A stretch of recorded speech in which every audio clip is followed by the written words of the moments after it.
What's going on, everybody? I hope everyone's having a fantastic evening, a fantastic afternoon, a fantastic pre-noon, no matter where you are in the world. I'm Hassan Piker, and this is the HasanAbi broadcast coming to you live from sunny California, Los Angeles, folks. We are live and alive, and I hope all the boys, girls, and MBs are having a fantastic one because it's a beautiful day here today in sunny California, Los Angeles. It's 80 fucking degrees here.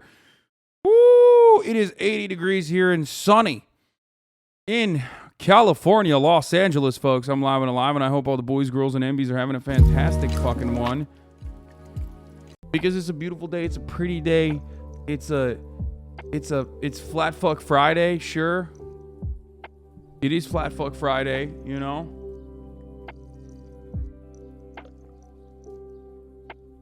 My fucking Gators Daily merch has not arrived yet. I don't know why. God damn it. I'm live and alive, folks, and I hope everyone's having a good one. Now, why? Why is everybody having a good one? Is it because Alex Jones is getting shellacked, milked, absolutely coomed on, stinked on him? Is that the reason? Here's an unhinged Instagram reel, Lamau. Okay, we'll take a look at that in a second. Huh, why? Why is it a great fucking day? Well, because... let me tell you why. Let me fucking tell you why. Because this is a day... this is a day that your fucking granddad and his granddad fought for. Okay? That's right. It's Friday, folks. You know we finally here, right? That's right. It's the weekend, baby. Friday, then. It's upon us. Then Saturday, Sunday. It's upon us. The motherfucking weekend is upon us, folks.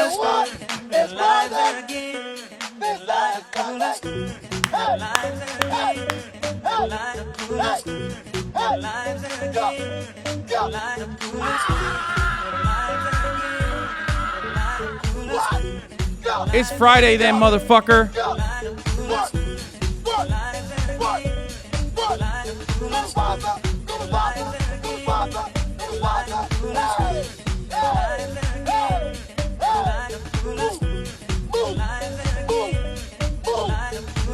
That's right. Celebrate the motherfucking weekend.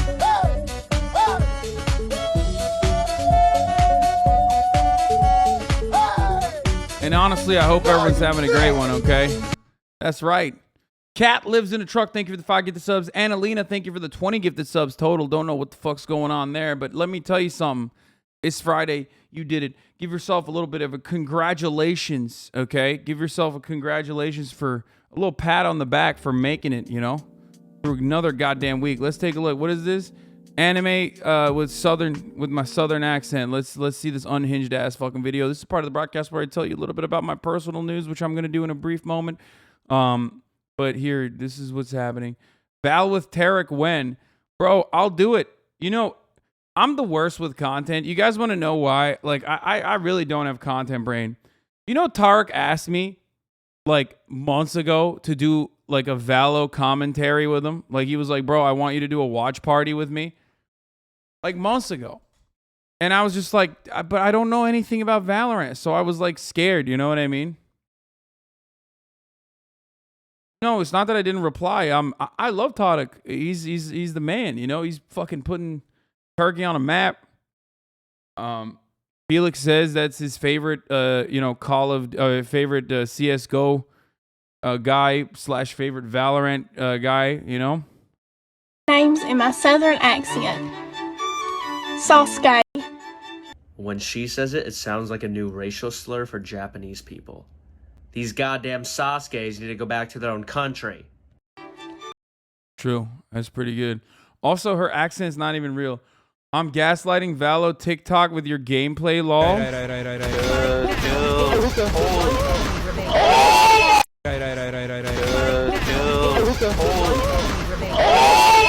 Shut the fuck up. Hasan Immortal 821 plays. What is happening? What? Bro, this PFP is awesome.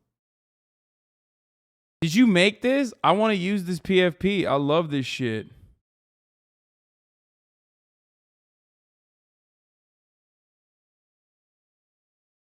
Wait, did I just get raided by fucking Chapo, dude? What? Alex Jones is going to court, and you know, his defamation lawsuit's continuing. Obviously, we're going to take a little peek, a little gander into that. There's new evidence coming out today. I have a special guest later in the broadcast. Who you got winning COD champs? Come on, I know you're a closet Scumpy fan. What the fuck is a Scumpy? Is that a real name? I don't know anything. I'm so sorry if I offended. If you know, Scumpy is a real guy and also is like a fan or something. I'm so sorry. Is that real though? That's a cool name. That's good recovery, I think. Scumpy? What the fuck is a Scumpy? Hold on, let me see. That sounds like you made that up, right? Scump. Wait, I follow this man. Is it Scump? Optic Scump? Didn't he say some cool shit before? OG COD player since the early days? Optic Scumper Jumper, only the best COD player to ever grace this earth. He was teammates with Nade Shot back in the day.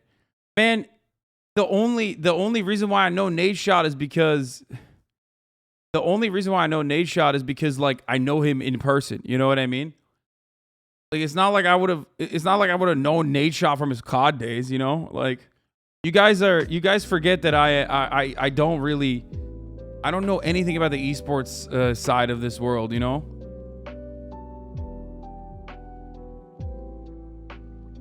Anyway, Valo with Tarek. I still do not have Valorant on my computer. Okay, everybody's got to stop sending me fucking Instagram reels, dude. Please stop. I just don't even like looking at Instagram on my computer. Anyway, listen.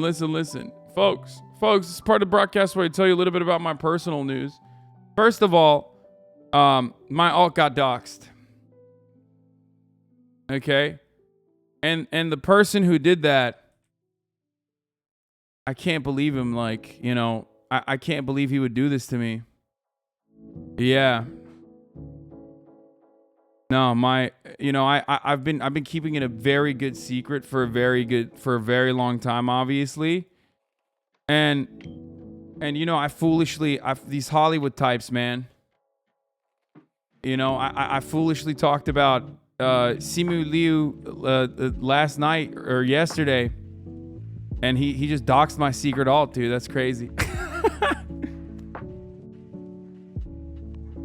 This is a joke, by the way, please, for everybody that doesn't understand. I'm joking. And also, I think I'm gonna make a new Twitter alt now. Yeah, no, this is so embarrassing, especially because I should have worded this differently. You know what I mean? I should have said, like, I didn't recognize the dude from Shang-Chi when I balled with him last night. You know what I mean? Like, that's what I should have said. Instead of saying, like, I didn't know who he was. Because, like, I know who he is. You know what I mean?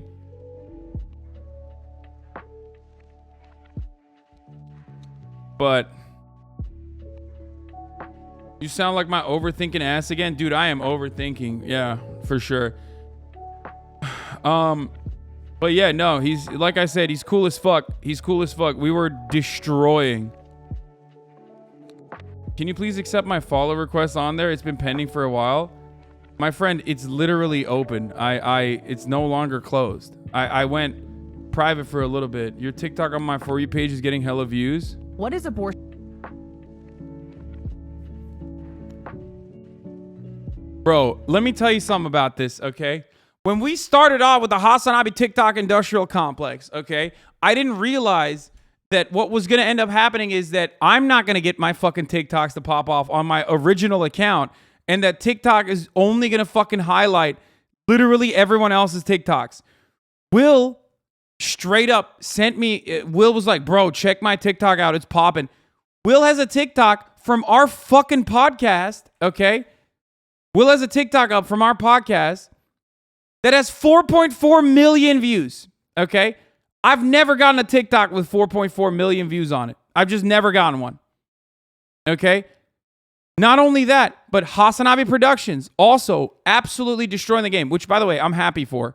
Okay? This motherfucker just started TikTok already at 26,000 followers. Look at this one. This had 6.7 million views, bro. And guess what happened when I posted this exact same fucking TikTok? TikTok muted it. TikTok muted my fucking TikTok from my fucking stream. And HasanAbi Productions has 6.7 million views. We had to re-upload it.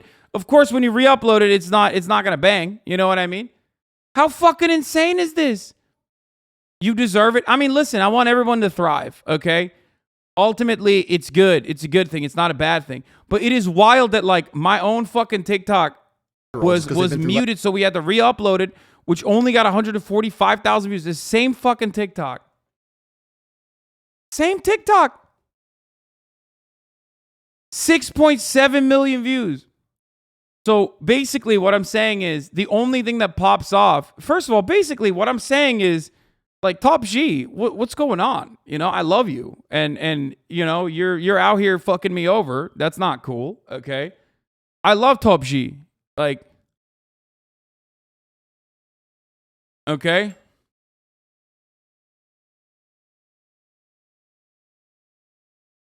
Isn't there like a creator fund that like pulls it to the creator, or do you care, want that? No, man. No. I don't give a fuck about that.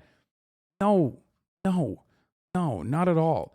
Not only, no, the creator fund is also like minuscule from what I understand. I didn't even fucking apply for it. But the creator fund on TikTok is not like a really good source of revenue. It might be good for, you know, people who are just like making, it might be decent for like a little bit of bag on the side for people who are like using my content or whatever. That's fine. But like, I don't give a shit about that.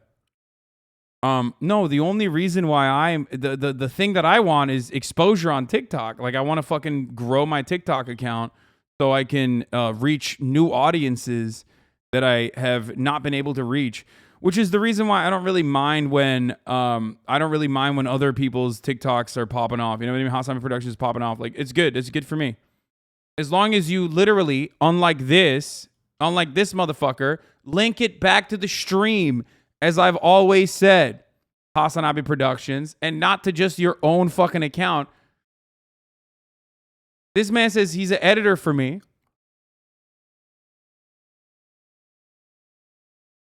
And doesn't even link the Twitch.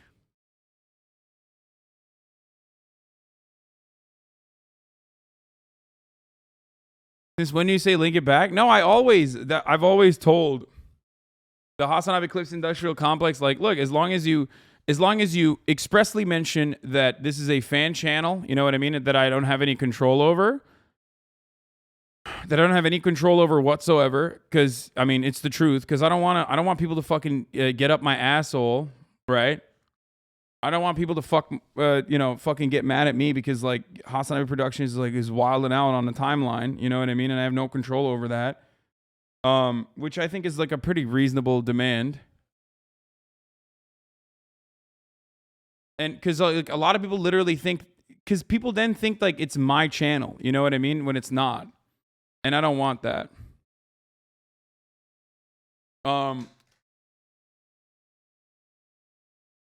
But basically, you told him to get less pussy and now he's too powerful. I know, I see that.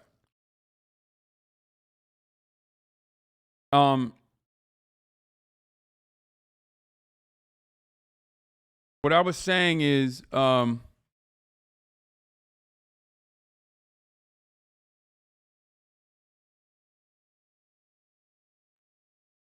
okay, here's how this works. Okay, here's how this works. I promote, I've told time and time again, I've told you guys time and time again that I don't have an issue with people taking my clips and doing whatever the fuck they want with it, as long as it's not like defamatory, you know what I mean? As long as you're not like defaming me, anything like that, then I'm happy with it, right? So that's cool. I'm chill with that.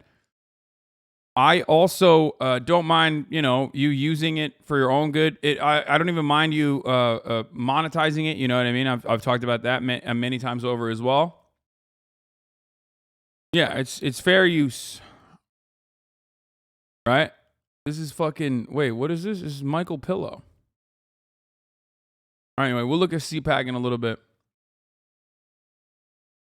As long as you mention that you're not linked to me, unless you are literally my editor, like AustinOx is, okay? Like AustinOx is literally my editor.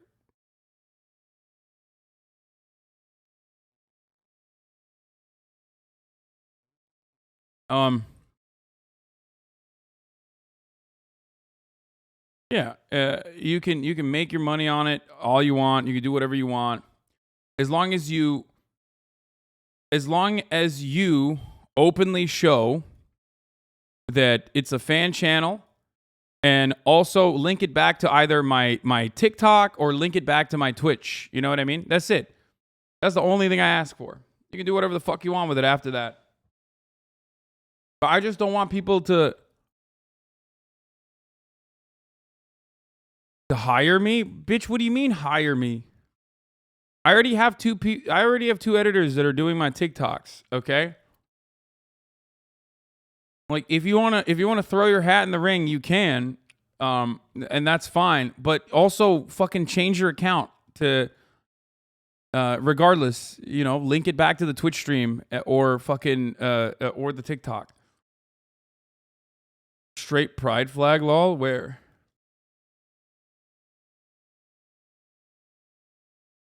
And I've also followed my boss on Twitch since he needs clout. I'm gonna fight this motherfucker. I swear to God. Jesus Christ. Same with YouTube, man. It's the same. I've always said the same shit. It's so fucked up. The editor gauntlet. Literally. This TikTok account is the perfect example of what to do. Yeah, exactly. HasanAbi News. Fan channel posting news clips from Hasan's stream. www.twitch.tv/HasanAbi. Exactly. Same with YouTube. You know what I mean? You can literally make money as a side hustle if you want. What the fuck? Why is the first thing that comes up HasanAbi canceled? And when I type HasanAbi, look, when I type my own fucking name on my own goddamn YouTube page, you see HasanAbi Productions coming out. Like, one of the first things that comes up. Daily Dose of HasanAbi, one of the first things that comes up, who we've also hired on top of that as well. And Daily Dose of HasanAbi is a verified channel, right? But look, Daily Dose of HasanAbi. Want more HasanAbi content? Twitch at HasanAbi, Hasan the Piker, Hasan the Hun. Channel managed by Daily Dose of HasanAbi. Do you see? That's how he does it. HasanAbi Productions knows it too. Like, he knows your home for HasanAbi clips, memes, react videos. HasanAbi, aka Hasan Piker, is an American Twitch streamer. Fan channel not affiliated with Hasan Piker. That's it. That's all I want.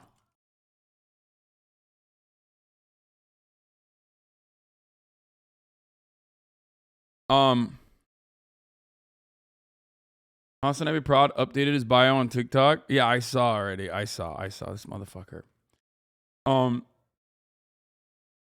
Anyway, so ultimately, I fucking ride for all of my fan channels too. Like, YouTube literally took, if you guys remember, YouTube literally took down a bunch of the fan channels, including Daily Dose of HasanAbi, stopped monetizing them, like forcibly stopped monetizing them. And I talked to my YouTube account manager and I was like, no, I want them to be able to keep monetizing. I want them to do whatever the fuck they want. I want them to do whatever. Like, I'm happy with, I don't mind their existence. I encourage it. I have basically given up, my intellectual property completely. I've released it under, unless it's a violation of like certain things that I don't like. And I think that is the right thing to do. I think that is beneficial for me as well. Obviously, it would be more beneficial if I controlled all my content. And every other YouTuber and Twitch streamer will tell you that. But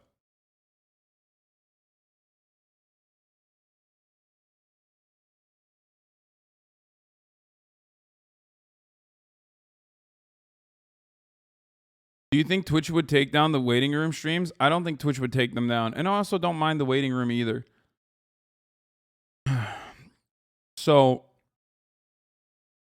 I see it as like, I see it as a mutually beneficial relationship. I don't have an issue with it. I know that there are obviously issues. I know that there are obviously issues that come, like additional complications that come along with like releasing your content this way. But ultimately, it doesn't matter. I'm happy with it. As long as people aren't like trying to fuck me over. So that's great. Keep thriving, kings. Hopefully we can fucking juice these TikTok numbers up, and also hopefully we can get my YouTube to a good. You know, I'm trying to get my fucking YouTube to 1 million subs, which we are 6K away from. But other than that, you know, shit's great. Our boy more comprehending and understanding a cross promotion than all the striking record label ghouls? Yeah, exactly. Except it's more than that. Like, I mean, no record label or any other fucking intellectual property holder on the planet is ever going to be like, hey, you can do whatever the fuck you want with my intellectual property, including literally cut it and post it on your own. Because like half of these fucking fan channels don't actually edit anything. HasanAbi Productions at least edits stuff. But a lot of these fan channels don't even edit anything. They just like post VODs or whatever of the stream, which again, like I've said, don't have an issue with. The Macius, thank you for the fat playlist. This account is still having issues, I think. HasanAbi Gaming VODs? Wait, why? Seems like they're still posting. What? Look at that. HasanAbi Gaming VODs has 12K subscribers? What the fuck? There's a HasanAbi Gaming VOD? I didn't even know that. Oh my god. There's some videos that have popped off too. I found you through a fan channel? Yeah, of course. I think a lot of people find me through fan channels. Anyway, it's Friday. We got a lot of news to cover. That's all for my own personal news. Obviously, I just gave you some. Okay. Give me something good to fucking gas up. Give me a good meme to pop off with. Okay, and I'll write a banger intro, and we'll get started. We got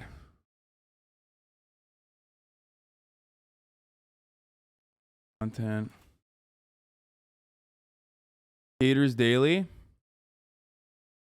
Goofy Puppy goes absolutely bonkers when you give him chicken. Dude, I love HasanAbi Heads so much. I'm always riding for the HasanAbi Heads. I fucking got a Gators Daily merch. I'm waiting on it, and it still hasn't come in yet, but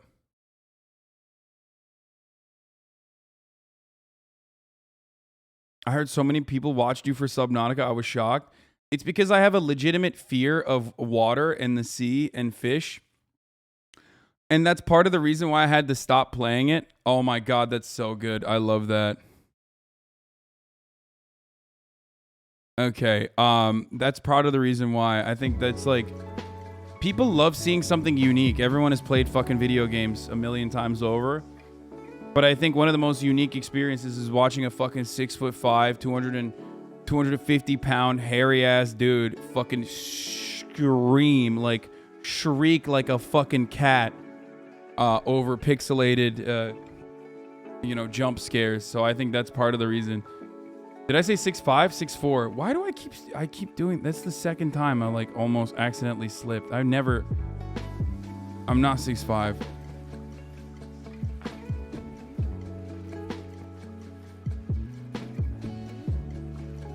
Getting taller every day? No. Easy win strat for when you play Elwig again. Wait, hold on. Let me just pop off real quick and then CPAC, HOGWATCH, Alex Jones slated to pay 4.1 mil plus additional damages today. Damages revealed today.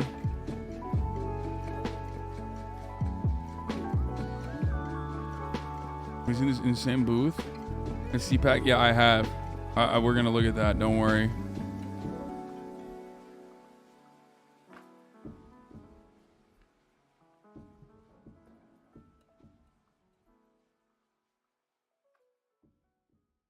You can't lie to us. Dank subs update. There are screenshots. What do you mean? Community game update. Dank subs has been updated. New boss, open world, etc., etc. Here are some screen grabs from an offliner. I also made a video for people who want to see more.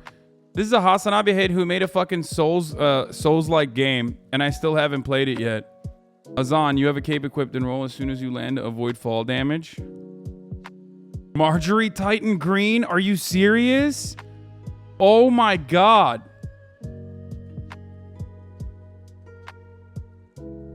BoyBoy crashes a... Yeah, BoyBoy made a video about how Disney made him gay. We'll watch that. Friend of the show. BoyBoy, friend of the show. Very nice. China cutting off U.S. COA. Thanks to Nancy. And more. Get in now. And I'll finally look at what happened to OK Buddy, okay, today. Because I think we're going to have some time. It looks like Fortnite meets Dark Souls. Play this now.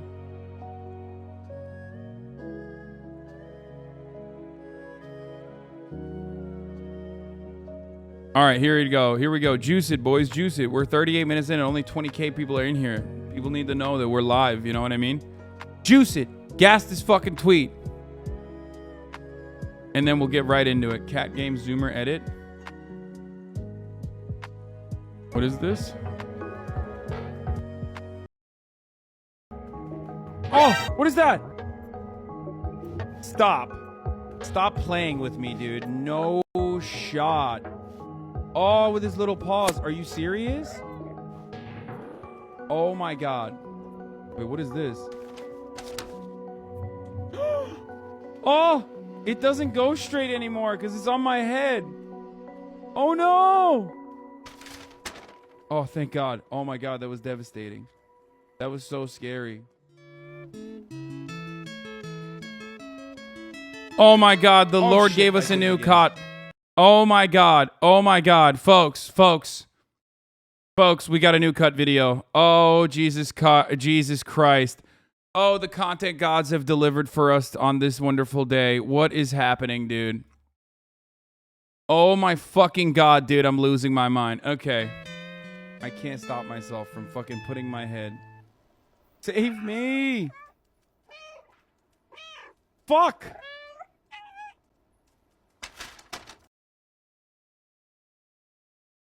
I love this. Okay. Do you see this Rishi Sunak clip going around? All right, mate. Do you think we're going to fucking talk about... You think we're going to talk about the UK today? Well, guess what? We might actually talk about the UK today. Here it is. AustinShow, August 11th. New episode. New season is coming out, by the way. Here we go. Here we fucking go, dude. They're here!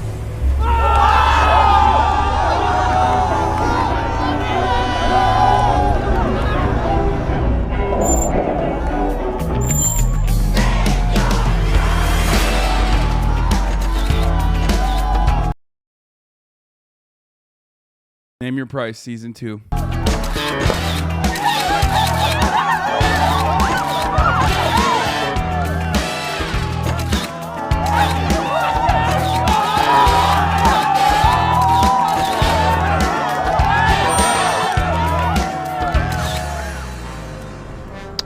Hey, boys.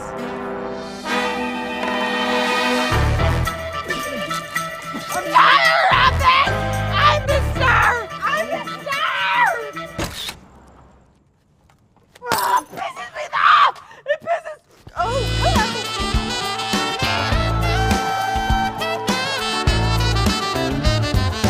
Thought we were canceled? Thanks. We're back for a second season to Name Your Prize.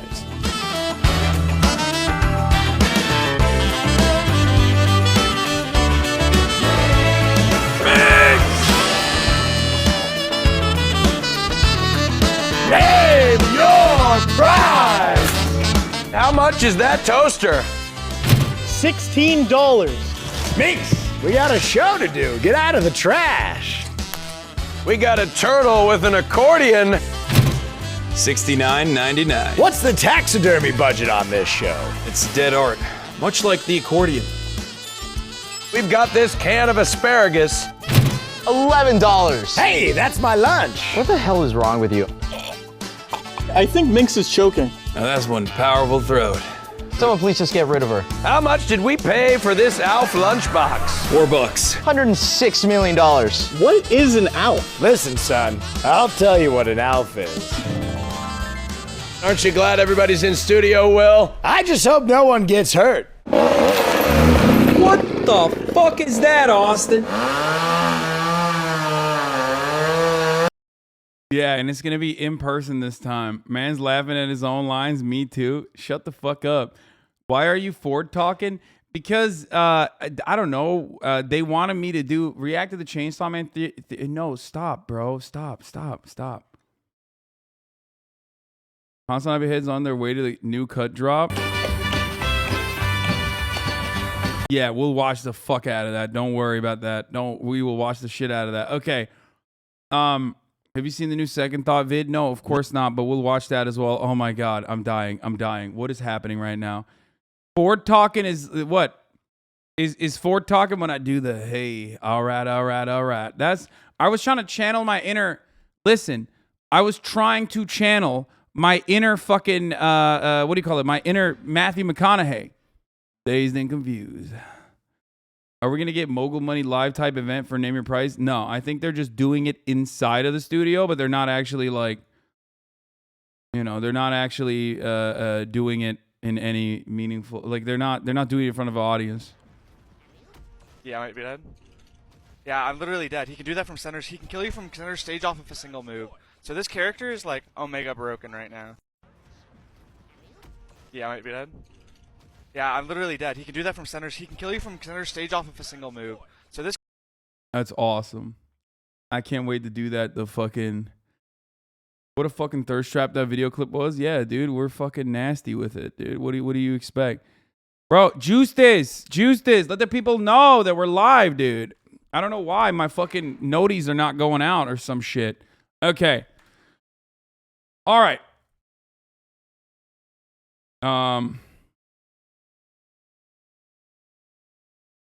Okay, dude, here, Chainsaw Man official trailer. I'm not going to watch it. Shut the fuck up.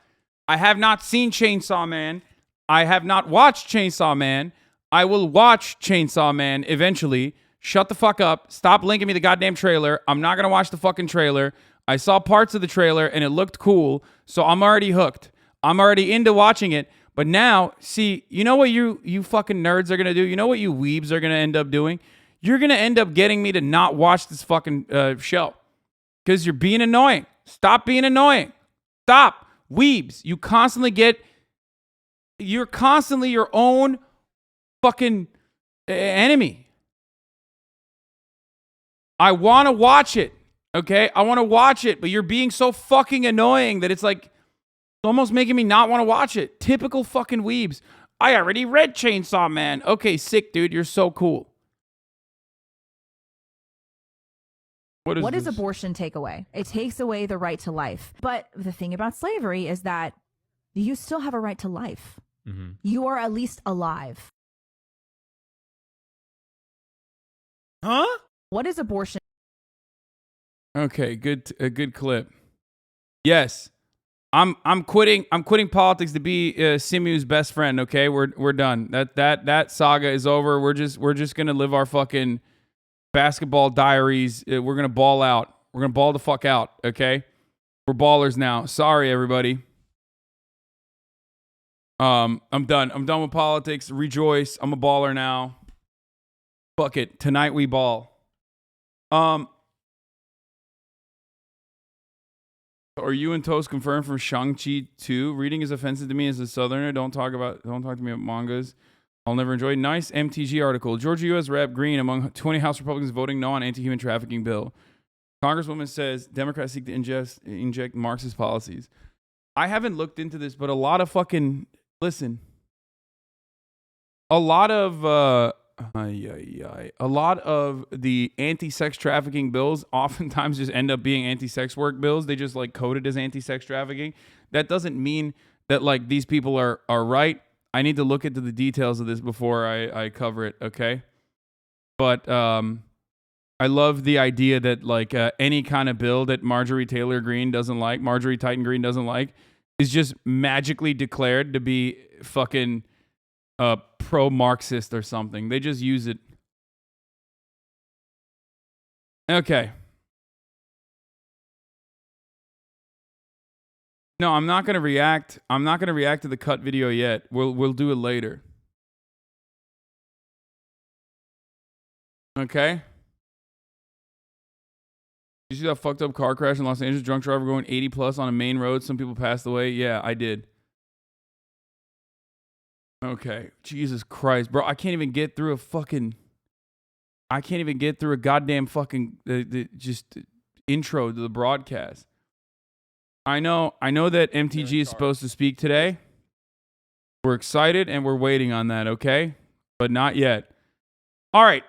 Starting off with motherfucking Alex Jones, okay? Talk radio host and conspiracy theory. We're waiting on additional damages, but here's what happened to Alex Jones. At this point, you know exactly what happened to Alex Jones, because I've been covering it for the past 3 days. I think it's the funniest story. We have been smoking on that Alex Jones pack for the past 3 days. Now, I'm going to try to parse through the legal jargon. Okay. Originally, Alex Jones lost a defamation suit against the Sandy Hook parents. This trial that we've been watching is specifically for awards, compensation for the victims. Now, there's two different types of awards that you get in a civil suit like this.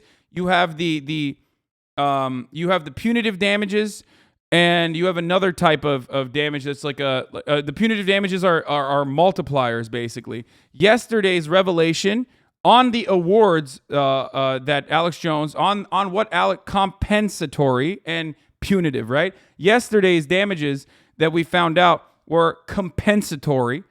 Am I saying that right? I don't fucking know if I'm saying that right. Doesn't matter. But the compensatory verdict was given yesterday.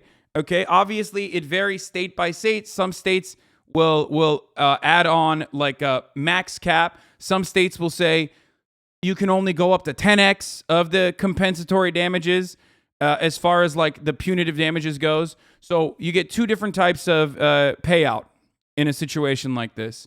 Okay, the compensatory damages is basically a direct compensation to the victims for all of the emotional damage or all of the fucking, struggles that they had to go through, the hardships that they had to withstand, right? Like in Alex Jones's case, this one individual family that sued him is suing him specifically because they had to like switch homes. They were stalked non-fucking stop. You know what I mean? So there's a lot going on there. Okay. Now, with respect to Alex Jones's case, here's Pope Hat, who will reveal more information here. The compensatory verdict in the Alex Jones case is a few $1 million. I was told there would be no math, not the $150 million that was requested. So originally they requested $150 million. That's a big payout. I think they deserve it. But of course, that $150 million is, I think, compensatory and also the punitive together. Now, the ultimate number that they arrived at is $4.1 million. The function of compensatory damage is to compensate, not punish. So now you have the secondary, the punitive damages that are supposed to come out today. So $1 million in compensatory damages for harm that is primarily emotional distress is actually pretty high and likely appropriate. Now, on the punitive phase, notes on that. Punitive damages, like it says in the name, are to punish. Okay, But there are constitutional limits to punitive damages. Two factors control the defendant's assets and the multiplier of punitive damages to compensatory damages. So some states allow you to go all the way up to 10x. I think Texas only allows you to go up to like 5x or something. I'm not entirely certain on the extra details. I'm just trying to give you a ballpark here. So there is definitely that as well. There's that reality there as well. There's also an additional hurdle here. Alex Jones went into bankruptcy court and is currently undergoing bankruptcy proceedings, specifically so that he could halve his assets, as he also personally mentioned, and make himself seem like he is a lot more poor than he actually is. This is just for one parent, by the way. Yes, I know. This is just for one parent. I know, one family.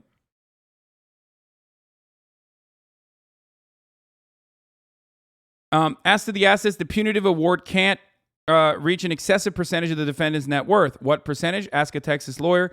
In California, is generally not supposed to exceed 10%.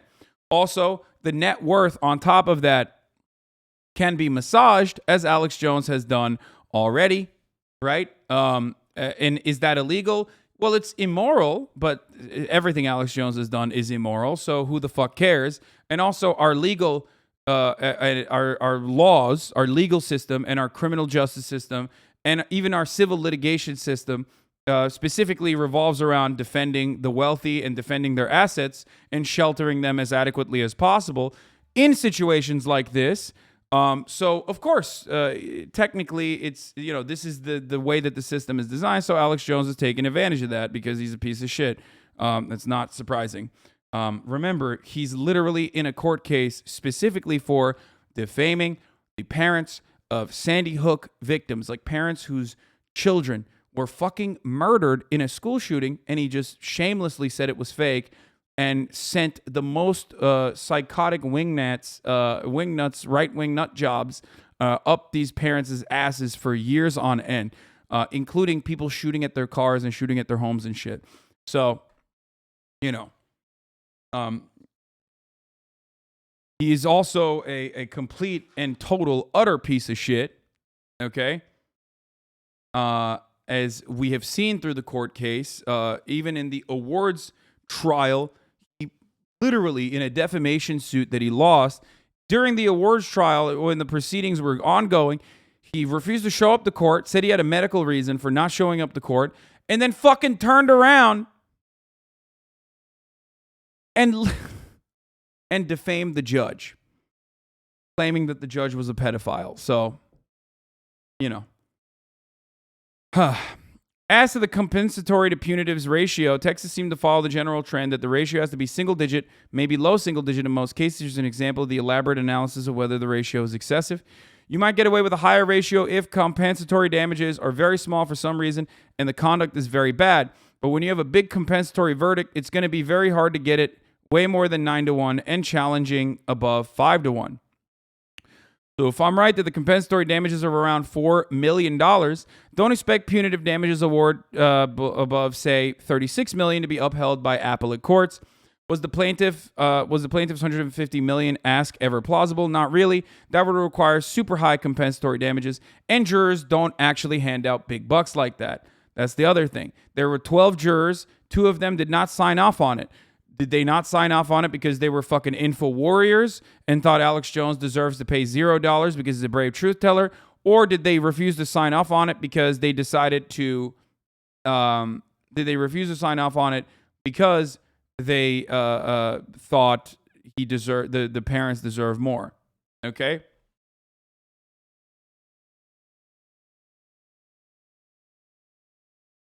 Pen is all you need anyway, though. Plus, there may be some other Texas statutory limits on punitive damages. I will let Texas lawyers chime in on those. As Mitch suggests, in addition to Texas having low cap on punitive damages, it requires the jury to be unanimous, and they weren't on compensatory damages. Of course, maybe 2 holdouts wanted to award $100 million, but I don't read juror. This is more of a comment than a question, and it's about Christopher Hitchens in that way. So,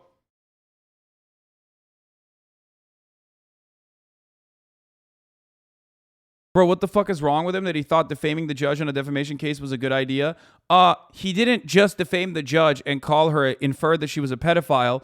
He also used footage of like her face on fire, basically, to promote his news coverage. Okay. And not only that, but also he called the jurors stupid too. So he literally said the jurors, the people who are directly responsible for figuring out exactly how much money he has to pay, he said they were like dumb. So yeah, let's see what he is. Alex Jones has been ordered to pay more than $4 million to the parents of a 6-year-old boy who was killed in the Sandy Hook massacre.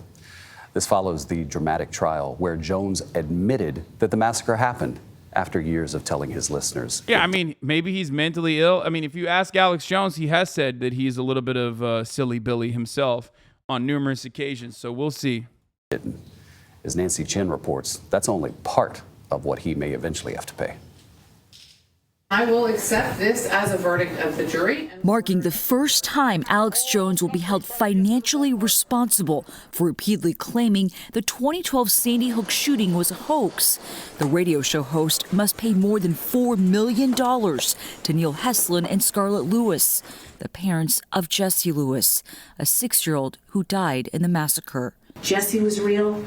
I am a real mom. The verdict comes after the parents this week recounted years of harassment from Jones's followers. I can't even describe the last 9.5 years of the living hell that I and others have had to endure.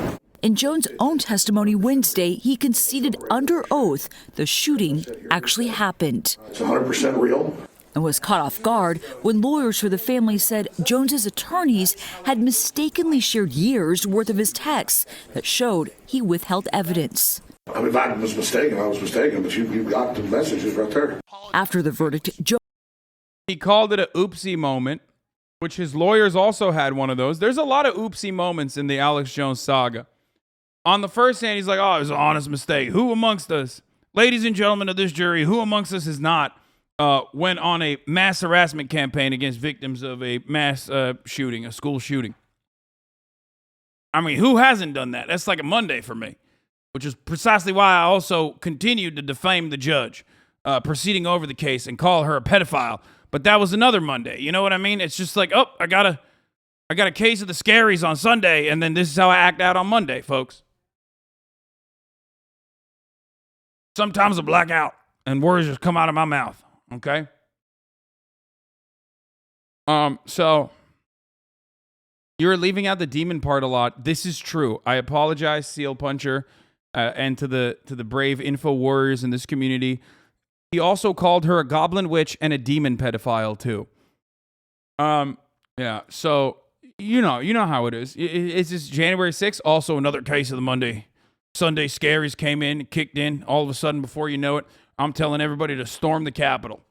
Okay, you know how it works. Jones released a video claiming the reduced amount as a victory. What I did to those families was wrong, but I didn't do it on purpose. But the family's lawyer said, again, another oopsie moment, that this was only part of what Jones will have to pay, as the jury still has to decide on punitive damages. It's a win for the Sandy Hook families, and it's a win for truth and justice. Civil rights attorney Alexander Tobbs said this sets a precedent for other cases against Jones. It sends a message that... Yeah, it's only taken like 10 fucking years for the Sandy Hook families to finally successfully sue a weapons manufacturer for their culpability in mass shootings. It only took like 10 fucking years for them to be able to successfully sue a guy who was harassing them for that entire time frame. It's wonderful. I love the American legal proceedings. You know what I mean? It's great. It's just like, hey, if you have a lot of money or if you have a lot of time, if you're finally fucking fed up and you spend 10 years of your life, then maybe you'll be able to get a little bit, just a modicum of your life back, you know, and maybe an apology. So that's fire. Can't have the fair trial you're legally entitled to if you actively prejudice all the neutral observers. I think at that point, it's like, you can't do anything about that. Pecker Protector Soheeb, thank you for the 5 gifted subs. Yeah, this is great. This is a wonderful, wonderful situation. There is a cost, there is a price to lying about people in the public sphere. And the jury will return today to hear evidence about Jones's finances for its decision on any punitive damages due to Heslin and Lewis. Jones does face more lawsuits in Texas. So there's more lawsuits that can come out of this, obviously, given the decision and how it goes. And we're going to talk about we're also going to talk about like what the expert witnesses have testified in court earlier today, a couple hours ago, on what Alex Jones's net worth is, because they have to make estimates on it now in order to make sure that the punitive damages are proper, they're appropriate. This has to be done regardless of the bankruptcy regardless of the bankruptcy court that he's going to go through. Don't know exactly what the cap is for it, but yeah, that's where we're at. But listen, you don't have to drain your bank account like Alex Jones is about to in order to avoid the top of the hour ad break, because at the top of the hour, there's a 60-second ad break. And if you no longer want to see those ads, all you need to do is pay $5 a month in the form of a Twitch subscription. Or if you don't even have $5, all you need to do is, get a free subscription in the form of a Twitch Prime. That's right. By connecting your Amazon Prime account to your Twitch account, you get one free Prime subscription a month. You can use it on your favorite streamer. Happy 4 years. Can I get a welcome to the jungle XQCL for all times? What's up, Lake McGroove, one of my oldest subs, 48-month subscriber. That's right. Fucking 4 years, dude. That's crazy. Aloha from Maui, Pecker Protector, Sohaib, and Marjora's 94, thank you for the 10 gifted. Ray Donnell, thank you for the 5. Anila, thank you for the 5, allowing all those people to no longer see the ads. That's one other way that you can also avoid the fucking hour, top of the hour ad breaks. Here's the 1 minute ad break now.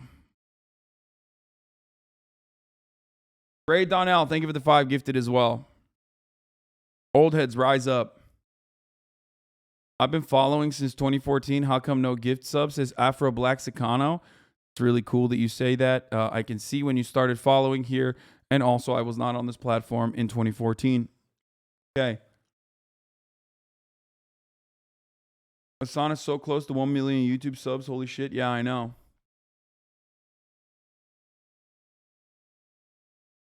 All right. So let's dive a little bit deeper into this. Okay, here is Anna Merlan, who's been following the Alex Jones court case closely. She's a senior staff writer at Vice.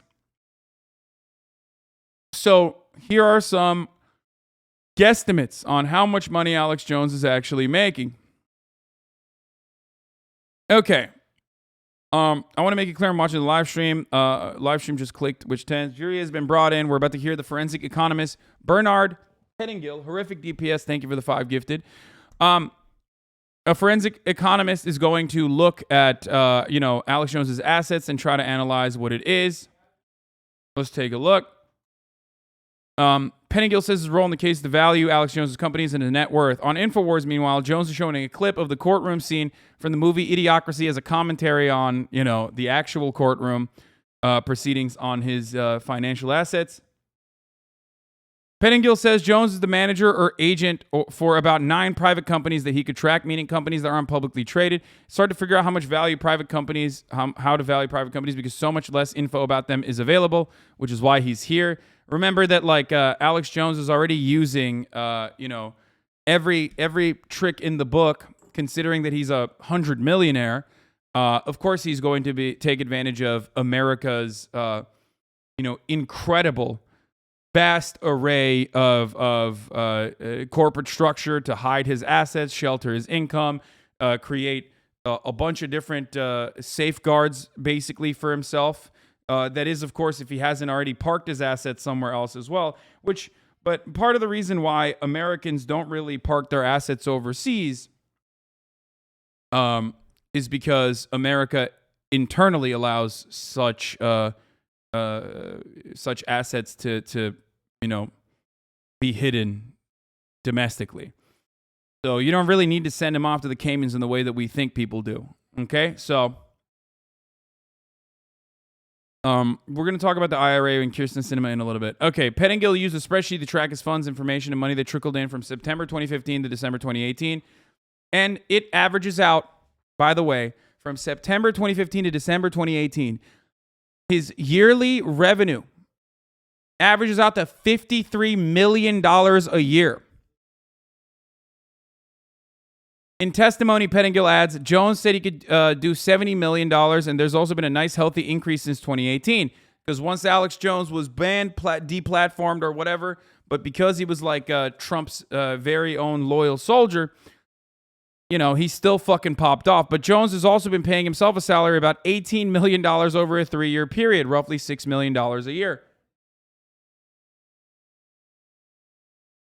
So this is a good starting point to value free speech systems. So free speech systems, ironically named that, is the umbrella corporation that is like basically like a holding firm for Alex Jones's like subsidiary corporations that he's created.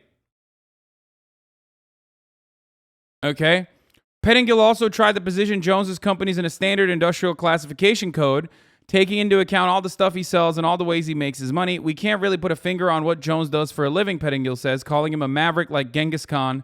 This got weird fast. Basically, he's saying that Jones is hard to classify in precise economic terms. Okay. He says he didn't ride a wave, he created a wave. He's a very successful guy. Pettingill says Jones also set up other companies that benefited him internally, like Jones Productions, Joanne's Report LLC, Prison Planet TV LLC, Planet Infowars LLC, Infowars Health, PLJR Holdings, and AEJ Austin Holdings LLC. PQPR Holdings is another one which works in conjunction with Free Speech Systems and Infowars. The Sandy Hook families have also accused them of basically using it to funnel money out of FSS, Free Speech Systems. So he's like taking revenue generated on one LLC and putting it to another LLC in an effort that, like, when he inevitably gets sued, he doesn't have so many assets that like he won't get punished on, right? And it's basically how the Purdue family, how the Sackler family got away with separating themselves from Purdue Pharmaceutical in the OxyContin federal criminal trial that went on, is regardless of their direct involvement. Okay?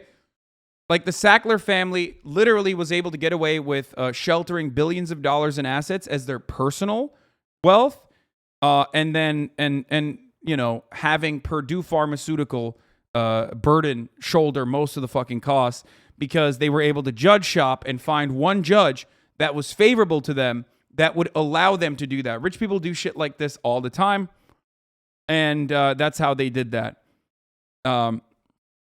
Because America, okay? That's America, baby. Let's continue. Pettingill is getting into what PQPR means.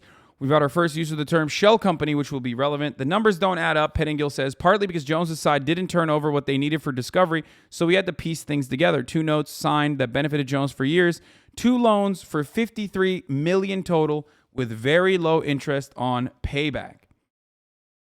So Jones had to pay back a 30-year loan intermittently over time. FSS, Free Speech Systems, started to pay it back for $11,000 a day, but didn't keep it up. As a result, on the books, AJ is carrying a gigantic $53 million loan, when in reality, he's using it as a clawback to pay himself back. The org is titled an inverted T, where everything flows to Alex Jones, and Pettingill says Jones knows where the money is. One of these notes matures when Alex Jones is 74 years old.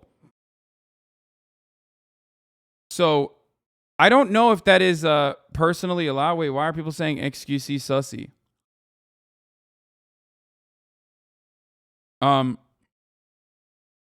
Did I say something about XQC?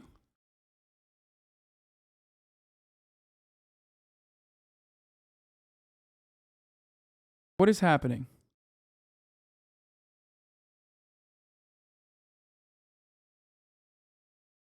Anyway, stop being weird. Oh my God. My community is like brain broken babies. Okay. Okay. As I was stating, so what's going on here is from what I understand, and this is not 100% correct information. Like, I can't tell you with 100% certainty. You yourself are kind of a brain broken baby, Lamau. That's true. Here, take 7 days off for that.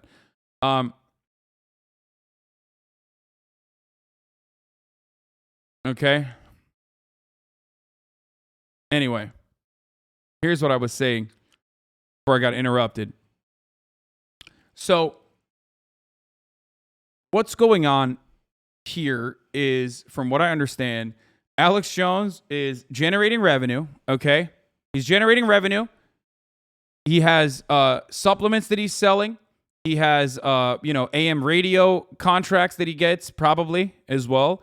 He has revenue that he generates on his website where he's, like, getting CPMs, but that's probably low, even though he does have millions of fucking clicks on his website. But most of the money that he's getting is from all of his merchandising and all of his supplements that he's selling, right? All the pills that he sells, all this other shit that he sells, right? That's where it's coming from. See, Economist reveals Alex Jones' net worth here. Here in the witness. We should just watch it, honestly. Berkshire Here. Hathaway, which is a financial. If you dissect that and you say it's roughly $6 million a year, and you add that to the $53 million, then you're close to 70 million. The margins on his merch must be crazy, brother. Do you know how fucking easy it is to set up like a merchandising? As someone who worked on it for years and years and years, let me tell you something. Like, my margins were dog shit because I wanted to make it as ethical as possible, using domestically manufactured products and also using union labor products. Okay? If you don't do any of that, if you just fucking do dog shit, lowest quality Chinese made t-shirts, okay? You can basically set up like a drop shipping operation and your margins will be insane. You literally get it for pennies and sell it for fucking, $15, $16 with like a whopping like 80% margin. Right? Chinese made is the best? No. Chinese made can quite literally be the best or quite literally be the worst. That's the beauty of working with a Chinese manufacturer. Everything gets made in China. So, technically, as long as you want to pay for it, you can literally get the top quality, best quality merchandise out of China if you want to. You can also, and many people do this, you get the worst quality products from China. It's not even hit or miss if you know what you're fucking doing. Okay? That's how this works. That's just how it is. When you work with Chinese manufacturing, you get, like I said, you get the best quality product or the worst quality product. It is just it's just absolutely dependent on what you want to pay for. And it's quick, it's cheap. No, you can make it quick, cheap, and well made. 100% cheap in relation to like domestic manufacturing. I'm telling you guys, okay? I'm telling you. China is 100% like, if you want to pay for it, you can pay for it. If you want to lower your profit margins, you can get really good quality shit coming out of China.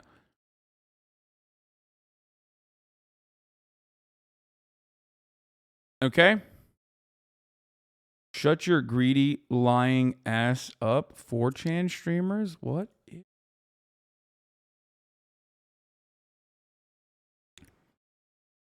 Anyone that knows anything about merchandising knows what I'm talking about, by the way. The irony is, of course, all of that shit is made in the same fucking factory too. Like, if you go, you can literally get like Louis Vuitton quality fucking leather products, or at the same factory, you can get the fake Louis Vuitton leather quality products. That's it. Because they're all being made at the same fucking place half the time. Okay?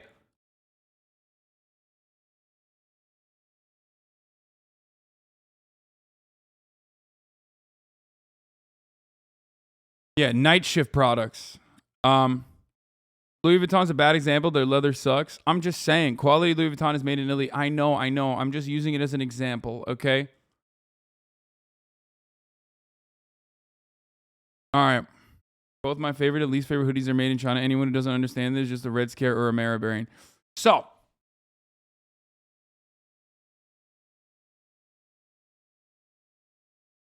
Why do we get here? Because we were talking about Alex Jones and how much revenue he has. Attorney asked here. Let's just continue with it. So we know that let's hear directly from the him. Starting point for determining the value of FSS or InfoWars. So we talked about this already. Keep in mind, the main reason, in my opinion, why the numbers don't add up, because we didn't have balance sheets, we didn't have income statements for years, we didn't have cash flow statements, we didn't have bank records. So it's almost like trying to piece this together. Mr. Petticoat, you understand all that stuff was ordered by the court to be produced, right? Your Honor, yeah, I do understand. I object, Your Honor, to that question. Overruled. Of course. And you know how many times I've Wealthy women definitely buy knockoffs, so we want to buy the real thing, brainworms. I have no idea what the fuck you're talking about. But I'll tell you this much, okay? Actually, I don't even know. I don't even know what to make of that. What I was gonna say is there's no problem with buying knockoffs. Buy knockoffs. Who gives a shit? Especially if they're good. The last few weeks, counsel, and none of that was produced. Right. I'm sorry. Go ahead. You were talking about shell companies. Sure. In this sense, it was to take the affiliate companies and monetize those, benefit by those. In fact, there were 2 notes that were signed in 20. I also object to this line of questioning as irrelevant. It's supposed to be here on net worth, not on. Overruled. There were two loans set up. This part's important. 2 of these that were set up to benefit we're talking about the shell companies. These were to benefit Alex Jones for years and years to come. He set up these 2, quote, loans, so to speak. One was for $29.5 million, the other was for $20.5 million. The total had to be $53 million, one over a 30-year period and one over a 15-year period, with very low interest on payback. And that simply means that Alex Jones was obligated to make a payment on the interest annually and to pay back the first loan, which was a 30-year loan, intermittently over time, which he started to pay. FSS started to pay that loan back at the rate of $11,000 a day, but they didn't keep this up. This started back in 2021, but they didn't continue to pay that. So as a result, on the books, Alex Jones is carrying this note, this gigantic note, $53 million note, when in reality, he's using that note as a clawback to pay himself back. And very simply stated, it's a convenient way of doing business. Before 2018, his business was a non-business. His organization chart is an inverted T, which means everything flows to Alex Jones. And I agree with that. I think Alex Jones made all the major decisions, and I think Alex Jones knows where the money is. He knows where that money went, and he knows that he's going to eventually benefit by that money. One of these notes matures when Alex Jones is 74 years old. He's only got a life expectancy of 76, and he is the remainder man on the first one, meaning he can take that money after the estate is settled and put it in his pocket. The other note matures in 15 years, and he's obligated to pay an interest rate every year of over $1.9 million, which apparently hasn't been paid. If it hasn't been paid, we don't need records of it. Is the purpose of a note like this to make free speech systems look like it doesn't have the same kind of net worth as it does? Absolutely. In my opinion, you know, when you carry... It's basically paying yourself. It's paying yourself off, like, or what? If I'm not misunderstanding this, unless he got this loan from a bank, or if he got this loan directly from himself, I don't understand how the fuck this is not money laundering.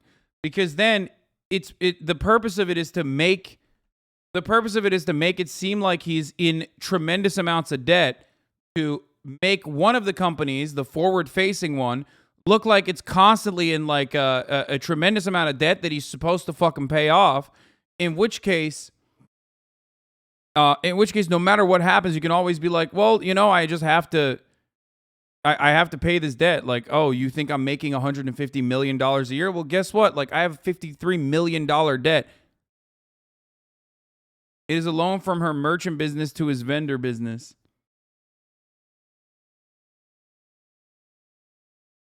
Literally deflating or obfuscating assets. So what I don't understand, just to comment on your previous point, the average consumer is buying the image. Okay, shut up, dude. I don't care about that. Calm down. Okay. what I am failing to understand is how this is allowed. It just feels like legal money laundering, or I don't even know if it's legal. Is this something that you are like allowed to do, which is weird? And will the 84,000 new IRS members look into Americans that are making hundreds of millions of dollars a year through this kind of like limitation of their own assets personally by putting themselves under debt? Of course, each legal is legal. Each business is its own entity. I think it's money laundering. This isn't being caught doing it. Yeah, I don't know how the fuck you can do that. Especially like the way to do that normally is the way that Donald Trump has done it, which is the way that everyone else has done it historically, and that is by buying real estate. Real estate is incredibly profitable for wealthy individuals, not because they can like launder it or whatever. What are you doing back there, bro? You're freaking me out. Oh, okay, perfect. Yeah, thank you. The way that most people hide their assets is by purchasing real estate. Why? Because real estate is wonderful for tax benefits. Real estate is seen as the single best vehicle for the average American family to have some level of like net worth that appreciates over time, right? Because of that, and because of the white picket fence American dream, that the American government has created wonderful opportunities for you to avoid taxes when you do purchase real estate, because they want you to buy real estate. Except that has created a secondary market of, you know, small business owners, the mom and pop landlords and whatnot that aren't even like fucking mom and pop landlords, but actually just straight up fucking, slumlords, gigantic slumlords. What Alex Jones is doing in this situation that I'm quite shocked by, that I didn't even know was a way to shelter your assets, or was a way to like basically make yourself seem a lot poorer than you actually are, is by creating an LLC that is like that has a fuckload of assets that you've dumped assets into, and then that LLC then loans money to your other LLC, so that the forward-facing LLC that you have is constantly in a state of debt. Therefore, you get plenty of tax benefits from that. Okay? It's a shell company that Hasan, why are you surprised? Because I know the tricks of the game, right? I talk about them regularly, but I didn't know that this was one of the ways that you could do that.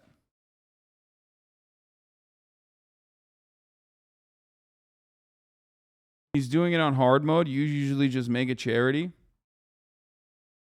This isn't a defect in the system. It's a feature. Yes. No, of course. I mean, this is what we talk about. This is what we talk about when we talk about the way that the system is designed. The back-facing LLC still has to pay money somehow, so it has to go somewhere. No, I know. I remember seeing a YouTube short of Waka Flocka of all people explaining how to do this.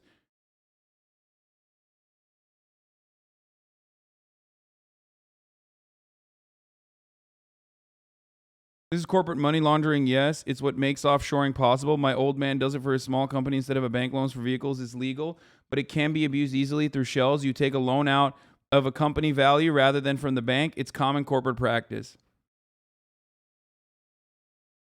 How does asset holding LLC evade taxes? How does the asset holding LLC evade taxes? I don't understand that part either. I guess like, well, technically, because if you don't pay your loan back to yourself, then all of a sudden that asset holding LLC is also losing money, right? You know what I mean? Because then you are like, you gave $50 million to another company, and like that debt is not being paid off fast enough. So now even I assume even the original LLC that's like giving off the loan is now also in a state of debt. It takes out a loan to pay its dividends, and then because it has liabilities, it does not pay taxes. Yeah.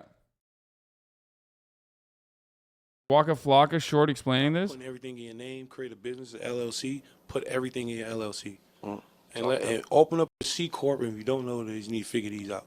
I'm telling you the names. Get a C Corp to run an LLC. If you want to make it even deeper, go get a trust fund and run a corp that runs the LLC. You want to get even deeper, own 2 trust funds for your business and your person to run that trust that runs all the business. It can get deep, my God. Absolutely. And Donald Trump actually showed me that method. That's how he didn't pay taxes. That's insane. Fun fact, this is what J&J did in Texas to get out of paying for the baby powder cancer scandal.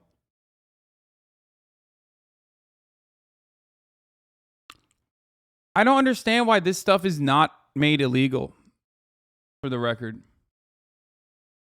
Like, I just don't understand why this is completely legal in this system.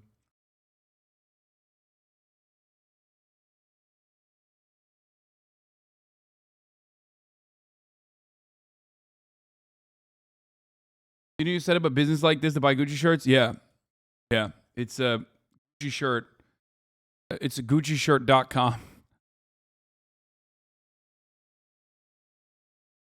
It's not illegal because the lawmakers are doing it too. Yeah, I mean, everybody does. Everyone over a certain level of wealth, unless they're a fucking idiot, does this.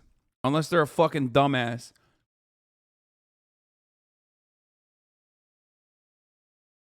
I worked at a Christian insurance company that did that a couple of years. They recently closed after the FBI shut them down for fraud. This is not accessible to poor people. Yeah, no shit, because if you are beneath a certain level of fucking yearly revenue generation, you're most likely already getting taxed off of your fucking paycheck. Most Americans aren't doing any of this shit because most Americans aren't fucking small business tyrants. Okay? Just setting up an LLC costs like $5,000. No, setting up an LLC is actually much cheaper than that. But the problem with that isn't the fucking LLC itself. The problem with that is, where do you have the assets to put into the LLC? You have to have capital to begin with in order to be able to launder it. If you don't have $400 in emergency spending, what are you doing? What are you going to do? Oh, dude, I'm on my grind set, dog. I'm on my fucking grind set, brother. Like, I got my LLC popping. It's like, okay, well, what are you doing with that? You can do it on LegalZoom for $45. That's not the fucking problem. And then there's like annual expenses. That's not the issue, though. The issue is that you don't already have the cash. That is a rich man's game. That is a game for a man who already has a lot of fucking money.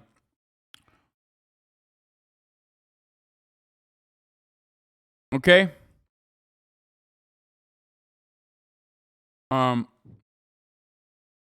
Yeah, this is only as relevant as a business owner. You might be able to do this as an independent contractor, though. Yes, but like, I mean, this is relevant for like Twitch streamers and shit too, certainly. But ultimately, I think this is way too complicated.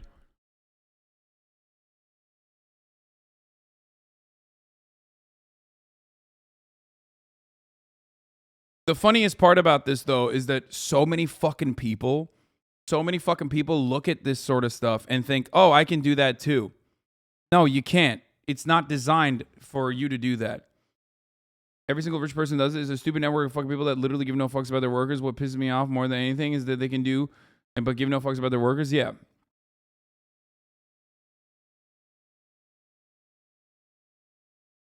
Carry to the bottom line a debt of $53 million. There's no above the line.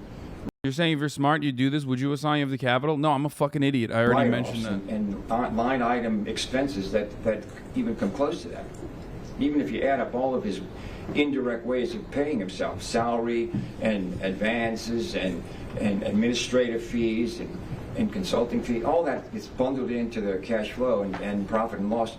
But when you look at a 50... For the record, like, the LLC process doesn't have to be this fucking scammy. The LLC process in and of itself, like the LLC building process in and of itself, is to limit your liability so you don't get like completely fucked over if something happens, you know what I mean? If you get sued or whatever, right? So that part of it is already like, there's like layers of like how scummy it is. You know what I mean? So on the one hand, you have like the regular LLC process which is like a little shaky, right? It's on little shaky ground. And as the average worker, you have no access to this whatsoever.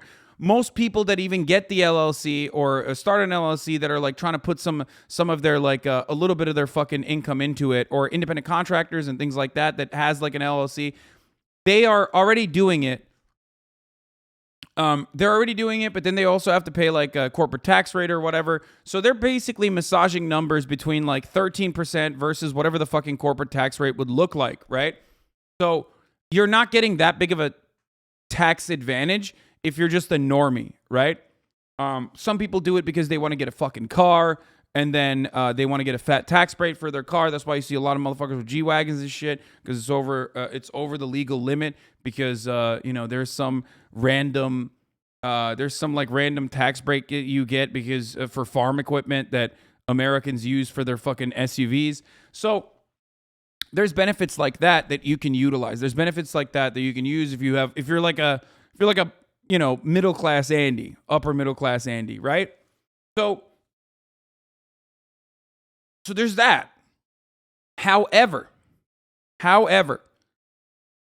this secondary layer, what Alex Jones is in, is the fuck you money layer, okay? So when you're making like over $100 million, $50 million, $60 million a year, and you have created a system that is like additionally fucked up, where you are creating a loan out, like a company that specifically loans money to your other company to make it seem like both of these companies are in debt. Okay? You get it? So what he's doing is like basically legal money laundering for himself. $53 million debt that dissolves and disintegrates and wipes out anything above the line. So that's why he can say he's broke, he has no money. But we know that's not the fact. Do you see that? Do you understand? So he took out like 2 loans from one of his other companies where all of his assets were, okay, where he basically fucking said, he can always say, I have $53 million of debt that I have to pay for. PQPR, you know where it's headquartered? Sorry? Let me ask you this. PQPR doesn't do actual business, right? No, it has no employees, doesn't do any business, correct? The other companies that you named, they don't do business either, correct? Correct. Correct. I just want to make that clear. We're really talking about FSS, InfoWars, and Alex Jones himself, AHA. When you say FSS, that's Free Speech Systems. Correct. I just want to make sure the jury knows. Yeah, I'm sorry. That's okay. You're talking about the notes that that Free Speech Systems pays to PQPR. PQPR, correct. They started paying $11,000 a day, correct? At one point? At one point, it was chiseled in stone that they would have to pay that, correct? That started in September of 2021, right? Correct. What else happened in September of 2021 that's relevant? In my opinion, the default judgment. Same week, September 27th. When the court ordered that Alex Jones did what we claimed he did, he started paying $11,000 a day from Free Speech Systems into his shell corporation, PQPR. Correct? Exactly.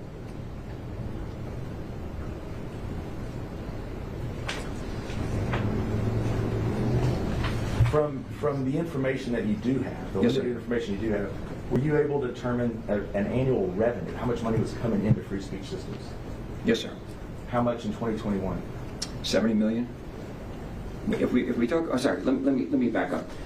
Motherfucker's making 70 million, dude. Oh my lord, he's making 70 million, and the average comes out to $56 million a year. Okay, my man from the years 2015 to 2018 averaged out $56 million in revenue. Okay, that is a fucking gigantic amount of money that he's making. Okay, and like, sure, he has employees and whatnot, but ultimately, he doesn't have that many fucking employees. You know what I mean? $56 million a year. Like, he doesn't have a lot of fucking things that he has to pay for.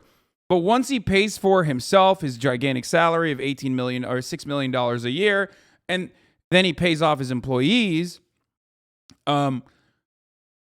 basically, the way that he is able to fucking claim that he is not making any money is because that $53 million loan that he loaned to himself, the $53 million loan that he loaned to himself basically covers the rest of it. You know what I mean? Because now you have a liability. Now you have a fucking fat debt that you have to pay off, right? And here, this is my LLC. This is my corporation. I'm paying myself $6 million a year. I'm paying my employees, you know, however much money I'm paying a year. Out of the $70 million, all of a sudden, you know, that's the way that you can hide the profits that the company is making, because you're also indebted to yourself. In 2021, the net revenue from the FS. You may look at his notes too. Yes. Just 1 second. That's fine. Wait, is he richer than HasanAbi? Dude, you guys are so wonderful and lovely that you think that I am in any way, shape, or form anywhere near the level of revenue that like an InfoWars or a Tim Pool or a Daily Wire, you know, Ben Shabibo generates. It's cute that you guys think that.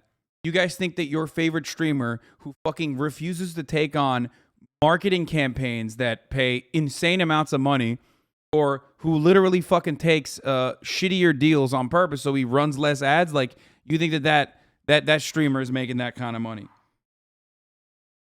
It's cool. I'm sorry, because they just... It's all right. Okay, thank you. I don't have a problem with notes. It's going to fucking break your brain when you find out, once again, that the Daily Wire is $100 million a year business. But hey, Twitter anarchists, come at me. You know what I'm saying? Hey, Twitter anarchists, I fucking bought a Gucci shirt. You know what I'm saying? Fucking kill me, actually. Come and kill me, please. That's wonderful. You will achieve socialism that way. You know what I mean? This is what I'm talking about! This is what I'm fucking talking about!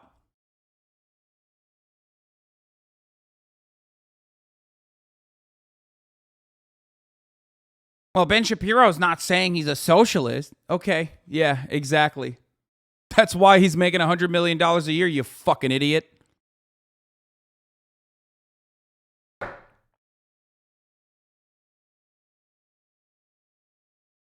This is not fucking dumb enough to be a fucking dumbass Marxist. That's why.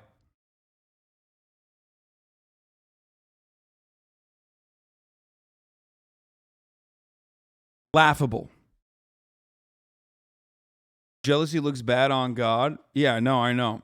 Motherfucker's like still reeling over the house I bought or the fucking Gucci shirt. Meanwhile, these homies are popping, dude. They are popping. They're just like taking all the money to the bank. They're like, oh, these fucking dumbasses. We keep lying to our audience. It's so good. It's so fucking good.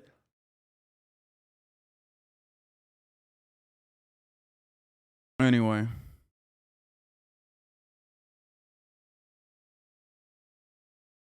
Okay, let's continue. To know what you're looking at. Sure. Okay.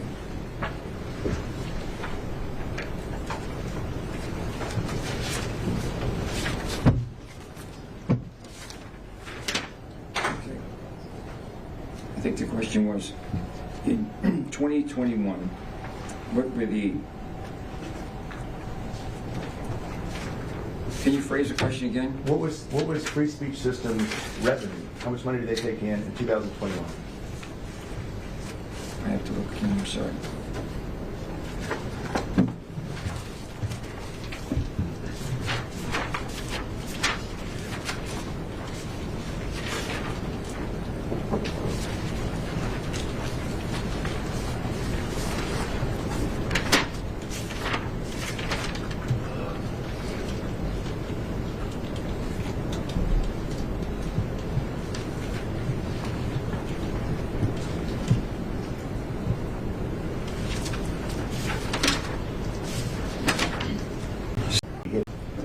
So that's his goal in $61.45. You heard Alex Jones testify that his goal in 2012 was revenues of around $70 million, and he hit it. Correct. Right? So that's we're getting close to that number, right? Exactly. Back in 2012, he was making $70 million. Dude, Alex Jones's net worth is fucking insane, dude. So goddamn caked up. It is not even funny. We have the revenue numbers for 2016, 17, and 18 just from the InfoWars store, correct? Correct. We put up Exhibit 35 and go to the last page.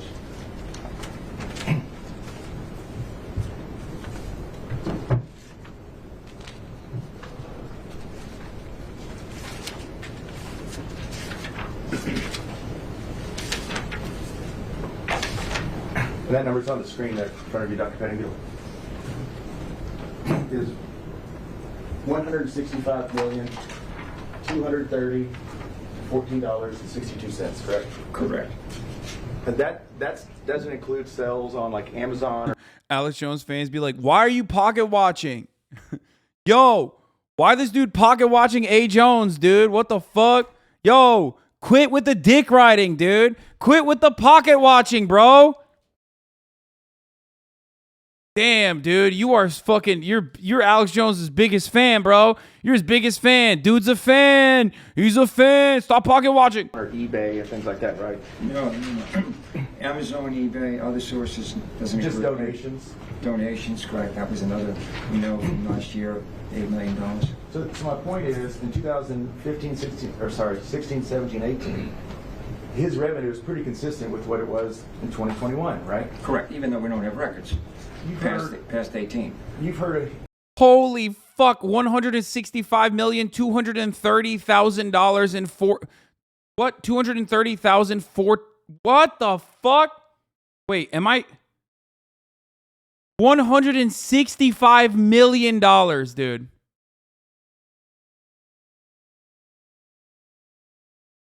$0.62.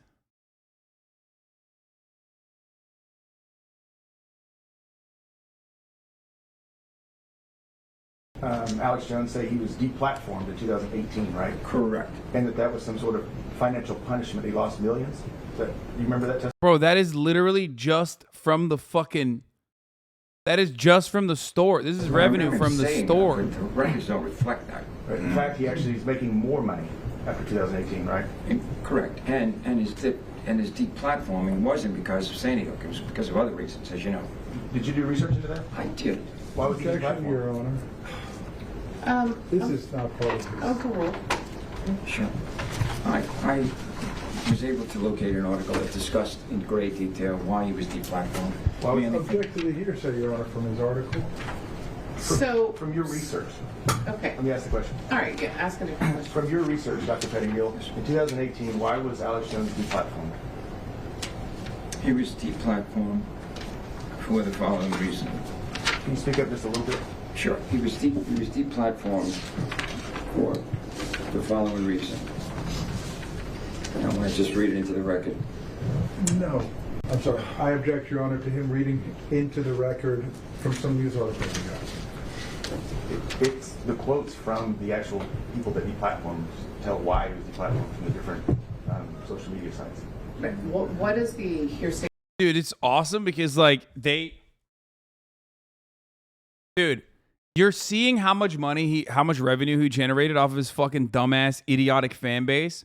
But then also on top of that, I want to remind you guys that someone gave him $8 million in crypto last month because he said he was dead broke and he needed to combat the psychotic pedophile vampires, the psychic pedophile vampires.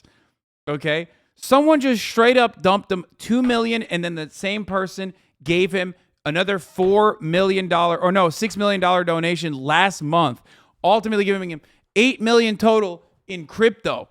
Okay? Just for funsies. They just gave him that shit.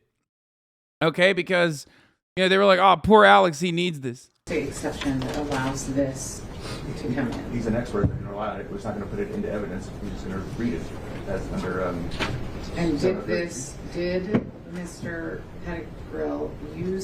Pettingill, excuse me, sir, use this in developing his expert opinion today? Well, he wanted to get into the deplatformation and see if it actually lowered his revenue and if the deplatforming was related to the Sandy Hook or something different. So this is something he did research on and relied on, formed his opinion that it's not related to Sandy Hook. I would also, if I may, Your Honor, I remember looking at that rule when we had our last expert witness on it. Also, I think has to be learned treatise commonly relied on by these? Well, that exception does. I don't know if Mr. Farah is trying to point me to a different exception. Texas Rule of Civil Procedure 703, Your Honor.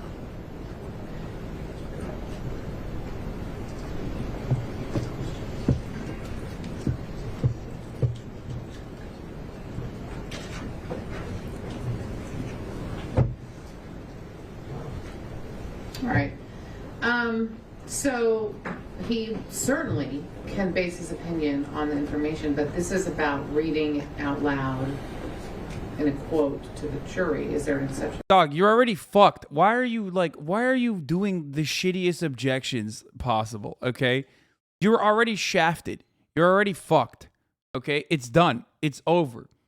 Like him reading why Alex Jones was deplatformed when talking about Alex Jones's assets is so fucking irrelevant to the reasons, like to the actual matter at hand. It is such a weird fucking thing to object to. Oh, objection. Okay. I do think it's under learned treatise if he says that what the. Well, you have to go through where it came from and all of that. Let's just do it this way, Dr. Fennegill. I'll withdraw the question. Sure. Without reading rephrase it. Without reading it from your research, why was he deplatformed? Sure. The deplatforming, in particular from Facebook, stemmed from hate speech, from language which was described people such as transgenders, Muslims, immigrants in a sort of a hateful way, it says here. And InfoWars has been accused of other, I won't even carry on and report that, but other remarks, let's leave it that way. Yeah, inciting violence also? Correct, yes, sir.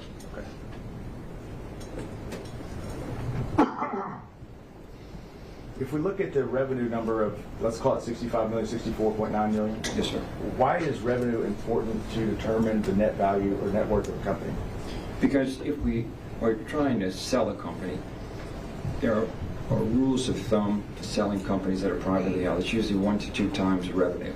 And that's a universally accepted algorithm for trying to value a company. In this case, if we take the 65 million and we assume there's a multiple of 1, which would be the floor, or the ceiling, I'm sorry, 65 million would be the floor. And we assume that the multiple of 2 for a 2-year times revenue earned would be 130 million. And that would be some range to put a number on InfoWars and free speech systems.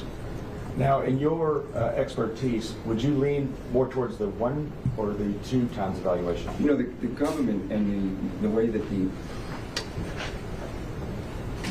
professionals who value businesses, they rely on IRS income tax returns based on paid income taxes and asset values. We don't have that. We don't know. So I don't know if I should lean toward 1 as the floor or 2 or 2 toward the ceiling. It's probably somewhere in between. He's been on the air for a long time, right? Oh, yes, sir. We know from at least 2016 through 2021, his revenue stayed relatively the same, correct? Correct. 50+ million a year, correct. I'm sorry? 50+ million a year. You know he has a loyal following, correct? He has a rabid following, correct. Would those factors... Once again, my man was caked up, generating $56 million a year on average, okay, that they know of. There's additional assets. It's harder to fucking figure it out. But also, on top of that, his fan base is so fucking insane that, like I said, only last month, someone just dumped $8 million in crypto into his pocket. Straight up, because he was like, I'm so broke. I'm so broke. Help you lean closer to the 2 times revenue? It would. And there are other reasons for that. Because he has an ongoing concern. He has a very successful practice, very successful business, and he has these rabid followers. He, for the most part, is the key man of this organization.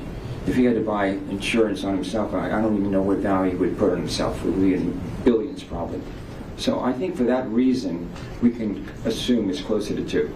Okay. And if it was 2, that would be $130 million would be the net worth of free speech systems. Correct. Minimum.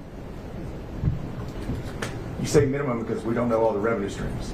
We don't know Amazon, we don't know eBay, we don't know all the other sources, we don't know any of the other ad revenue he gets. You know, with all those clicks, and I don't know this for a fact, but with all the clicks from the... Your Honor, witness just said he doesn't know this for a fact. I don't know why he would testify to it. He's saying what the revenue streams could be without saying a number. We don't have the number. Calls for speculation. Okay. I actually don't think I can address that until I know what he's going to say. So I think I have to hear it. Right. You're an expert. You're here testifying as an expert. That means you get to tell us opinions, which other witnesses don't get to do. But we also need to know what those opinions are based on. So just consider that as you testify. With respect to the ad revenue, we don't know how much he makes from ads. Typically, someone makes money from ads because if they can click and direct someone to a website and purchase products, they get paid a commission on that. That's how many of these web guys make money. So we don't know the numbers. Some people make money off of subscriptions instead at the top of the hour when they say, hey, there's a 60-second ad break that's coming. If you no longer want to see those ads, all you need to do is subscribe. The ad revenue that I make is negligible as a consequence of the deal that I have with Twitch, whereas the bulk of my revenue is the most transparent way possible. Subscriptions, which you can add for $5 or for free with a Twitch Prime, or by getting gifted a sub, you'll be able to avoid the top of the hour ad break. That's a 10-10 segue that is directly at the top of the fucking hour. What am I gonna do? Not take that fucking layup? Obviously I will. Aloha from Maui, thank you for the 5 gifted subs. Okay. Allowing 5 people to no longer see the ads. Here's the 1-minute ad break now, by the way.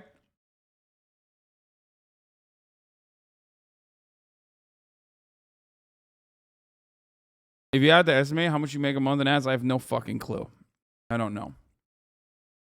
Do you receive the same money whether it's a Prime sub or a normal one? Yes. The cut is the same. Anyway, I already hit you with the ad break. Anila, thank you for the 5 gifted subs. We don't have spreadsheets on that, but we know it's an unknown, and if you just do the math... Cap, no clue? No, I literally don't know. I straight up don't know. Widow Kate 66, thank you for the 5 gifted subs. Gets, then Spider from Mars, thank you for the 5 gifted subs. He's making money from it. Let's turn to the net worth of Alex Jones. Sure. Tell me what you did.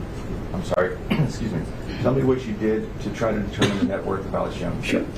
Alex Jones withdrew $61.9 billion in 2020. I don't know if that was a one-time withdrawal or it was accrued pay over many years. By the way, so this process that Alex Jones is on is basically the same that corporations engage in. It's like a similar structure to what corporations do all the time. And because of how much revenue Alex Jones generates, he is a corporation as like a singular entity pretty much. Like, for example, Amazon, the reason why fucking Jeff Bezos pays so little in taxes is because his assets are not liquid, right? Like, it's not cash. He has assets. He has stock. He has Amazon stock, which he can use against, he said $1 million, not $1 billion, chat. He can use to get loans forever, okay? Very low interest rate loans. Instead of paying taxes, he's basically paying the interest back to the bank, okay? And that's kind of, how much does Young Turks make? First of all, I don't know, but it's a fucking hilarious thing to bring up, like, tiny-ass Young Turks and the revenue that they generate when talking about fucking Alex Jones's multiple Umbrella Corp, Shell Corp, and subsidiaries that are raking in $60 million a year. You think the Young Turks makes anywhere near that? You are the most delusional person on the fucking planet. Okay? But again, you're a fucking idiot. Okay? You're a fucking dumbass. If your thing is like, well, no, just, if you want to be a right-winger, okay, just flex. Just say, look, Alex Jones is great because he speaks truth. That's why he's making millions of dollars a year. Don't fucking turn around and be like, how much does the Young Turks make? You're an idiot. You're gonna come across like a dumbass when you say that. Okay? You just had a question. Why are you mad? Because that's not a question. That's an effort to derail the stream. And let's take a look. I'm assuming that you are also doing that as well half the time. There you go. By your logic, yeah, you are exactly doing what that fucking person asked the question. You're literally doing the same thing. You're doing the same thing all the time when you ask questions like this. It is an effort to derail the stream. It's not a genuine question. There's been discussion that it was over a 10-year payout. It doesn't matter. It's $61.9 million. And that number represents, in my opinion, a value of Alex Jones' net worth. He's got some money put in a bank account somewhere. He had 4 accounts we know of at Security Bank, but we don't know what's going into that account. Your net exposed again. Into the account, and we don't know when the money was put into the account. But we know that there is a statement saying $61.9 million was withdrawn and paid to Alex Jones. From Free Speech Systems? Correct. In 2021? Correct, 2021. The same year the default judgment was rendered? Correct. Do you have any records of other money being pulled out of Free Speech System and given to Alex Jones in this time frame? I do. From the testimony, the notes from the Brittany Pays, she mentioned that another $18 million was taken out before this year, before this 61.9 million figure. It was $18 million over a 3-year period, 2015 to 2018, $18 million. So that totals about $70 million? If you add the 6 per year to the 53, you get 60 million, but close to 70. And as I said before, there's been testimony that is made this year on track, 2021, 70 million. Okay. Does that help you determine the net worth of Alex Jones? Yes, sir. What did you come up with in that opinion? Same approach to his net worth that I took to valuing the companies would be 1 to 2 times his net worth. And you can do the math on that. So 70 to 140 million? Correct. Yeah, 140. Correct. And those are very simple numbers. And there's no economics and no present value. Those numbers He's got a cake, dude. Speak for themselves. I see Chad is starting to get bored of this content, and therefore the moment that I fucking get up, they're spamming Hermy. That's usually when Chad is like no longer interested in how much money Alex Jones makes.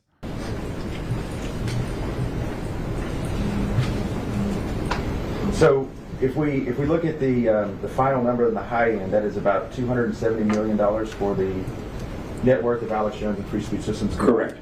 And the low end, the low range of that, if it was just one, would be 135 million? Correct. Are all your opinions given today to a reasonable degree of economic probability? Yes, sir, correct. I don't have any more questions. Are you telling us you don't get money from corporations that advocate all the great socialist ideas that would increase their profits? Sarcasm? Yeah, exactly. Kind of fucked up. That's a big mistake that corporations aren't just dumping all their money into me so I can defend them. All right, so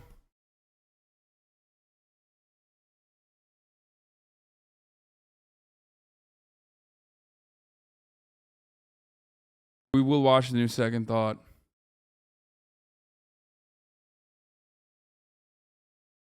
Now, the reason why they're looking into his assets, the reason why they're pocket watching, if you will, is because they need to figure out how much money he has so that they can figure out exactly how much money they can take from him. This is a part of the punitive damages in his payout. That's it. That's the reason why they did this pocket watching. And given the corporate structure of the United States of America, it's very easy for him to hide his assets. It's very easy to hide how much money exactly he's making. It's very easy for him to, as a just set up liabilities for himself as a way to get. What the fuck am I looking at right now? That are saying that the vaccines are safe and effective. You're aware of that, right? It's the government that's saying that they're safe and effective. So let's talk about that for a little bit. Are they really? Meanwhile, at the CPAC conference, they're talking about vaccines and their efficacy. That's awesome. Of course, CPAC is full of anti-vaxxers. That's what they do. That's their bread and butter. What is this? Oh, Fidel Castro? Yeah, I know. Fucking James Franco is going to play Fidel Castro. Daily Wire says it's a $100 million a year business. We already talked about that. Hogs is how you make your money, okay? Republicans make their fucking money off of dumbass small business owners who have a lot of fucking money. Who would have thought? Who would have thought that, you know, saying what rich and hate-filled business owners saying out loud what they want to say would be an incredibly profitable business? That's crazy. You know what else is crazy, though? Let's move on to CPAC. Let's get into CPAC. CPAC also had some performance art, apparently. I know Israel is bombing Palestine again. I don't know what you want me to do about it. I talk about Gaza all the time. I can't just, like, we will talk. We will get to it. Can you guys please stop spamming it? Oh, my God.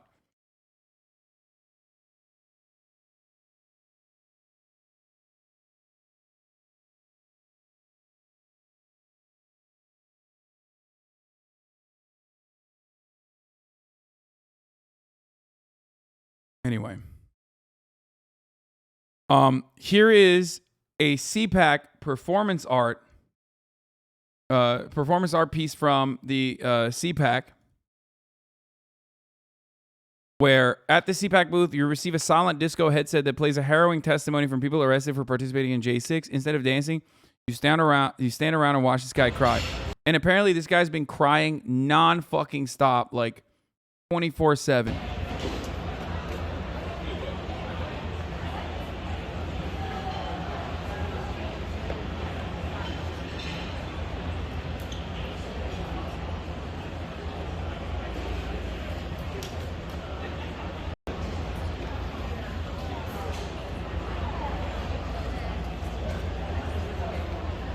This is awesome.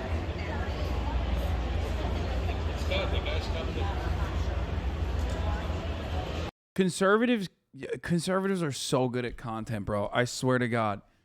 I mean, this is literally just like, first of all, this is liberal content. Okay? This is a conservative approach to liberal ass content. You understand? That's what's going on here.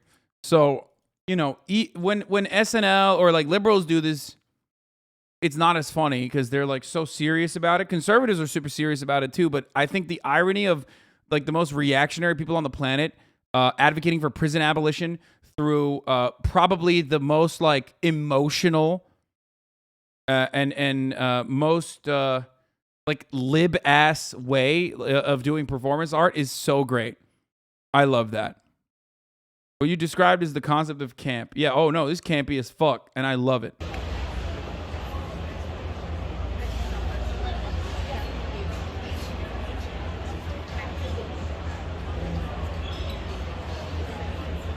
That's a big boy back there. Holy fuck.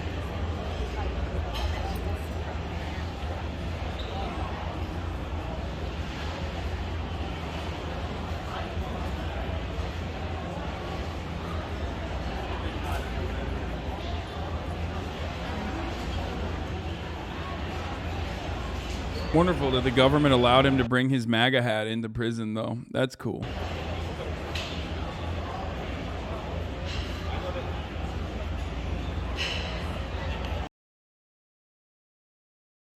Someone in the chat said next year they're going to have them do slam poetry booths. And honestly, I think, first of all, big slay. Okay, big slay. Big slay. Yes, mama.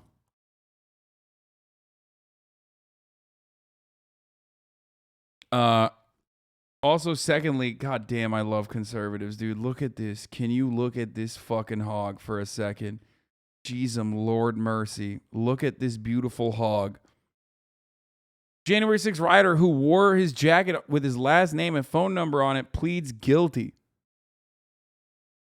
Troy Faulkner of Ohio admitted to destroying government property on last year's attack on the U.S. Capitol.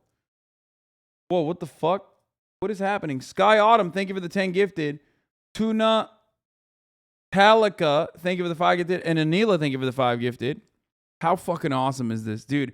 Antifa, brother. Antifa stormed the halls of Congress, I promise you. No, it wasn't Antifa. It was Troy Faulkner of Faulkner Painting. And his phone number was on his fucking jacket. This is one of my favorite types of conservative commentary, conservative rhetoric. Antifa must have stolen my jacket, brother, and hired someone who looks a lot like me. And I have no alibi for that. I have no alibi for the time frame in January 6th where, you know, the halls of Congress were being stormed, but must have been Antifa. What's worse, wearing your name and number while committing a crime or making a rap song about all the crimes you did? Your name and number while committing a crime, infinitely worse. Because when you rap about like the crimes that you did, it's technically supposed to be straight up fucking covered under the First Amendment. Like, it is literally, there's supposed to be a creative license that you're allowed, and free speech protections should genuinely allow you to get away with openly stating that you did a crime. I know that you're probably a racist for asking that question, by the way. But like, you know, most rappers don't fucking put their name and number on their jacket while they're, you know, doing a crime or whatever, if they are even doing a fucking crime.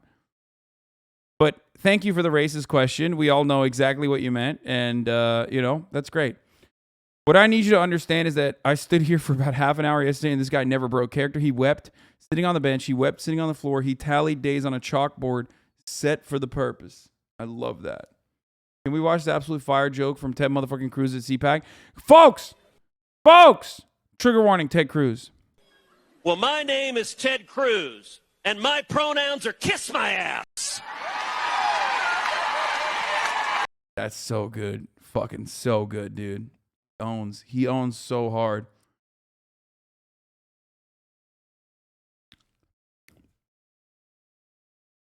It's wonderful that Ted Cruz at CPAC is making the same joke that Dave Chappelle is, by the way. One of the most goated comedians of our generation, making pretty much the exact same jokes as Ted fucking Cruz.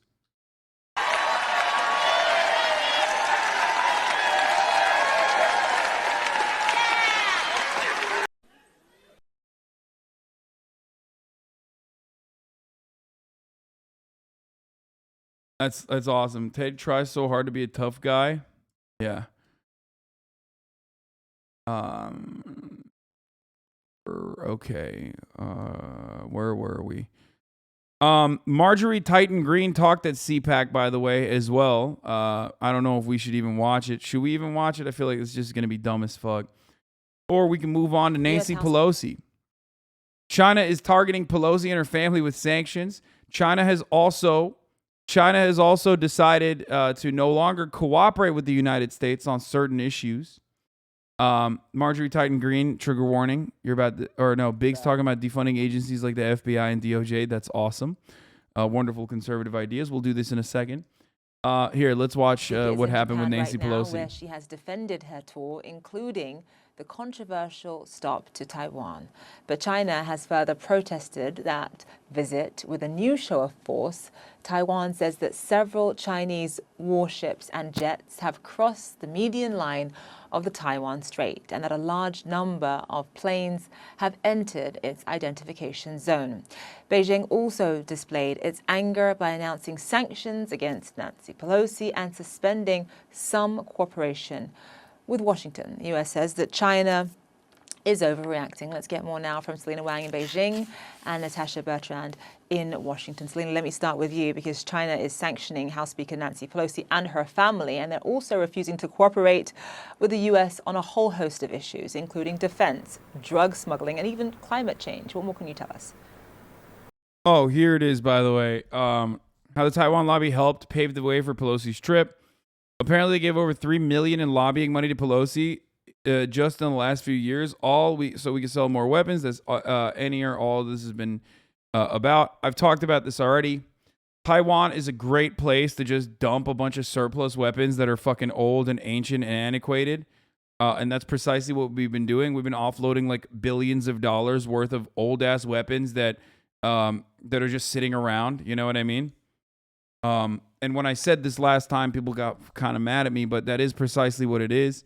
And that is, it is what it is. That's just what America's economy is, baby. We're just a fucking weapons manufacturer, arms dealer, and not enough warehouse space in Ukraine. No, Ukraine is actually getting newer weapons for the most part, not older weapons. Ukraine's getting the new shit, the newer shit. Antiquated, not really. They're still really effective. Yeah, of course. Someone's got to buy the fucking weapons, dog. What do you mean? Somewhere, we got to put the weapons somewhere.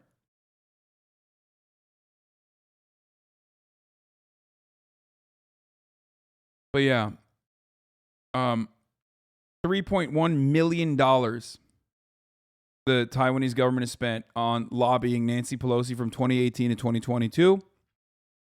Of course, for $3.1 million, Nancy Pelosi is going to turn around. Well, it's not just $3.1 million. It's $3.1 million in lobbying that she's getting.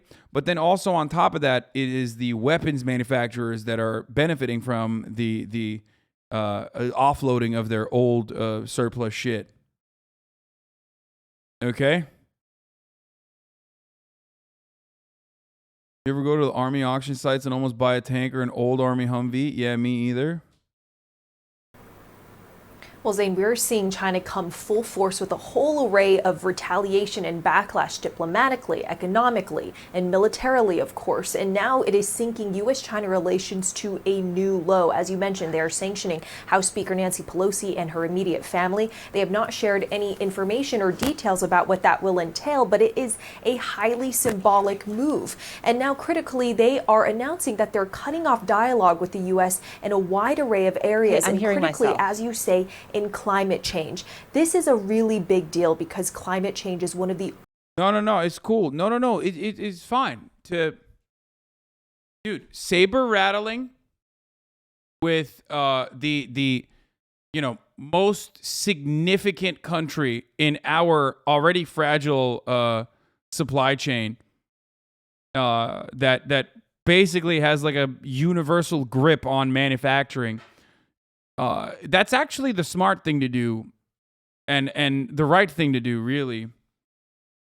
So I'm glad that Nancy Pelosi was, girl bossing out and about doing what she does best.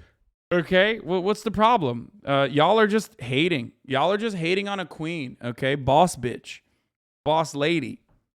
Only areas where the U.S. and China were continuing to consistently speak to each other despite the heightened tension. Can I ask a question? If the U.S. was already going to visit, why would they ever succumb to China's demands? That just seems like not an option from the U.S. perspective. I don't know. Maybe because China is an incredibly valuable trade partner, and also on top of that, the fucking a genuine competitor in America's endless and I would say desperate and flailing attempt at grasping to the remaining global hegemonic power status it has.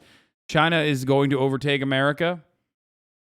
So it's probably better to have favorable dealings with China rather than try to continue fucking flailing your arms around like a psycho. By the way, the U.S. government agrees to the one China policy. So Nancy Pelosi doing this goes against that. You understand? So your original premise is misguided because the United States official policy towards Taiwan is that it is in recognition of the one China policy. But hey, like I said, those weapons got to go somewhere, baby. Over the last few years. So the fact that they are cutting off dialogue in these key areas, it just shows the state of U.S.-China relations today and just how much mistrust there is between the two sides. And it remains to be seen if the impact of this is reversible. So you don't think China is overreacting? Wait, I don't understand. If you tell someone like, I'm not going to hit you in the face, okay? I'm not going to hit you in the face. And then you slap them in the fucking face while you're like, oh, well, you know, that was my friend. I have no control over my friend. But, like, I totally could technically tell my friend not to slap you in the face. And then, you know, you're going to get a little bit of retaliation, right? Like, that's not even remotely comparable. How is that not remotely comparable? This is a cringe take. I'm sorry, dude. I'm sorry that I'm not going to fucking sit here and be like, HasanAbi being a CCP simp. Fuck all of you, okay? You know what my perspective on this matter is. It is not a bad analogy. Nancy Pelosi going to Taiwan, unironically, changes the dynamic. This is the last time this happened was Newt Gingrich in 1997. The Speaker of the House, the third in line of the fucking presidency, showing up in fucking Taiwan and showing up in Taiwan against China's wishes, against the one China policy that America personally fucking abides by, is a direct fuck you. Okay? That's it. You can fucking try to get all of your talking points in order to be like, well, what about Taiwanese liberation? What about Taiwanese independence? What about this? What about that? It doesn't matter. The majority of Taiwanese people do not want to fuck the current predicament that they're in, okay? More of them want to inevitably get to independence than unify with China. Some of them even want to fucking take over mainland China, but that's psychotic and it doesn't fucking matter. But ultimately, what people want in Taiwan, if you care about what people in Taiwan want, it's don't rock the fucking boat. China is a gigantic economic power. China is a huge trade partner, okay? That's it.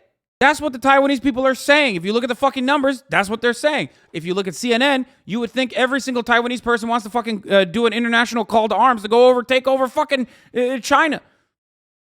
Shut the fuck up. How quickly you get whipped up into a fucking frenzy over what you read and what you see. That is a bad analogy because at least that friend is his own person, not part of the same person. It's more like I didn't slap you with my hands that just crossed your face. Yeah, exactly. It wasn't even a friend. It was like literally, it's just literally straight up a slap from your hand.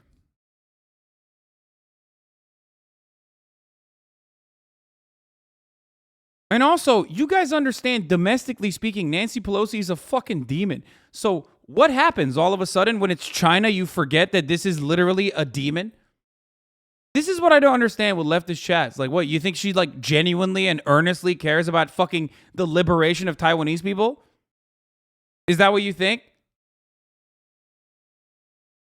They're straight up saber rattling, and you're like, no, that's actually, what the fuck? I don't understand what you're saying. It's not saber rattling at all. It is. That's exactly what it is. And that's precisely, your argument against it is very America First mentality, though. We should put people's rights about profits for our economy. What? Stop trying to use like emancipatory leftist language against like unironically keeping a business in the same way that it is when it comes to American foreign policy. It's one of the most disgusting things that anarchists try to fucking do regularly. Yeah, dude, so much emancipation is happening in Ukraine currently, right? It's great. Thank God for that. America is a global superpower. The global superpower had every fucking opportunity to cut a deal and ensure that there were no invasion occurred in Ukraine with Russia and Ukraine, but it didn't do that. It kept fucking saber rattling, and Russia already had interest in Ukraine as well, obviously. And then they fucking followed through with it. They wanted to expand on their on the eastern Ukrainian territories, and they successfully did. And now the price of that is Ukrainian blood. Where are the American troops? Where are the American soldiers? They just fucking dumped a shitload of fucking small arms and also weapons into Ukraine and fucked off. Who made the money? The defense industry made the money. It's not America first, okay? What are you going to do? Are you going to go liberate Taiwan? Personally, are you going to fucking do a call to arms? Are you going to grab your weapons and fight against China? Is that what you're going to do? You motherfuckers cry when you can't get your treats, okay? For a week. You motherfuckers cry for hours when you can't get your treats for a week. Meanwhile, you're over here talking about fucking doing war with the largest global superpower. There's about to overtake America. You fucking idiot.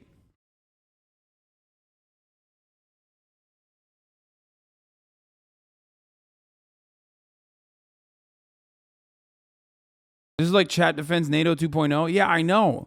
It doesn't. Hey, remember when I first covered this like a while ago and there wasn't a lot of angry people in the chat? Remember when I covered it again earlier this week and there wasn't a lot of angry people in the chat? Do you want to know why there wasn't a lot of angry people in the chat? Because they hadn't gotten the appropriate talking points from their fucking YouTube essayists and from CNN. But now they have decided these are the appropriate talking points. Taiwanese independence, Taiwanese emancipation. So now you're seeing a lot more pushback, and it's only going to it's only going to be worse overall because there's nonstop coverage over it. It's so frustrating. It's so frustrating, and people can't even fucking like, you know, take a breather and be like, maybe we shouldn't do this.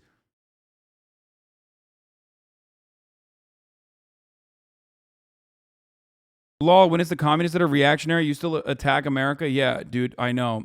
China, super communist.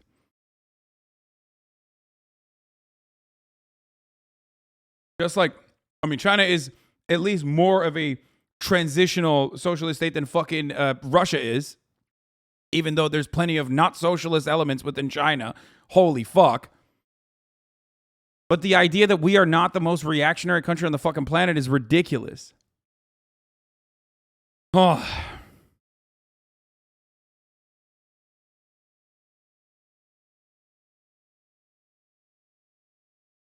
Neocon anarchists? Yeah, I don't know. I don't get it. I don't get it. I don't get it.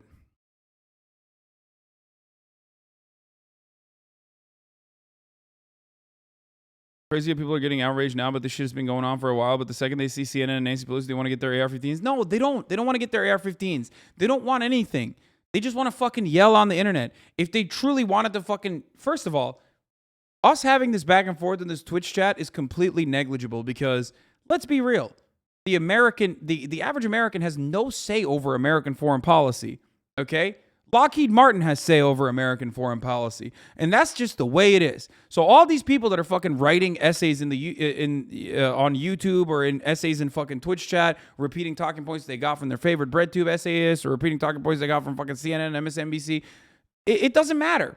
We're just having an endless back and forth circle jerk, okay? Ultimately, so many of these people are not going to do anything about it anyway. They would never do anything about it. And actually, they would only suffer the consequences personally of their tweets being shut off.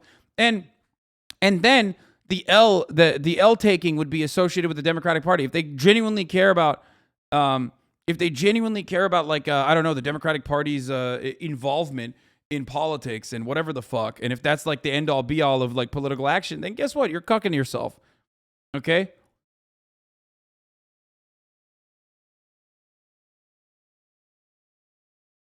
You are one of the few sane voices in this conversation. It's just like, it's also insane because like this goes directly against what America has done for as long as it has, and what Taiwan has done for as long as it has been around, and what China has done. The one China policy has been basically fucking stable, okay? It has maintained stability for both Taiwan and China. That stability has allowed them to create economic development in both nations. Okay? And it fucking works.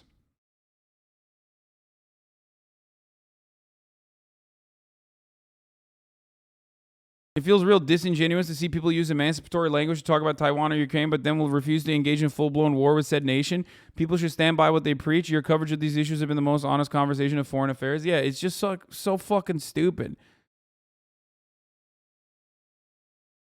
Okay? China escalated here. U.S. did not. Nancy Pelosi going to Taiwan is an escalation. Shut the fuck up. If you don't understand it, I don't know what to tell you. The notion that Nancy Pelosi going to fucking Taiwan is not an escalation is so silly. And the American State Department recognizes it as such too. And that's what's frustrating about it. That's why they had their fucking assholes puckered for the last week, constantly being like, we don't want to rock the boat. We don't want to fuck things up. It's just Nancy Pelosi is a girl boss. She can do things on her own. That's why they're fucking saying that. That's why Ned Price is going on TV be like, oh, it's not. It's fine. It's okay that they're doing this. They're doing this for, it's just going to happen. We can't stop it. Now, on the military front, we're also seeing China continue to ratchet up its intimidation of Taiwan, continuing to fly a large number of warplanes into Taiwan's self-declared air defense zone. This is the airspace around Taiwan, and a very inflammatory move yesterday, according to Chinese state media. Missiles from China flew over Taiwan Island for the first time, not around it, but over it. This is seen as a major escalatory move that military experts tell me go beyond what they expected China to do. And Zane, this is part of a days-long military drill that's happening in essentially a circle around Taiwan in what China has called a simulation blockade. The message China is sending to the world is that our powerful and modern military has the ability to choke Taiwan off from the rest of the world at any moment. But when I speak to military experts... Damn, bro, that's terrifying. Yeah, China's doing America shit, baby. They also... And guess what? They actually do have the power to be able to do America shit, for the record. Say, look, these military drills, they take a long time to plan. Is this so like Cuba? Oh, how dare you? Oh, what? After all, China would never actually, I don't know, purchase a piece of land or maintain a piece of land on this island nation for many, many years while simultaneously funding like prior dictatorships to make sure that that country stayed under a brutal occupation, under a brutal fucking dictator by the name of Batista, but like, I don't know, use some like a Chinese version of that.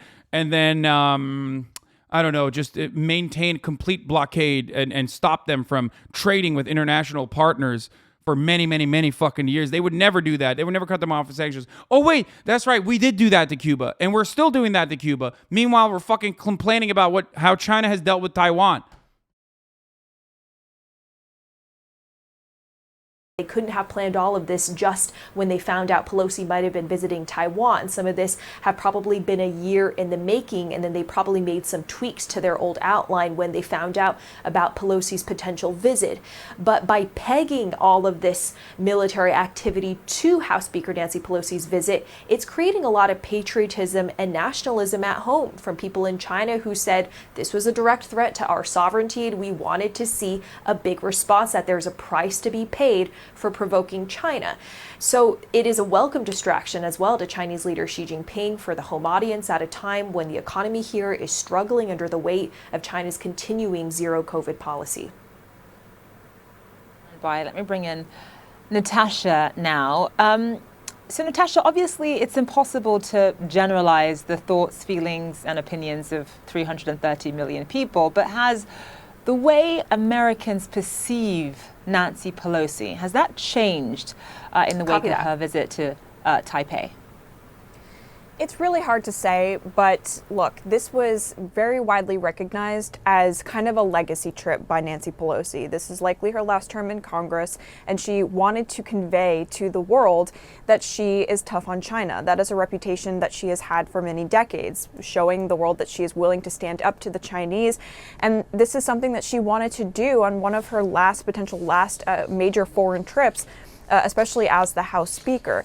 Now, the White House, of course, had been discouraging her for many, many weeks from taking this trip because they viewed it as potentially escalatory. And as we see, their kind of worst suspicions and fears have come true with the major Chinese response that we are seeing around Taiwan. But at the same time, the White House is saying that China's actions here are not proportional, that a House Speaker has visited Taiwan in the past, and that... Dude, that's my favorite, dude. Yeah, they haven't done it in like 20 fucking years.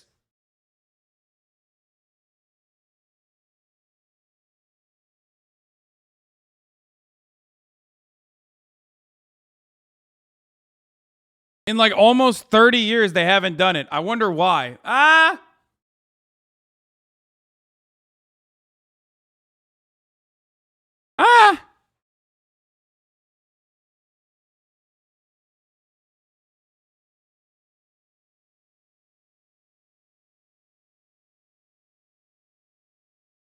Stirring the pot.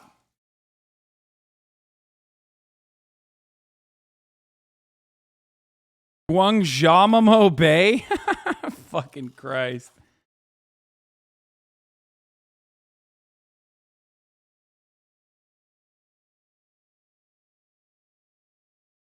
Did you know that China occupies a part of Taiwan where it has a military naval base and detention camp, which it also used as a torture site while also enforcing an embargo on the island?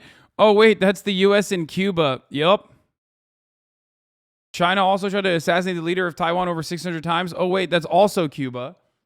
And the grossest assassination of all time is the character assassination that my man has to fucking withstand post-mortem by being played by James fucking Franco.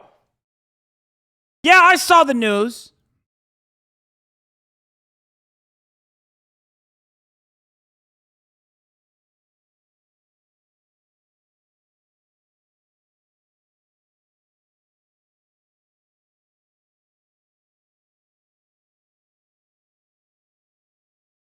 Yeah. He does kind of look like him, though, so I'll allow it. But, you know, anyway, let's continue. The United States' one China policy and one, policy towards Taiwan has not changed either. They still believe that Taiwan should not be independent, and the visit by the speaker has not changed that view. So what they're trying to convey to the Chinese, and what the White House actually conveyed to the Chinese ambassador to the U.S. when they summoned him to the White House just yesterday, is that it is China's actions now that are unprecedented, not the United States. But at the same time, what they're saying here is that they're not going to back down from their operation. So weird. Such a weird thing to say. Hey, why did you feel the need to say that then? You know, if you're not rocking the boat, why do you feel the need to mention that you're not actually rocking said boat? What is the boat then? Where is the boat? US be like, why are you hitting yourself, China? Come on, dude. It's also quite hilarious to like say this while every fucking leader universally is like, China's the global enemy. They're the demons, Jack. Look alive. I'm campaigning on that. And it's like, you expect Chinese leadership to also have eyes and ears and at least a firm grasp on history and how America's foreign adversaries have been treated in the past. The only difference now is that the first time you have a fucking foreign adversary that is an economic powerhouse of our creation.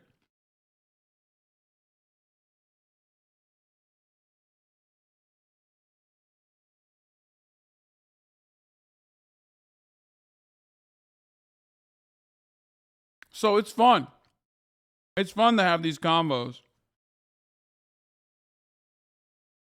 Operations in the Western Pacific, just because China has engaged in these military drills, despite the fact that, according to the National Security Council spokesman here, it appears to the United States as though China is deliberately upping the ante here in order to create a kind of new status quo, in order to kind of push the United States out of that orbit and make it so. America's so funny that, like, America's so funny that they're able to literally do this, and then the media, which is, by the way, of course, not consolidated and totally free, will turn around and be like, yeah, you know, it's really fucked up. It's really fucked up. I can't believe, we double dog dared China to do something, and then they ended up doing something, and that's really fucked up of China to do, really. It's like, motherfucker, you just said. You literally just said that Nancy Pelosi's visit to Taiwan is rocking the fucking boat, and the State Department recognizes that, and then you're like, oh my God, I can't believe China is like reacting to our actions that do actually rock the fucking boat.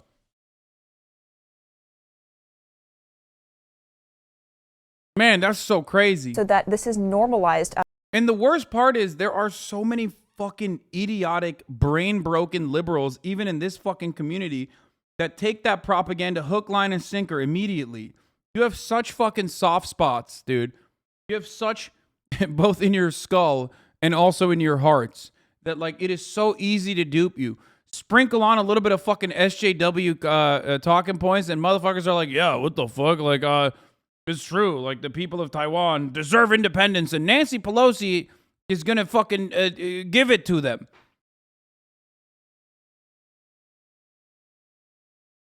military activity near Taiwan to kind of prevent the United States from feeling as though it is safe to operate there. So there are a lot of escalating tensions here, a lot of back and forth that has continued between the White House and China on this.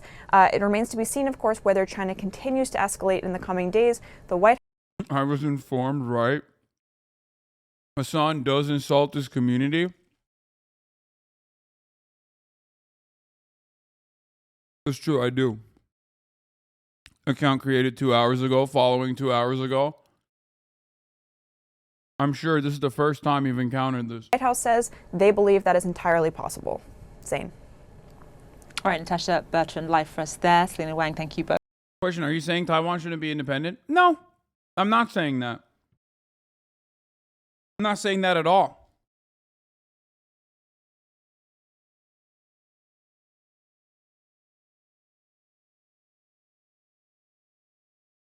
I'm saying that as it stands currently, Taiwan and China have a complicated relationship. Okay? One that America abides by. Are you saying that the U.S. should take actions against Pelosi? No, I'm saying that she should have never fucking went to Taiwan. They should have told that girl boss to stay the fuck home. Or at least, you know, complete the Asian tour that she was doing, the tour of Asia, without, you know, making one of the wings of that tour in fucking Taiwan. Because ultimately, China is not, like, gonna abide by your fucking rules. If you try to get into a wager with China, the largest economic superpower right now, outside of the United States of America, you don't want to fucking see what happens when they actually follow through. Do you get it? You don't want that. That is terrible. Especially when right now, nothing is happening. Like, nothing bad was happening. And now something bad could happen. Doesn't it make America look weak if she doesn't go after? They warn her. Wait, what? Dude, what the fuck are you talking about? Make America look weak. I don't give a fuck about making America look weak. America can suck my dick and balls, dude. What do you mean? Oh, make America look weak. These are psychotic fucking terms to abide by. What are you talking about? Make America look weak. Both so much. Let's move now to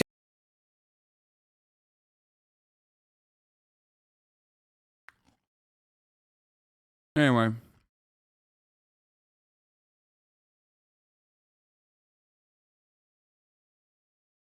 Okay.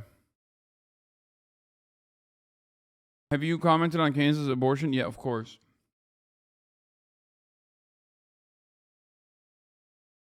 Wait, John Oliver, Taiwan? I mean, didn't we watch this? This probably sucked. Unhealthy obsession with mascots. Oh yeah, this did suck. We watched it. I mean, it wasn't great. You say nothing bad was happening, but couldn't this be seen as a response to the reports of China making a move in Taiwan in the next 3 to 5 years? I'm done. I'm done covering foreign policy for the rest of my life. It's over. I'm never going to cover foreign policy ever again. Because no matter how long term of a community fucking subscriber you are, as a matter of fact, the longer you are a community subscriber, the more likely you are to unironically take everything that someone else is saying. America has no business in Taiwan. America does not give a fuck about Taiwanese independence, okay? Regardless of whether China is saying like, oh, we're going to invade Taiwan or whatever the fuck, American intelligence is saying about China moving into Taiwan, does not change the American perspective, okay?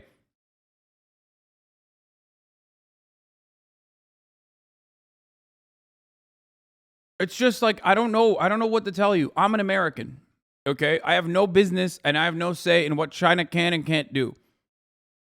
I don't even have any business or say in what America can and can't do. I'm over here, I guess, promoting the concept of like American democracy in theory, but it's just, can you cover the song Foreign Policy by Fear? No, we're not doing that right now. The U.S. doesn't care about the people there. If Taiwan gained independence and severed ties with the U.S., there would be a Falun Gong coup within months. Yeah, I mean, It doesn't matter. It literally does not matter.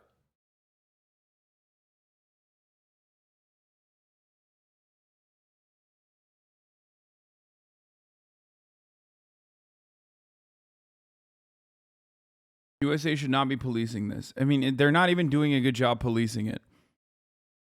I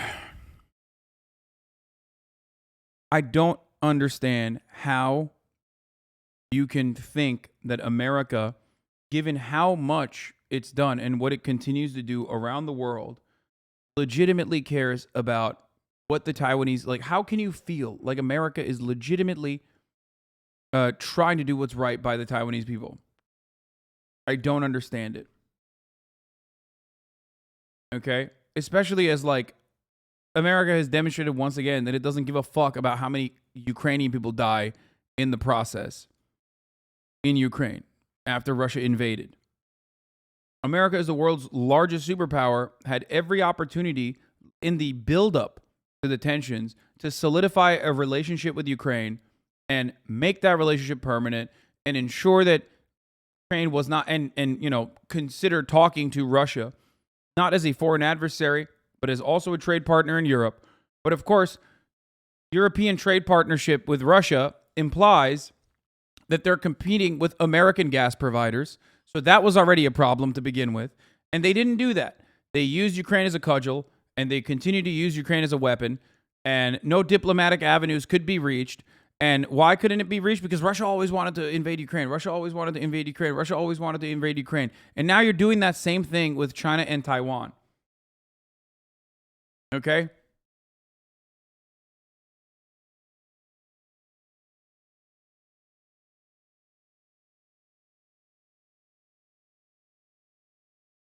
And if you even say China is definitely using Nancy Pelosi's visit as an excuse to invade Taiwan, then why give them the opportunity?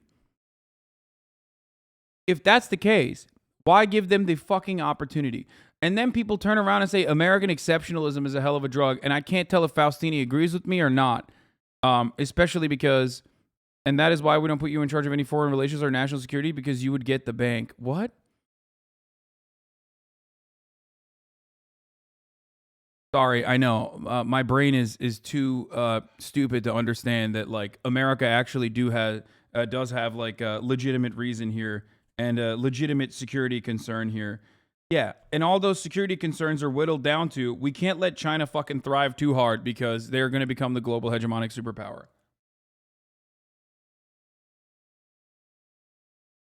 Don't worry. I'll never be anywhere near the levers of fucking power. And neither will you. The closest you'll feel to levers of power is by yelling into a fucking endless feedback loop in this chat.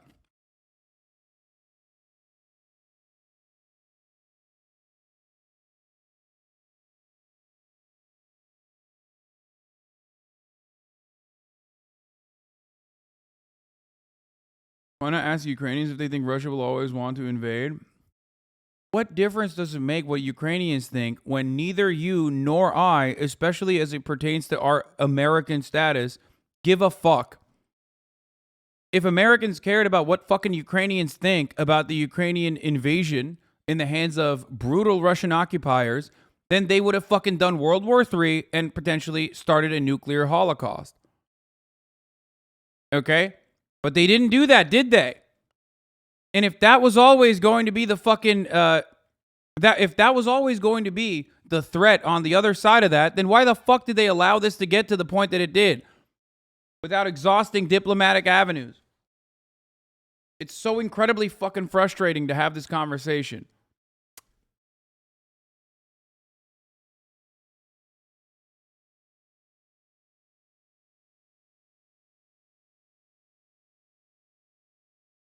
Didn't Baldwin bankrupt literally ask Ukrainians prior to the war? Most of them said there was no shot. Yeah, neither. And Zelensky didn't think there was a shot either.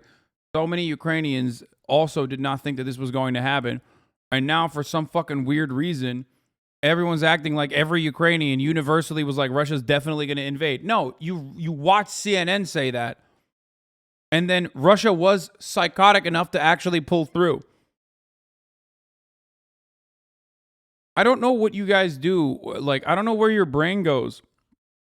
Is it like a vacuum or something when I talk about like all of the things that have happened in the buildup to like Russia, the USSR invading Afghanistan, America's involvement there? Like, you hear all of that and you go, that's right. And then how it like ties all the way back to 9/11, blowback from fucking Iraq and Afghanistan. I explain all of this shit to you for hours at a time. But then for some fucking weird reason, you can't literally go, wait, isn't a similar thing currently happening in fucking Ukraine? Because you cannot separate people's genuine interest in emancipation from America's material interest in the region to continue creating ongoing conflict. Okay? Color revolutions don't happen without legitimate interest from the people, okay? It's just about motivating them and then funding them and putting their interests front and center in the Western media while also providing structural and material support to those people, okay? Obviously, there are people that want emancipation, and those needs are legitimate. But America's interest in beefing up those movements is not. It is to make money for defense contractors. Okay?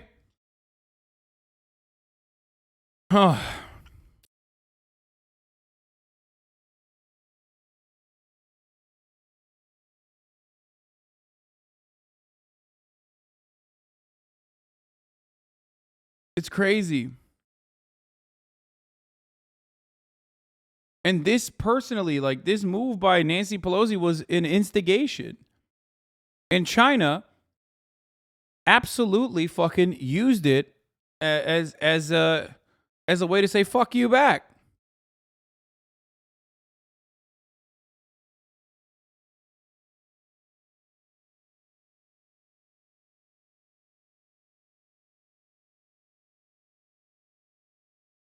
Anyway. And so many of you have completely looked past that for some weird reason and are now talking about, so many of you have completely looked past that for some weird reason and are now talking about like Nancy Pelosi didn't instigate, China instigated. It's like, okay, you got it. To an overnight breakthrough on Capitol Hill, a bill aimed at reducing inflation. Let's get back to domestic policy. Now appears to be headed toward passage after Democrats finally reached a deal with holdout Arizona Senator Kyrsten Sinema. NBC's chief White House correspondent Peter Alexander joins us with more. Hey, Peter, good morning. Hey, Hoda, good morning. Nice to see you. Politically speaking, this really was one of the biggest cliffhangers of the summer. Kyrsten Sinema announcing late yesterday that she will support moving forward with her party's climate, tax, and health care package. That announcement came after days of lobbying from fellow Democrats. And to be clear, this is a big deal. It clears the way for a shrunken down version of President Biden's domestic priorities to get through what is a 50-50 Senate. Remember, just last month, it seemed like the president's agenda was dead. Well, Sinema, she negotiated some changes to this deal, but it would still include the largest climate investment in the country's history, would lower the price for some prescription drugs, and it's expected to reduce the deficit. And perhaps most importantly, Democrats and many economists say it will help bring down inflation, but Republicans dispute that, Hoda. They are united against it. So let's talk timeline for a second, Peter. If Democrats do... Why is that taken for granted? Like, Republicans can say anything they want.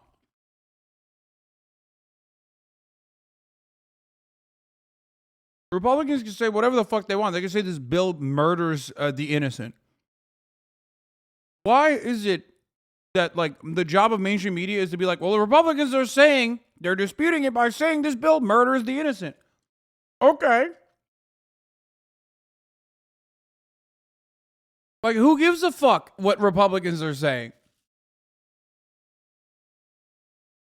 It's Democrats and economists versus Republicans and no economists. Yeah. And by the way, that's the best part, because like Republicans say that all the time, regardless. Are they ever going to talk about what got chopped, or are they just going to make it sound like the only minimal and not actually massive downgrades were made so Sinema Manchin could agree to the bill? Yeah. The Manchin part of it is also completely inappropriate. But the cinema part of it is such a big fuck you because it just like undermines one of the funding vehicles, like closing the carried interest loophole. Like she just straight up said, no, I want hedge funds to fucking keep raking in as much as they want and like and not pay any taxes in fucking return. It's awesome that she unironically was like, yeah, I'll fucking vote for this, sweaty, if you, you know, help the hedge funds. Who have all the votes they need. How soon may it be before we see this bill passed? Yeah, it's a good question. Now, I want to point to something here. Can you imagine if Bernie Sanders turned around and was like, there's not enough, fuck that, you know? Fuck that. You think it's all right to take out the carried interest loophole? Fuck that. I'm not voting for it. Guess what? You're fucked now. How much would the media fucking eviscerate him? How much you think?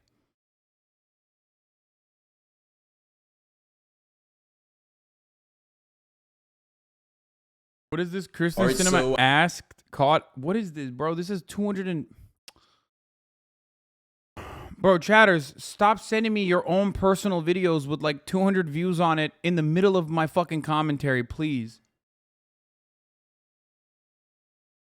Like, that's wild. Like, I love you. I hope you do well. But like, what are we doing right now?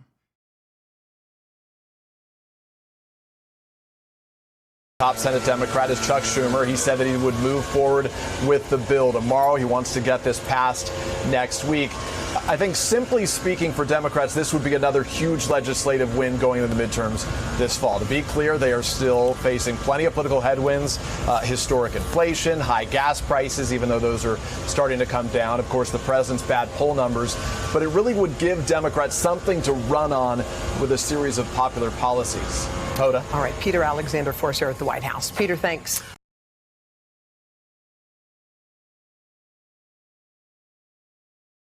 Yeah. Kirsten Sinema changed her mind, but now Bernie Sanders is an issue. Yeah, I believe Bernie talked about it. By the way, Kirsten Sinema didn't change her mind. Concessions were made for Kirsten Sinema. No such concessions will be made for Bernie Sanders. Remember, like, they will fucking fall on their arms and beg on their hands and knees for Kirsten Sinema to be the fucking vote to get this through. But they will never do the same for Bernie Sanders.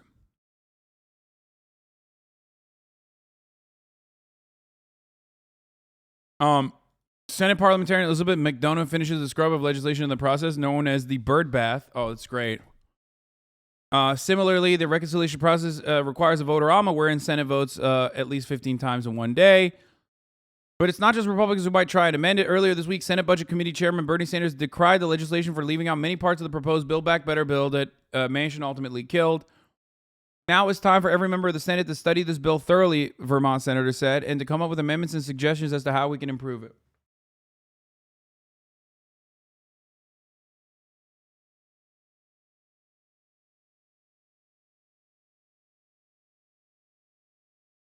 The funniest part about it is that, like, this bill it moves the needle in the right direction. Okay? It moves the needle in the right direction. But the hilarious part about it is that, like, it's just, you got to just shut the fuck up and take the marginal W. You know what I mean? Wait, what is this? Uh-oh. It looks like the Arizona Chamber of Commerce has Sinema's ear about the Inflation Reduction Act. They've expressed concerns to the senator over the proposed corporate minimum tax. Meanwhile, labor unions like Unite Here can't even get a meeting. Huh, surprising. Sinema caught asking her corporate bosses how she should vote on the Manchin-Schumer climate and healthcare package. Is this written in a way that's bad? She asked the Chamber of Commerce. I want to Mark Kelly Kirsten Sinema, and by that I mean put her on a fucking rocket ship, okay? Along with the Chamber of Commerce in Arizona. Why is the Arizona Chamber of Commerce literally fucking telling whether certain provisions are bad or not? Do you not know how to read, dumbass? Why do you wear those fucking Wendy from Scooby-Doo ass glasses all the goddamn time if you don't know how to fucking read?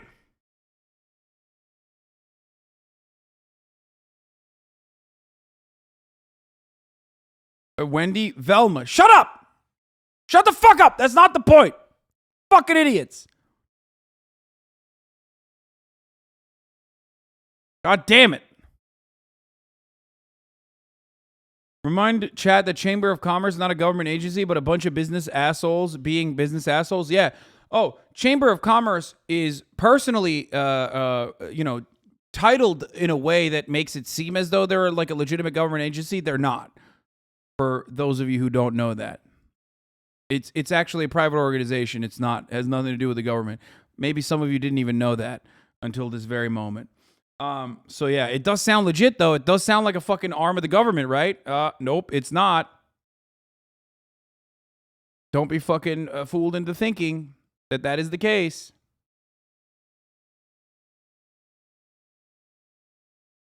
Also, don't be fooled into not seeing the top of the hour ad breaks because they're coming at the top of the hour every hour. The Chamber of HasanAbi gets together and gifts a bunch of people subs.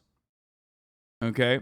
And that's one way to avoid the top of the hour ad break, by getting gifted a sub if you're lucky. Or if you're not lucky, you can make your own luck by subscribing on your own for $5 or for free with a Twitch Prime by connecting your Amazon Prime account to your Twitch account, where you get one free Prime subscription a month. Here's the 1 minute ad break now. Delightfully Small, thank you for the 5 gifted subs.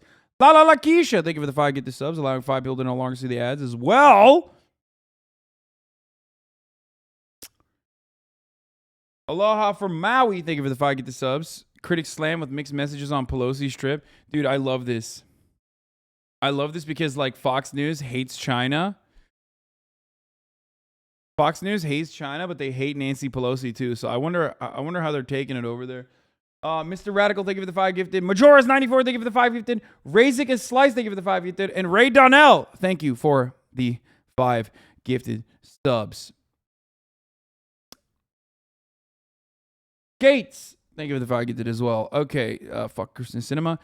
Hank Green is very excited about this bill. He says, this bill's a huge, huge, huge deal, man. I mean, 2 weeks ago, we thought it was dead. It has changed, but it has so much for environmental justice, for crushing demand for fossil fuels, and for dramatically reducing CO2 and methane emissions.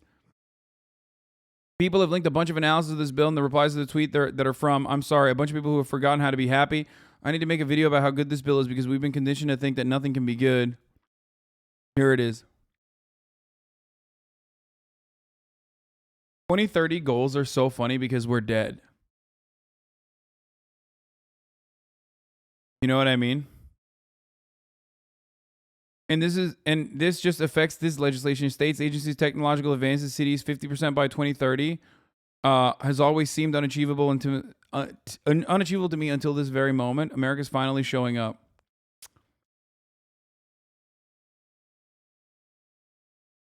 Yeah. You want to know how fucking, you know how fucked we are? You want to know how we're fucked? This is good progress, but not perfect, and it needs more and positive on it. If it's still the biggest climate bill we've ever done, it's a success. No, I agree. I do agree on that. Like I said, it's good. Not great. It's good. But, you know, we don't get good lately. So if all you're used to is bad, and then you get good, then it's like, oh, fuck. Okay, well, this is incredible. Not incredible. It's kind of good. But let me tell you why shit's fucked up. Even RDC World is out here talking about the inevitable collapse. Let's take a look. Does he keep making every movie more confusing? Hey, all right, guys. People are dying right now. There's like toxins in the air, pollution. People are talking. We need y'all help right now. Oh my God. It wasn't that shooter And that was the standing monkey. up there. I was so What are y'all confused. talking about? Hey, I just said people are dying right now. Like there's red particles falling from the sky. Yes. And like people are just like falling over. Exactly. Right. Oh, that's early. Yeah, That it is is pretty early. early. I thought it happened like 45 minutes. Exactly. Yeah, 45 Hey, minutes. 45, what are y'all talking about? My family's dying right now. Come on, please. That's why. He said it. That's why he it. cares. No, they only care about you theirs. didn't read the article in 1999 where it said if we don't stop doing it to the climate, people are gonna die? I mean, no, I gotta print it out right here. Hey, read it now. Read it now. Hey, what about his from 2005? Hey, Did you read that? Huh? Or what about his from 2015? And then we wrote a whole book. We wasted our time in 2022. What the fuck? Y'all didn't read none of that, huh? Hey, I know. Yeah, it's too late now. You know when you can help? You know when you can help? In 1999 when I wrote the article. Well, that's the past. This is now. Carbon footprint too big. No, ozone layer's being depleted. Sorry, guys. Does Ice caps are gone, right? Exactly. Yeah, there's no more animals. No. Oceans are gone. Yes. Yeah, you guys fucked up this time. Man, you know the sky is red. Oh, actually, no lie. I have a plan. What? We made these masks. We know we're fighting wars. We made these masks for us and our family, but y'all didn't fund them, so we did it with our own money. This is all we can make. Okay, we'll give us some more money. We'll take that. So give it to us in about 10 minutes, and we'll start making them. Okay, cool. But too bad y'all didn't be dead in like 4 seconds. 4 seconds? What are you talking about? Yeah, because the toxins are coming through. Okay, give us the message. Give us the message. Come on. Hey, those laws that y'all making at the last second, those were good, man. Good shit. Give us the mask. It's above us. It's above us, guys. No, we gotta watch that again. Hey, there's nobody at the movies, man. I know, everything went right over my head. I mean, it's great. Is this supposed to be funny? Bro, we're so doomed. Socialist shithead. Why are you mad?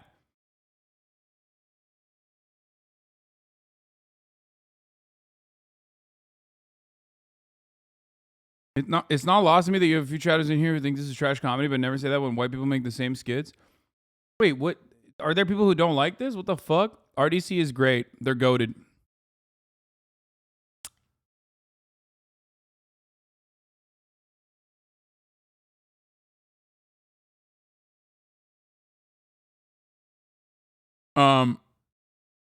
Fucking Elon Musk apparently went on the Full Send podcast. And it's so poppin' that YouTube decided to put not one, but 2 of the same video on my fucking recommended. Can you just look at this, bro? It's the same video twice. YouTube is like, you have to watch this.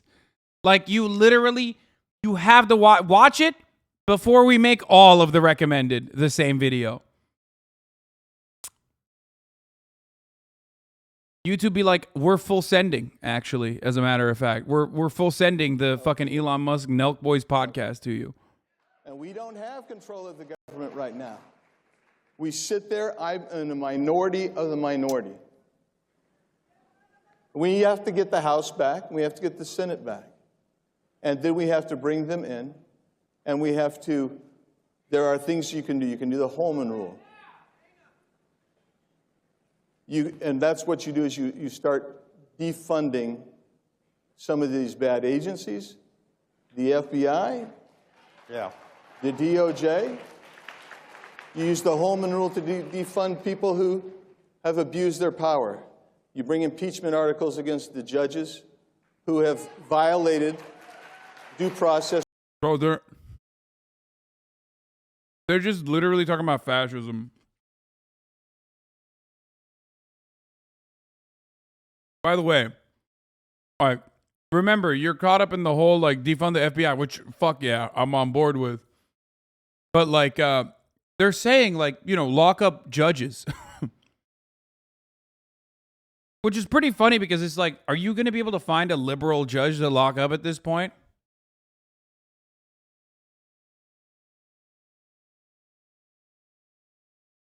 And hella people are just fucking clapping in the chat. In the audience. For instance, on pretrial detention, I'm like Cash.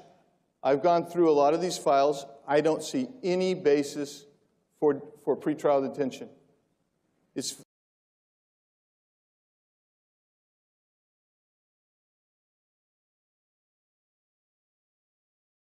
All right, boy. Okay, we'll take a look at this in a little bit. There's a lot more content to go through, okay? Kirsten Sinema, monkeypox, I'm skipping through. White House is seeking prisoner swap. We already know they're communicating through backdoor channels, or they're communicating through private channels, sorry. You know what? Let's move on. This high-speed rail is a project for the United States. I'm not even going to look at this Vox video, which is probably going to be an exact repeat of the which one was it? Someone made a fucking video shitting on the California high-speed rail project. And real life lore did. And then fucking Alan Fisher came in, friend of the show. HasanAbi had Alan Fisher came in and stuck his dick all over real life Lord's video so hard that real life Lord was like, I'm so sorry. I made the worst video of all time. So I'm not going to watch this. And instead, I'm going to watch him shove his cock all over this video when he makes it. Okay? So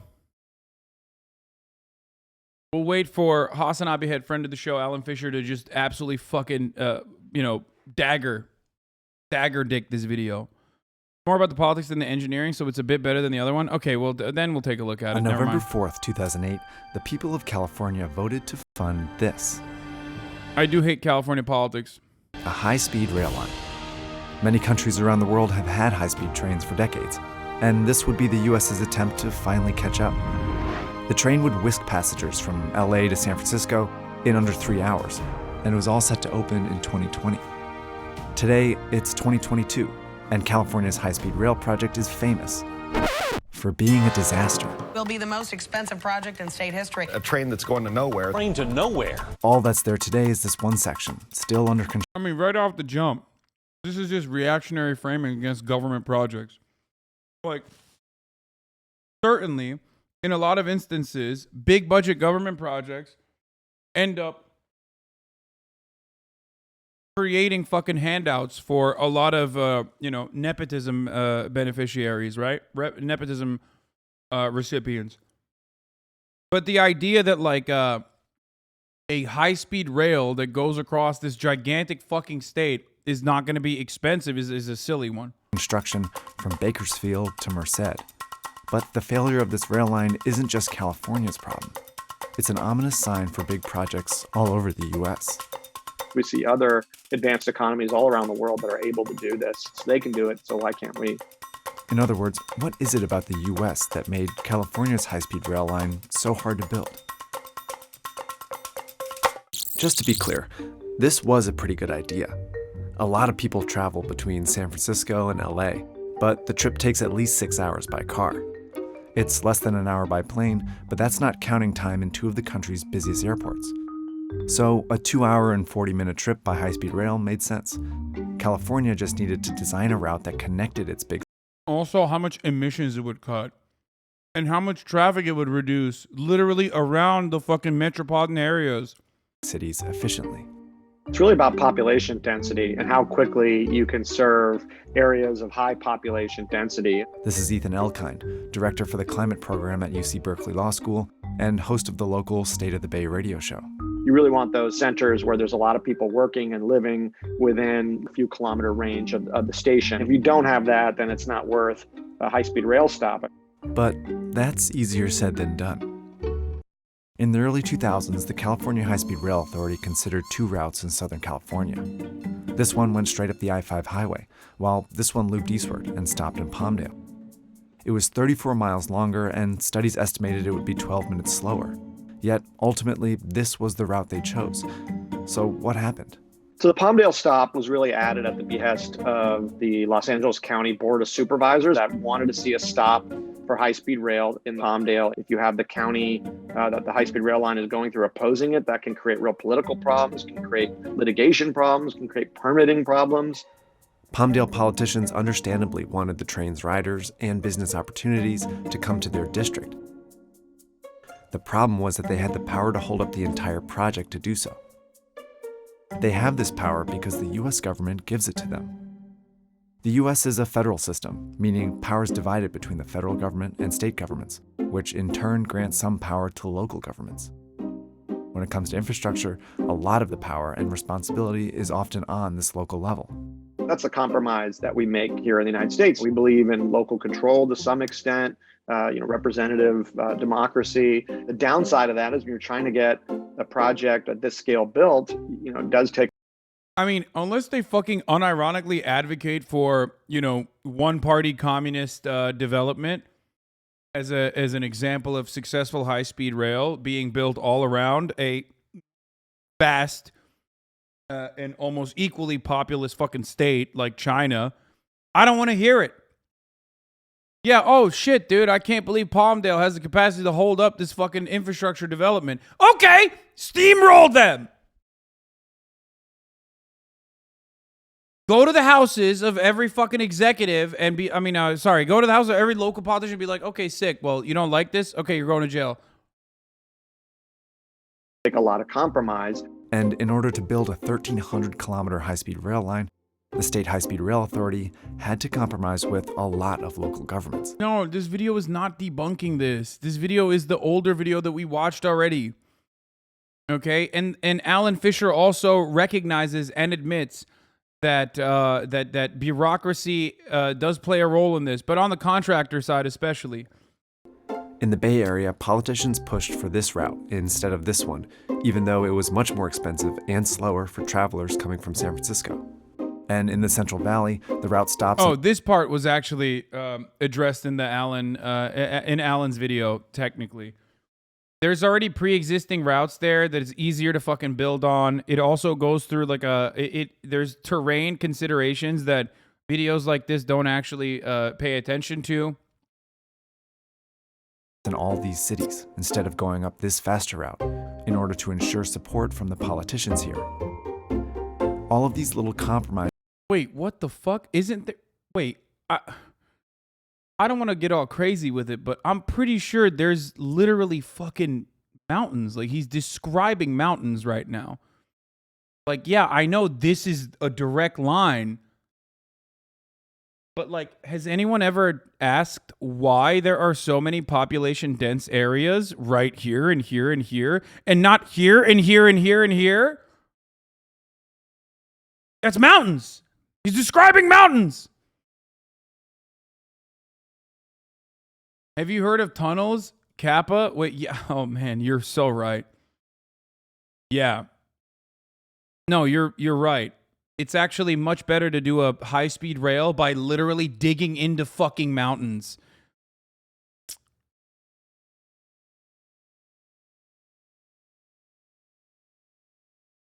Began adding up, making the route slower and more expensive. No, there are no mountains in that specific route. It's just going along the I-5. Wait, I thought I-5 was much shorter than that.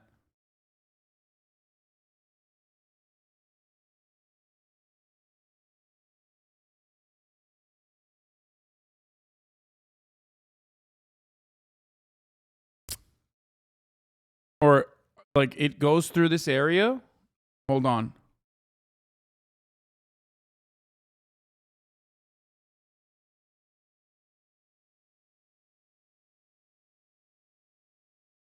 Okay, but hitting I-5 is ignoring where people live?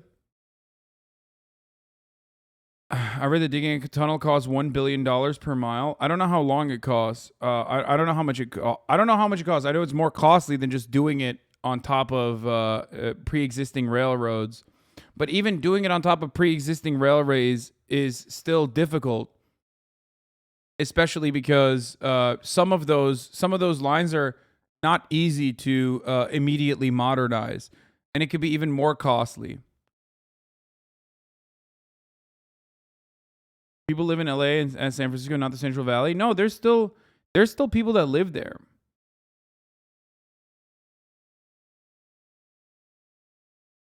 I think the reason why they don't do it past the I-5 is that, like, I thought that the reason why they won't do it past the I-5 is because of mountains. And even if it's the interstate, directly, I might be wrong. Hold on, I'm trying to pull it up. But from what I understand, even if it's the interstate, building a fucking railroad on top of the interstate or near an interstate is not as easy. And you still have to go through mountains. Just because I-5 might go through mountains doesn't change the reality that adding train tracks on top of it is still a significantly more expensive endeavor.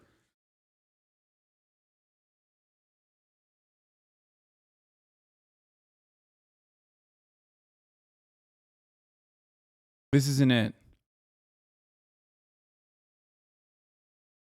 Wouldn't earthquakes cause massive problems with the tunnels?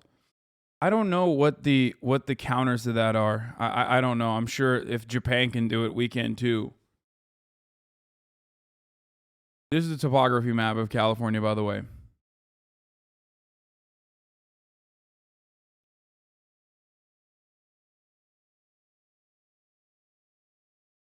It looks straight, but it's too curvy for a high-speed rail. The I-5, that is. You need to make a lot of extra tunnels, expensive and shit. Yeah. That's it. The 5-4 through the Central Valley, which is surrounded by mountains.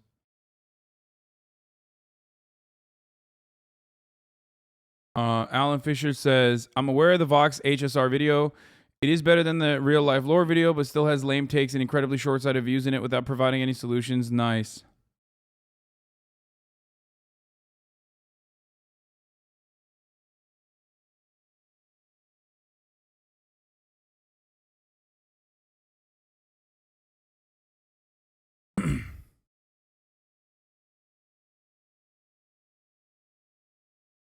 Gotthard Tunnel right now. Mountains are literally just a question of motivation. I wonder if we should. It would be better if they just bring on Alan Fisher himself, or just wait for him to do a video on this, because I'm not well equipped. I'm just literally speculating. Which was a problem because the funding was already on shaky ground. When California voted in 2008, the state estimated it would need $33 billion to complete by 2020. But voters were told that California taxpayers would only have to pay $9 billion. That's because the planners were counting on the federal government to chip in $12 to $16 billion. And it made some sense. The federal government spends tens of billions of dollars a year on transportation infrastructure. The problem was only a fraction of it goes to trains. Partly because, unlike most countries with high-speed rail, the US has a stark political divide on whether we even need it. By 2010, the Democrat-controlled Congress had allocated just over $3 billion for the project. Not nothing, but not nearly as much as the state wanted. But by 2015, the Democrats had lost control of Congress to the Republicans, who opposed this kind of mass transit project. More money for California's high-speed rail, I call it high-cost rail, is a terrible idea. None of these funds can be used for high-speed rail. They made it very difficult for any further federal money to reach this project, leaving it well short of funding. It's an example of how in the US, long-term projects can be... At least they nailed that. Actually, this is a better video. They do nail the necessity for additional funding and why, instead of giving it more life, they decided to kill it. ...be at the mercy of whichever party is in power, since they often have the power to stall it at any time.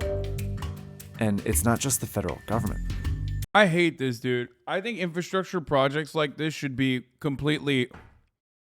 I don't even know. I mean, yeah, a one-party system would fix this, except we do have a one-party system. It's just a capitalist one-party, so it doesn't matter. That's the reason why we can't fix it. I don't know what to say to this other than just like, I want to jail everyone that stops things like this from happening.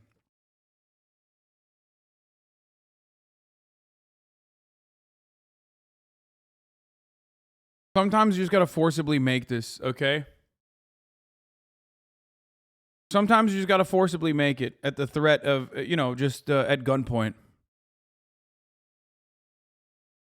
Private citizens can also hold things up. It took less than a year for people to start suing the California high-speed rail project. Many cases were based on a law called the California Environmental Equality Act, known as CEQA. CEQA requires the government to study the environmental effects of any government project, explore alternatives, and release the findings in a report. It's very easy to find a hole in that assessment and then file a lawsuit, essentially target practice for lawyers. Many of these lawsuits had... The whole thing was generally negative. It can be used as ammo for NIMBYs, which is the last thing we want. Also, most people in railroad construction know that the I-5 corridor would be terrible for HSR mainline because of how mountainous it is. I think the second part is valid. I don't think the diagnosis of the problems at multiple levels of government that high-speed rail construction to have problems are bad. NIMBYs will find excuses. Vox blames some localities for not allowing HSR through certain areas, which sounds anti-NIMBY. Yes, but the problem is NIMBYs are vicious and will use any amount of negative light to their advantage unless this video is obviously calling them out. Liberalism got me thinking maybe we went too far with handing out rights. Never forget that liberalism also did not necessarily hand out rights to black people, so there is that too. What is a NIMBY? NIMBYs are not in my backyard, okay? People who are anti-urbanism, people who don't want additional construction to happen in their backyards because they don't care about creating more supply of housing, because that will drive down their price of housing. However, they're also fucking annoying on top of that, and YIMBYs are fucking annoying too. Every part of that conversation is awful. There's plenty of YIMBYs in my community, obviously, because I'm a leftist.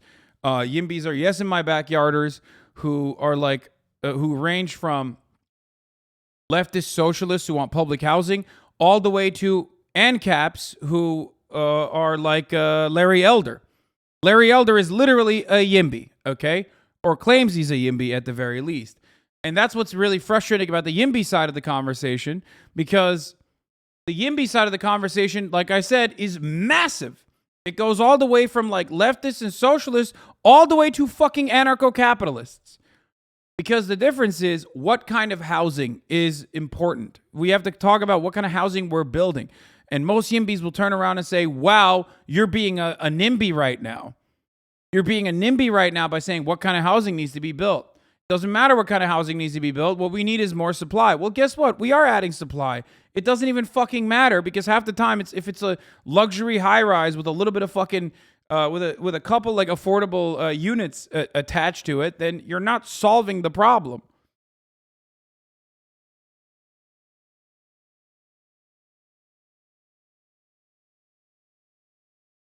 Anyway, but that is somewhat unrelated to the project we were talking about. Legitimate concerns. Some farmers in the Central Valley worried about the train damaging their agricultural land, irrigation systems, and crops. But others simply used CEQA to try and keep the project from being built in their neighborhood. This is a common way in the US for private citizens to block important projects like housing or infrastructure. It's not cheap to bring a CEQA lawsuit. Sometimes you've got very powerful homeowners groups that have sued and forced changes, or at least delayed the project and run up costs. For the high-speed rail line, these lawsuits were like roadblocks. And in order to clear them, the state had to hire legions of expensive lawyers, which added time and costs. I think you do want to have a participatory system. You do want to have people able to say their piece, and you want policymakers to respond. Just that you don't want to get to the point where a hyper-local interest has veto over a project of really statewide importance. But take away local politicians and federal drama and lawsuits, and this project still would have faced problems. The state body in charge of designing and managing this project was the California High-Speed Rail Authority. There was just one problem. The High-Speed Rail Authority had never built anything like this. Whoops. Obviously, it's a tried and true technology globally, but it was new in North America when California tried it. Certainly, we didn't have the confidence in-house how to build it here. When Japan and France were building their high-speed rail networks, they had legions of experienced engineers inside their governments. But the California High-Speed Rail Authority had to hire consultants and contractors to handle the design and construction. These consultants were 4 times the cost in some cases of what it would have cost to hire someone just to do it in-house. Another reason why the authority had to keep increasing the estimated cost of the project. Oh man, look at that. Another wonderful example of a failure that is public-private partnership. That's crazy. Dude, this is literally the reason why so many people like Juniper, Transgender Marks, and many others have said time and time again that America's not a real government, but just a bunch of fucking multinational corporations in a trench coat. It's just like the only goal, the only stated purpose of the American government at this point is just to literally fucking take money from you in the form of taxes and then hand it off, hand over fist to fucking whatever gigantic corporation is going to write you the fattest fucking lobbying dollars. I hate it. Just do something, man. Do anything. I fucking hate this so much. Which today is up to $113 billion to complete the whole line. But the state only has Brother, do you realize that socialist countries did those projects much worse? Brother, you are so right, dude. It's so crazy because our non-existent high-speed rail is so much worse than China's very much existing high-speed rail. You're right. Have you ever researched this at all, or did you just repeat this without even fucking looking at anything? Hey, China isn't socialist. Who's socialist then? Who are you even referencing then? What is a socialist country that has high-speed rail? What the fuck? No, I am from post-communist country. Then shut the fuck up, okay? Don't take advantage of the wonderful fucking public transit that was built before you by people who knew better than you, and then you fucking turn around and go, oh, there is none. What is it? Where is it then? What is he? I want to know. Hold on, I gotta... Motherfuckers will literally take advantage of the beautifully built, beautifully constructed metro stations from the Soviet era that double as a fucking bomb shelter while simultaneously being like, oh, that's so bad.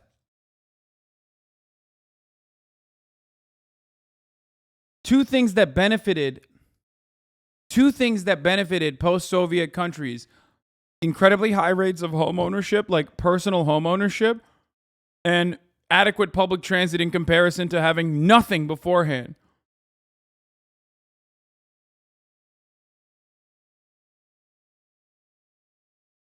I need to know what you're talking about. I need to know. There is none. I'm from post-communist country. There is none.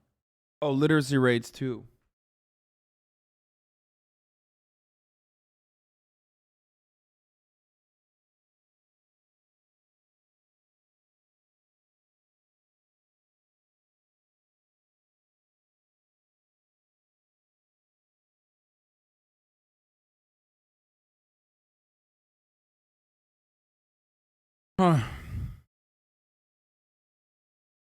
There's nothing that triggers me more than this.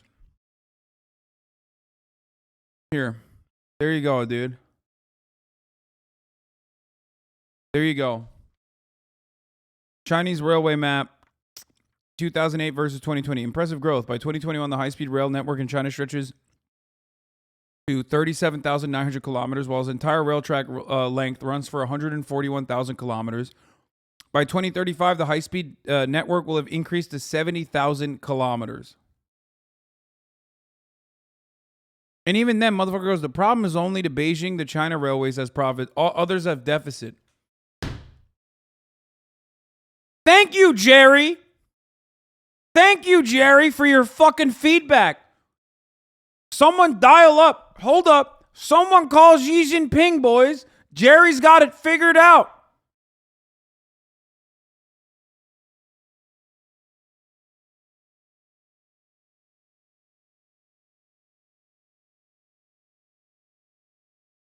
Does China know what Jerry knows? Do they have access to Jerry's beautiful brain?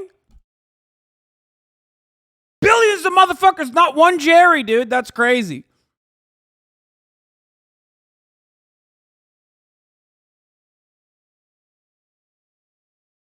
Once again, you know what else is not profitable? Roads, okay? It doesn't fucking matter.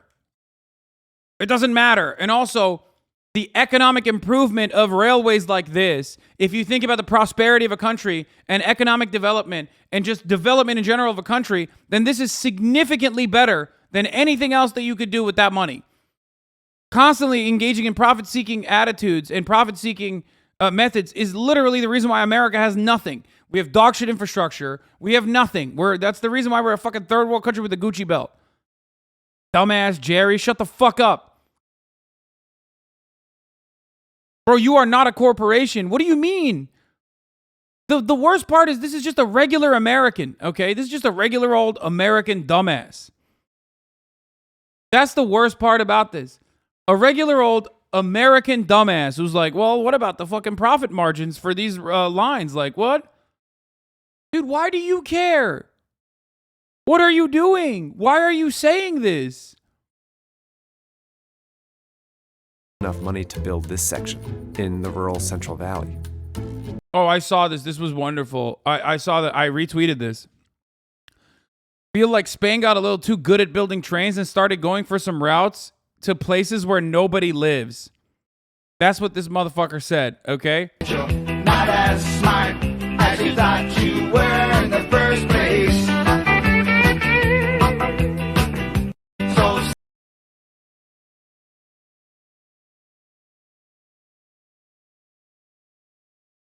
that's wild, dude. What a wild fucking take, man.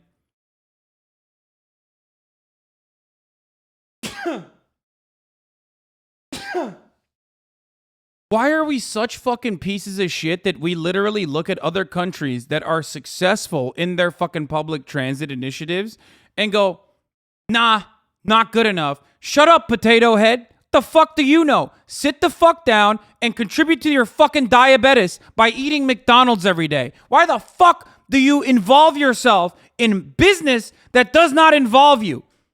I hate these fucking Amerifat pieces of shit typing away, being like, oh, this country, I don't like it. This is no different than that dumb fuck Jerry. The only difference is this guy gets fucking paid hundreds of thousands of dollars a year to write dumb shit like this, whereas Jerry's doing it for free.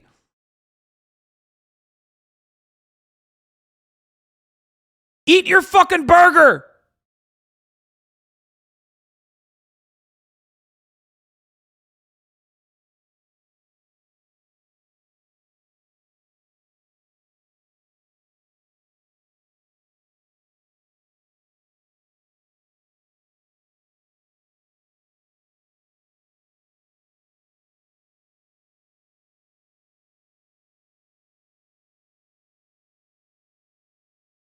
Yeah, anyway, sorry. Something that triggers the fuck out of me. Even if it can get the rest, it would probably take a few more decades to finish this project. High-speed rail is a cautionary tale for really big transformative projects in the U.S. We need all sorts of rail transit, bus lanes, new renewable energy facilities, all the things we need to do to have a more sustainable and vibrant economy. But the U.S. is falling further and further behind its peers because the political compromises, underfunding, lawsuits, and extra costs that hampered California's high-speed rail can also happen to any other big project the U.S. takes on.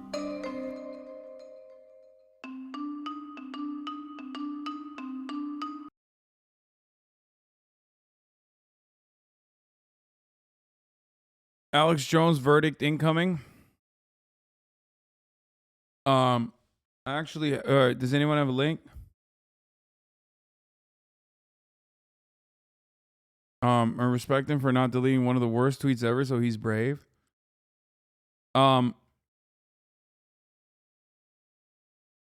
Wait for it, Tesla rail. Stop, dude. Stop saying that. You're speaking it into fucking existence. Thank you for the 5 gifted. Okay, where are we at?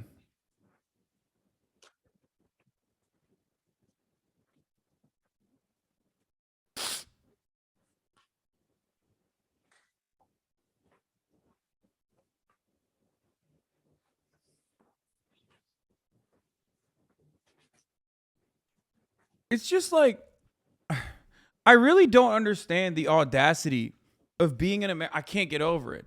I don't understand the audacity of being an American and looking at like successful public transit and literally being like, why'd you do that? Like, how dare you? How fucking dare you? What are you doing? It's such a wild thing, dude.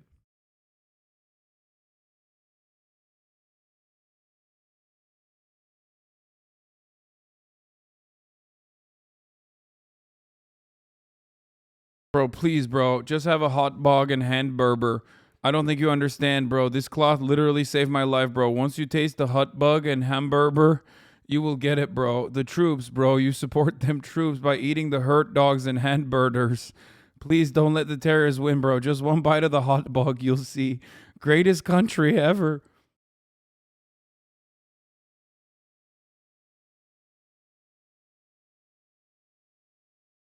People in America. Wait, this is a good take. Hold on. Where is it? Where? You can get in trouble for live streaming the live stream. Judge's orders. What? I don't give a fuck. Shut up, bitch. What's she gonna do, bro? Jail me? Fuck, I can't find it.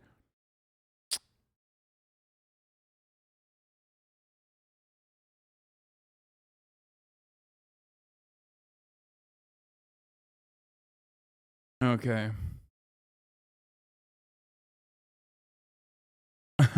You know who will get in trouble for live streaming this live stream? Alex fucking Jones. But not because he restreamed it, but he will get in trouble because he keeps fucking saying the dumbest shit that gets him into further trouble throughout this live stream.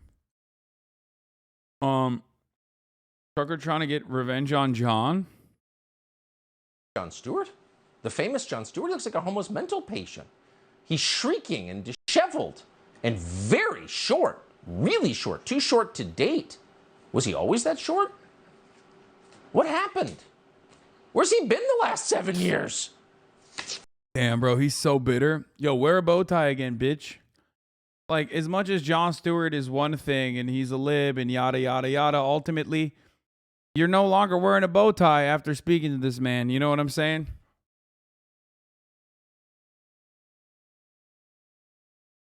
Also, what does he mean too short to date? If you Tucker Carlson's like, I need a big, tall boy. I need a big, muscular, tall daddy.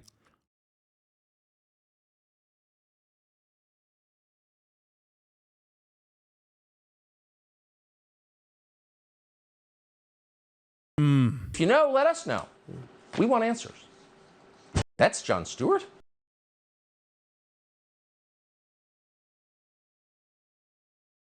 Tucker said, I will not fuck Jon Stewart despite the constant pleas. Jon Stewart's reply to that was, friends, tonight I'm sad Tucker Carlson believes me too short to date, and yes, somehow, miraculously, I remain tall enough not to know what Viktor Orban's ass tastes like. Is it goulash, Tucky? Seems like it would be goulash. Ugh, God. God, this clapback is so fucking, it's so pasty.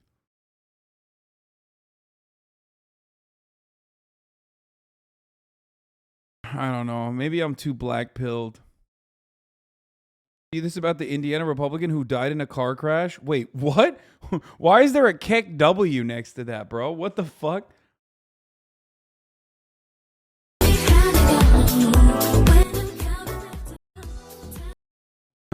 Oh, okay. I get why.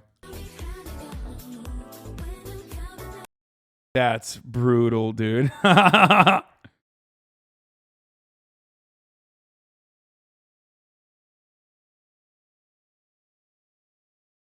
That's fucking ruthless, dude. Okay, judge is back. Question number 2, $20,500,000. Question number 3, $20,500,000. Oh my God. Oh my God. All right. This question is addressed to my jury. Is this your verdict? So say each and all of you. Yes. Thank you very much. Would the attorneys like to examine the verdict? No. All right. Then I'm going to accept this as a verdict of the jury and order that the clerk enter it upon the minutes of the court. All right. At this time, I am required by the rules of the Supreme Court of Texas to give you one more of the many, many instructions I have given you over the past 2 weeks. I have previously instructed you that you should observe strict secrecy during the trial and during your deliberations, and that you should not discuss the case with anyone except other jurors during your deliberations. I am now about to discharge you. After your discharge, you are released from your secrecy, and you will then be free to discuss the case and your deliberations with anyone. However, you Where are they showing the jurors? These guys aren't the jurors, chat. These are the lawyers.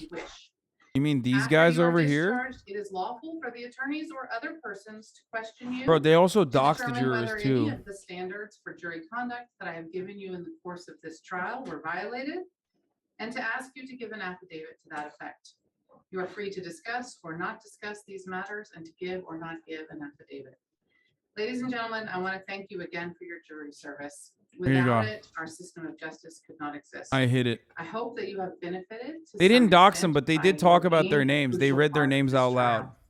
I will release you, and then Ms. Matichik still has some paperwork for you, and then I will step into the jury room in a few minutes to thank you a little less formally, excuse me, but you are now excused. Thank Bro, you so that's much. $40 million, dude. What the fuck? I mean, it's less than 150 million that were originally asked for, but god damn, 40 million? That's fucking baby. Oh, that's so good. That's good. I'll take it. I'll take it. I'll take it. These are capped. They don't get all this, I believe, capped at 700K each change. Yeah, fuck Texas, but like, whatever, dude.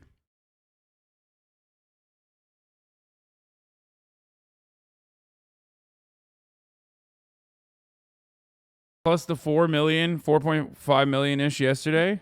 I think that might be all we need on the record. Is there anything else? I have something I want to put on the record that's post-autopsy. I need something on the record today just so it's contemporaneous. Okay. But I don't know if it needs to be at this moment. Okay. Simply, Your Honor, that we ask that the plaintiffs make an election as to Mr. Heslin, and also to notify the court that the verdict does not conform to Chapter 41 of the Texas Civil Practice and Remedies Code, and that we will be filing an objection to the entry of judgment. Yes, so we do have laws in Texas where we claim to trust our juries and then we don't trust our juries. That's true. And I'm sure the judgment will properly reflect the laws of the state of Texas in that regard. So don't need to worry about that. I think now is a fine time to put something on the record. God if it needs to be done damn, today. dude. Sure. Okay. And you can sit down. Sorry, I thought I had said that. Combined with the compensatory damages, $49,300,000, dude. Okay, Your Honor, I have two things.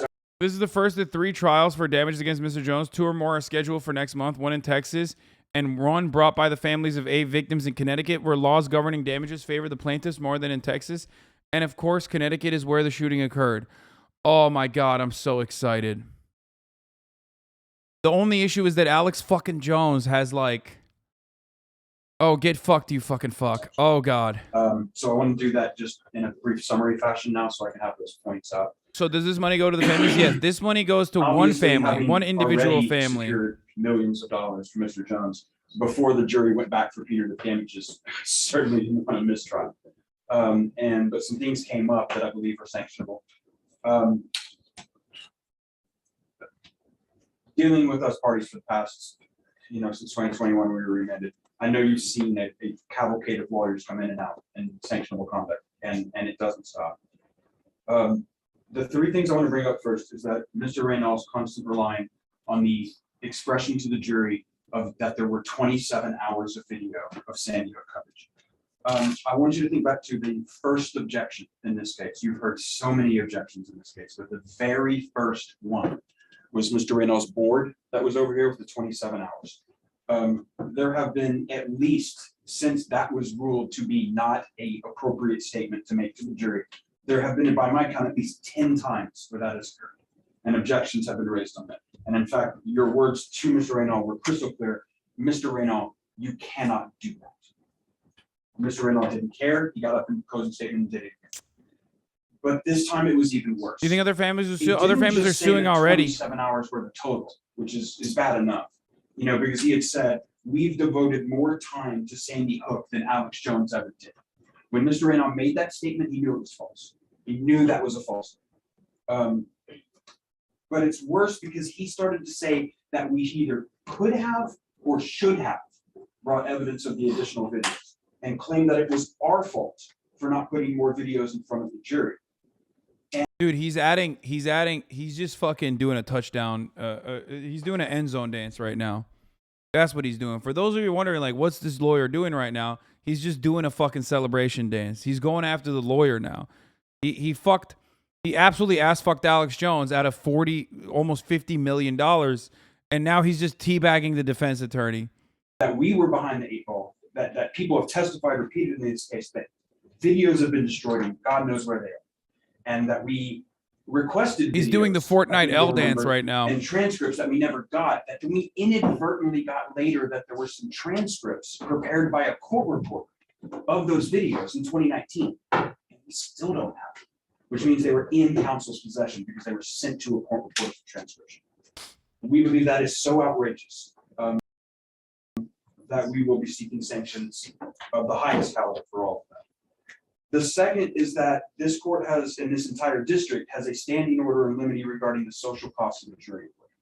And what this is you cannot tell a jury that punishing a guilty party will have an effect on non-parties who are not engaged in unlawful conduct. The most classic example of this would be in a car wreck case to say it's going to raise all your insurance rates. You can't say that. In this case, Your Honor, I fucked Alex Jones in the ass so hard that like his lawyer stood idly by and therefore he should be disbarred. That's the summarization. Punish this person because it would have the effect of deterring legal speech. That is absolutely impermissible. That is a social cost of an award. That violates motion in limine 21. Alex Jones has to pay $49 million in his face when his lawyers leaked his text priceless. It's so good. That prevents the defendants from contesting allegations in the plaintiff's petition. One of those key allegations is it true that you worked for the Young Turks? No, never. That Alex Jones is an alter ego of his own company. That was an accepted allegation that was admitted by the default judgment. And in fact, that order in limine was an agreed order from the defendant's side. During the closing argument, we were lambasted for lumping these two together. And there was plenty of argument about how they may be separate.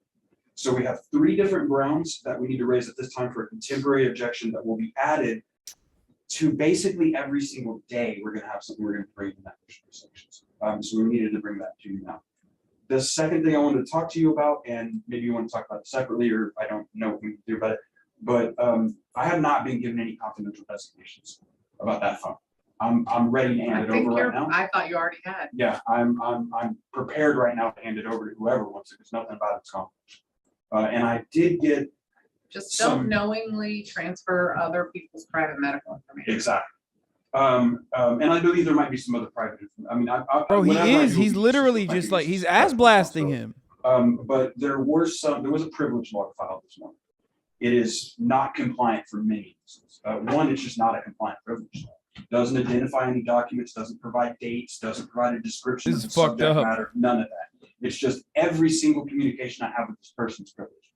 A Texas privilege law has to identify each specific document sufficient for me to be able to identify the privilege. But it doesn't really matter because privileges are. We're 14 days past inadvertent disclosure notice. We had that time running, so we believe that privilege log is ineffective and meaningless. But because it has been filed and there has been an assertion of privilege, I would like to get a ruling for the court instead of just my assumption that privilege does not apply. Well, I thought my order yesterday was that that Mr. Reynal had yesterday to identify any specific documents. In terms of confidentiality, yes. In terms of confidentiality. In terms of privilege, I think we reached that his way. This man, bro. But in terms of confidentiality about releasing it outside of this lawsuit, it was provide those to me today. We don't have any. We basically just said we can't. Yesterday. Right, correct. Yes. Correct, Your Honor. So those are the 2 things I wanted to raise today. All right, Mr. Reynal. I don't think that Mr. Bankston's first speech deserves a response at this point because there's nothing before it. As to the issue of the privilege log, we sent a letter to Mr. Bankston this morning. We copied the court on it.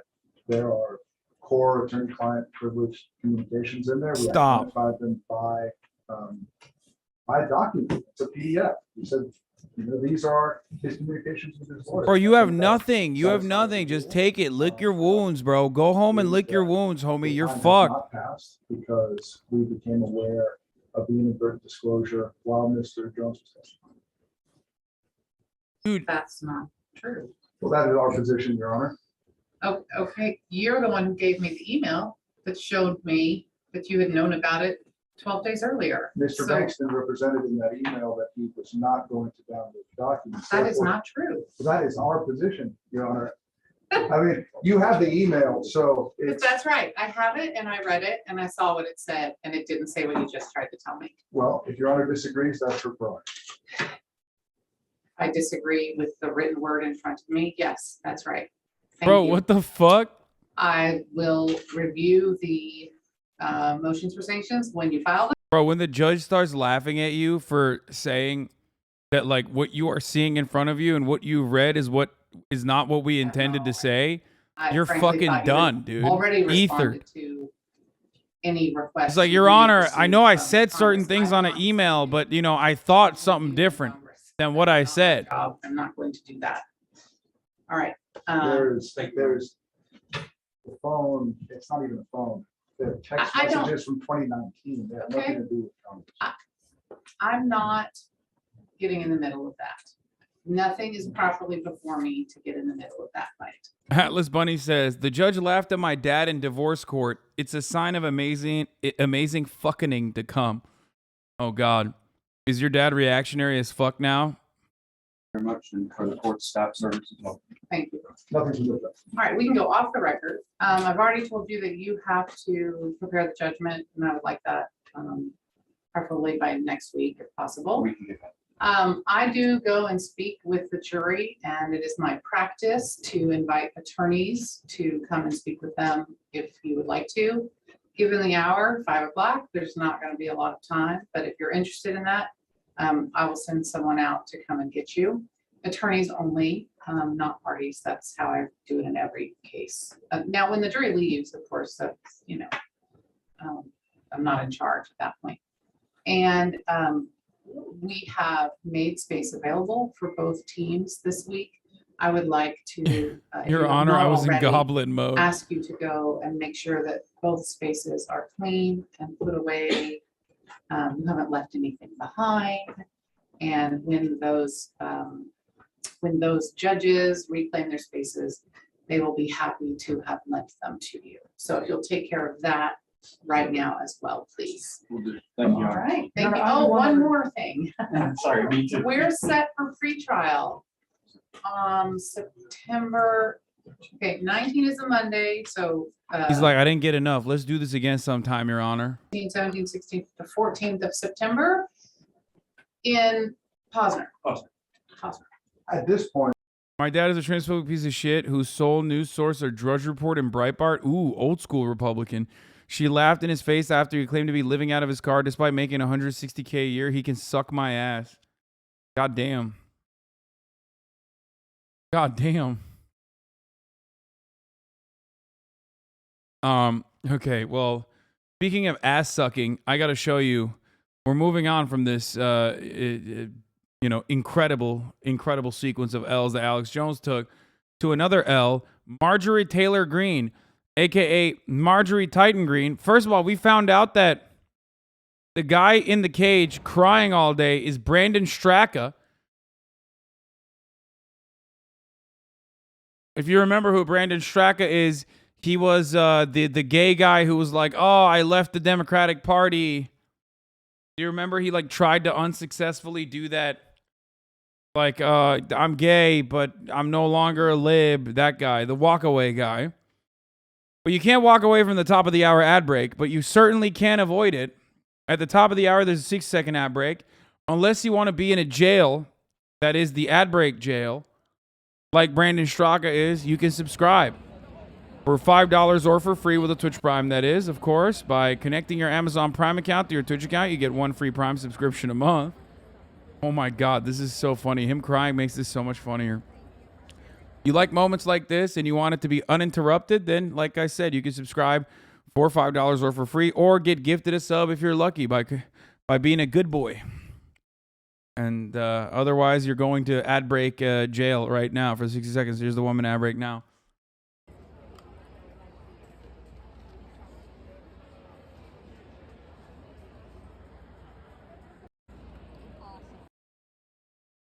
Then Marjorie Titan Greene showed up and got in the cage with him. This is what people are missing out on if they didn't subscribe, okay? Do you care about freedom? Back up, please. By the way, trigger warning, Marjorie Titan Greene. Also, I just got to say something.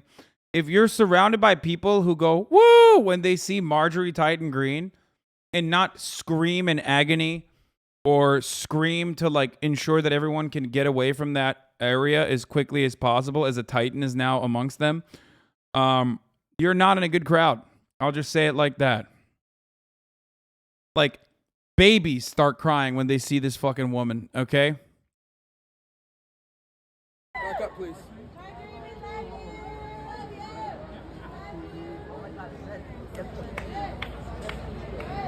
You go, girl.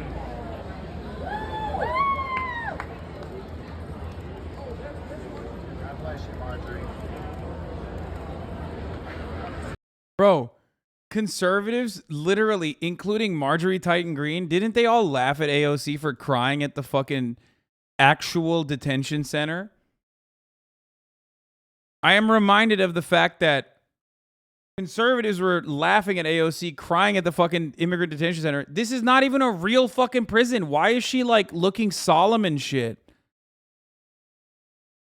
This is awesome. Like, this is just a made up prison.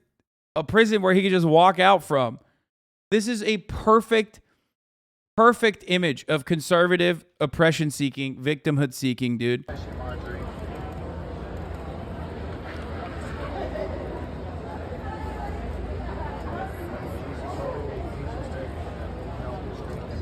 Jesus' holy name. Jesus, we trust in you. What? Hey, my man, do you think he's actually in jail? You know he can walk out, right? Jesus, we trust in you. Dude, this is awesome. Bro, God, I love conservatives, man. Fuck it. Fuck this country. Fuck this earth. Everything is falling apart, but at least they're giving us such great content. It's the coolest thing that could have ever happened is that, like, on the liberal side, mental illness became like not something to deal with every day, but instead something to like bully your opponents with, who also have their own version of mental illness as well. And then on the conservative side, they straight up were like, no, mental illness is our policy. Like that is what is guiding us. And it's awesome. And this is content. Come on. This is, oh God. Oof, this is so good. That's so good. Like, homie just literally said, let Jesus guide my hand. In Jesus' holy name. Jesus, we trust in you. Jesus, we trust in you. I can't even, we have used time and time again that fucking joke about, like, conservatives love, stepping on their own face with the fucking fake boot. You know, fake crosshair. But this is it. This is like they did it. They got up, they got out of their homes and literally created a fake scenario, and they're making it seem like it's real. You go, girl.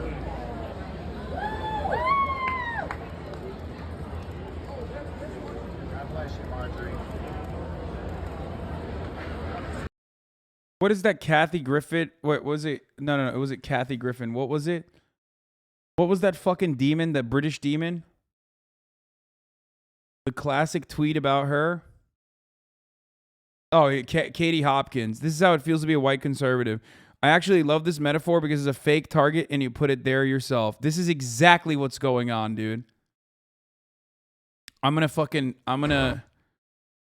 Dude, I gotta fucking quote this. Hold on.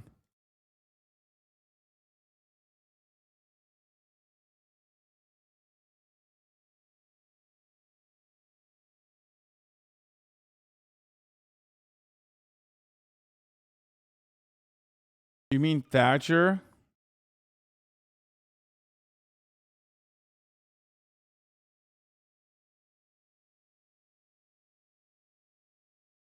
They acting like the government is rounding up conservatives at Golden Corral. No, it's awesome.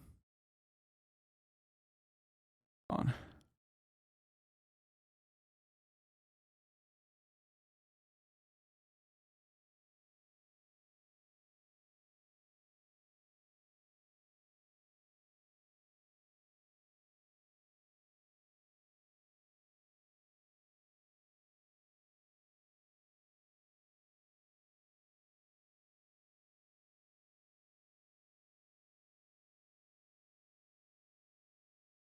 It's so perfect. Why is there money on the ground in the video? Oh, I think they were throwing money at him too, which is awesome. It just like every part of this is so perfect.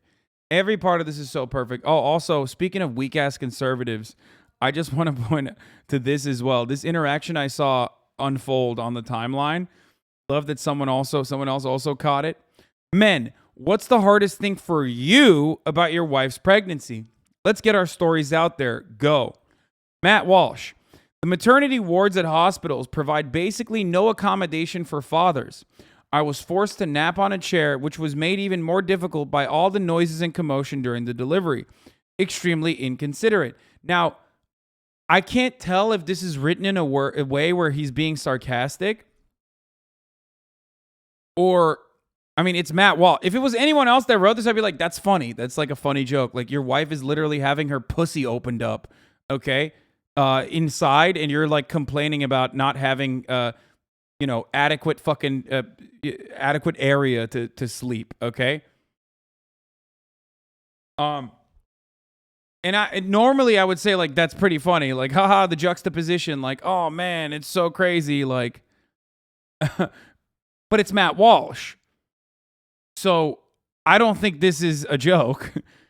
But then the funnier part about it is that Jesse Kelly replies, by the way, this is a big rugged man, Jesse Kelly, he's like, Marine Corps, baby, I mean, he puts the crayon eating in Marine Corps. Like, this man left the Marines and, once a Marine, always a Marine, I guess, still eating crayons for breakfast, lunch, and also dinner. He responds, same for me. Here's your couch. It want a couch. It wasn't a couch. It was a love seat. Why can't I have a bed? She has a bed. And I still want to believe that it's fucking... I think that they got owned so hard that now they're like, oh, yeah, we were just joking. That has to be, right? Like, I want to believe it's trolling, but because it's Matt Walsh, I can't tell. But also, conservatives, I don't know. I don't know if they're joking.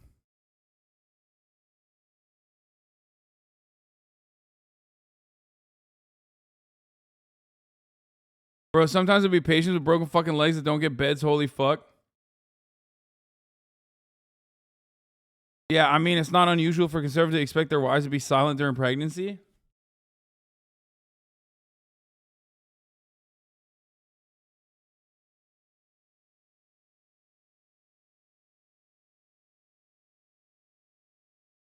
Why does the baby get to be spanked? I want it to be spanked as well.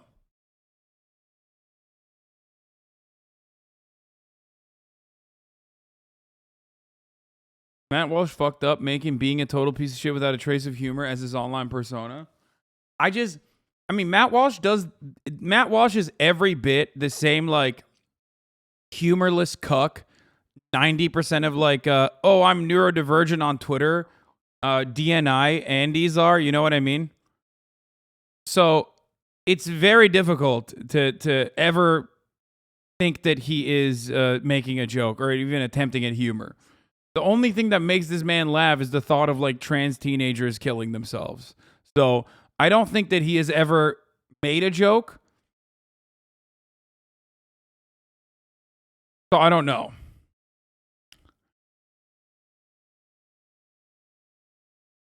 DNI is do not interact. Conservatives are funny when they don't mean to be funny and not funny when they try to be funny.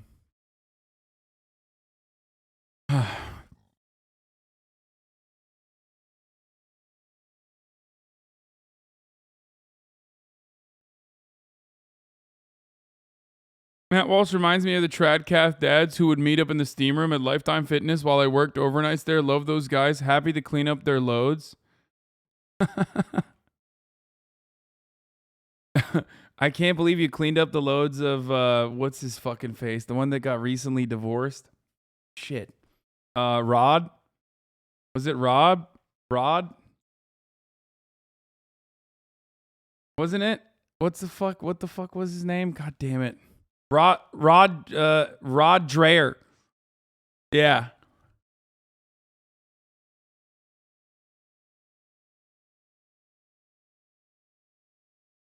I fucking Jesus Christ, dude.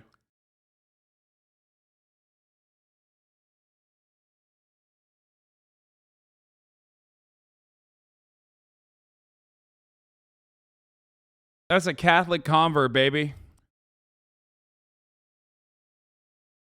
Rod Drainer. Oh yeah, he drains all right. The Hungarian sojourner Rod Dreher.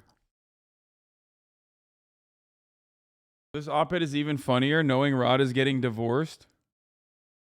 Oh my God. I forgot about this. For the past year, my wife has been under the care of an exorcist. The first one is about a rash of cattle mutilations out in rural Arizona. The second item is in description of a new show coming up this month, The Chilling Adventures of Sabrina.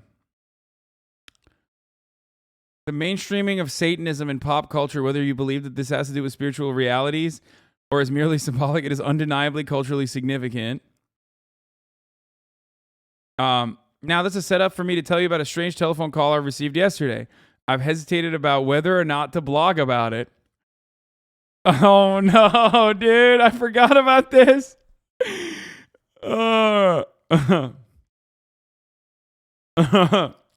You got to use the Soysters pick for Rod Dreher, Hasan.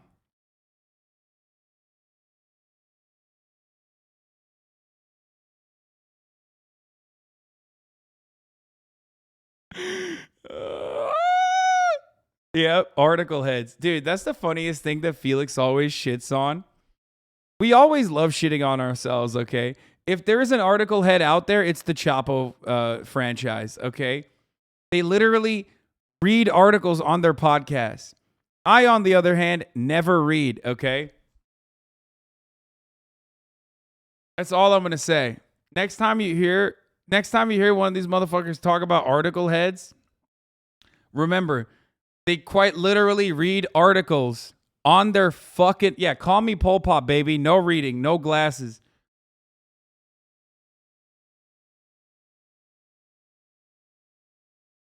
Yeah, I skim. I speed and skim through. Exactly. Never read. Never that.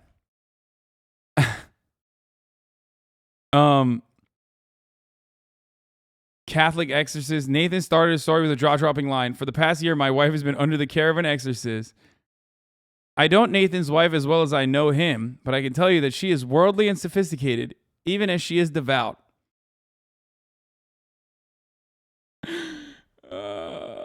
That's awesome.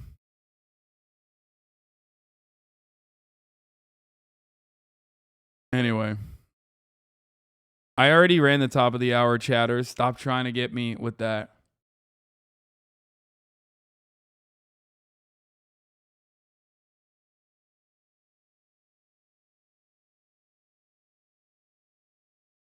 In celebration of you finishing the cat game, I wanted to share this with you.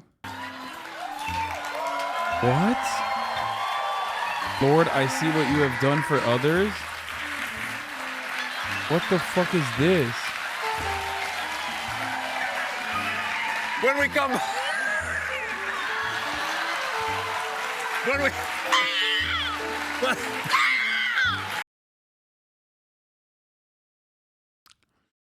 Bro, that was... Okay, that's a little...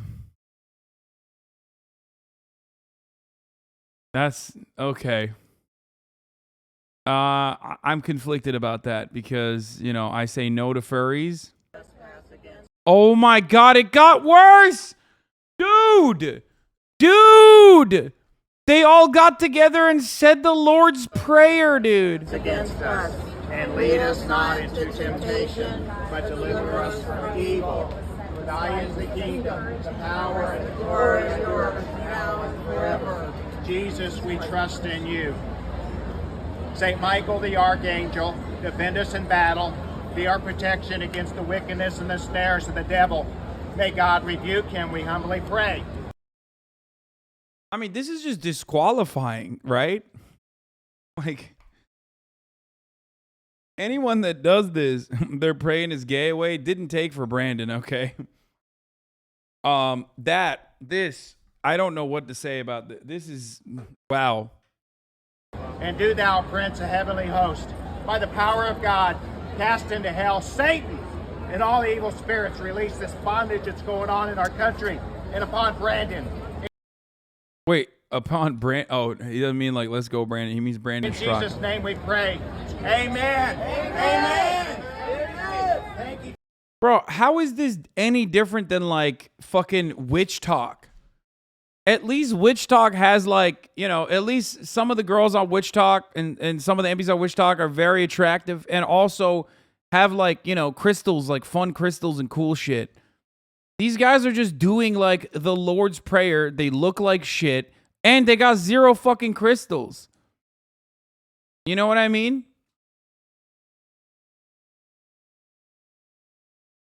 They don't even have the cool hair that like Witch Talk people have. You know, at least they're having fun.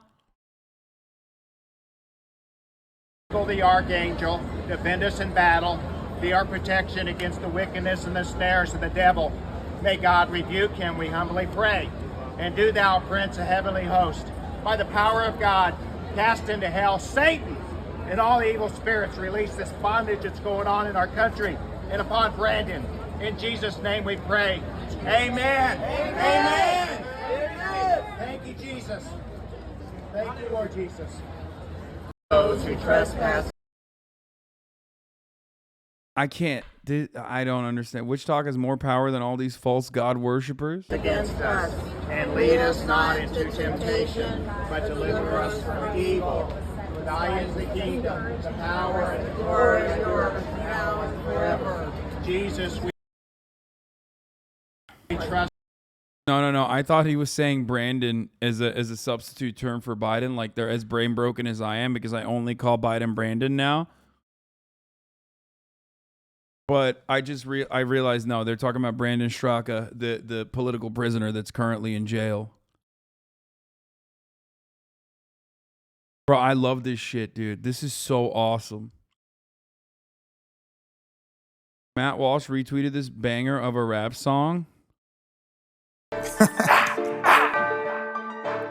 Most banned rapper alive. Can I speak my mind? Nah, I'm being attacked by the Democratic plantation. Mess with me, you'll get no standing ovation. Aye, liberalism is a mental disorder. That's why they let illegal immigrants across the border. They keep trying to push the liberal world order. They in public school telling kids to be transformers. Ew, they demonic for real. They took God out of schools and it all went downhill. Okay. They say Bryson crazy. Nah, I ain't got no till, but how can you? They got rappers wearing dresses for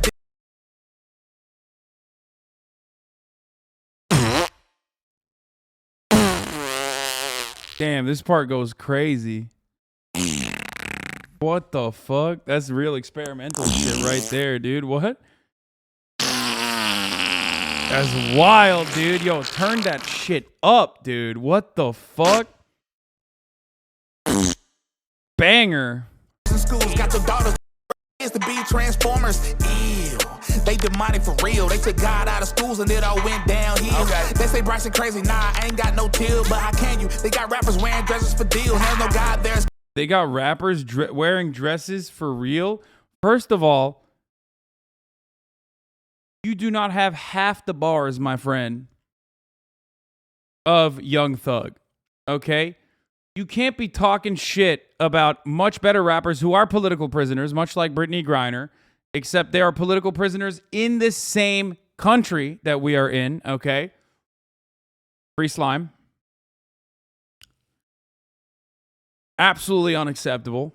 Okay? The American government's talking about freeing Brittany Griner. Meanwhile, people have forgotten about YSL.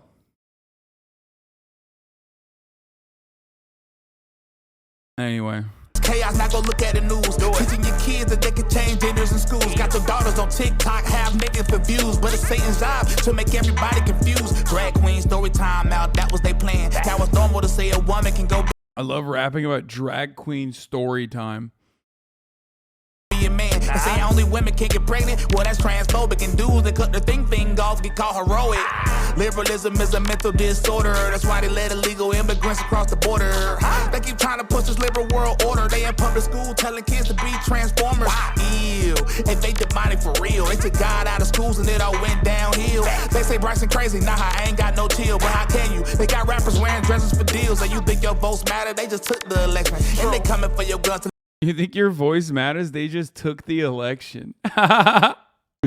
That's pretty funny. Leave us without protection. Police let them in while they call it an insurrection. They getting thrown in prison with no politician to help them. We know the big guy ain't really win. Tell them boys to go and check the votes again. And them gas prices kept getting higher. Meanwhile, BoyBoy was. I mean, this entire rap has a black guy wearing 1776 t-shirt energy from top to bottom. Selling all the oil to China. Liberalism is a mental disorder. Oh my They God. call it an insurrection. They getting thrown in prison with no politician to help them. We know the big guy ain't really win. Tell them boys to go and check the votes again. And them gas prices kept getting. Why is it that like it's always? Why is it that it's always just like every talking point that you can hit as quickly as possible? This will age well. What do you mean? What I just said?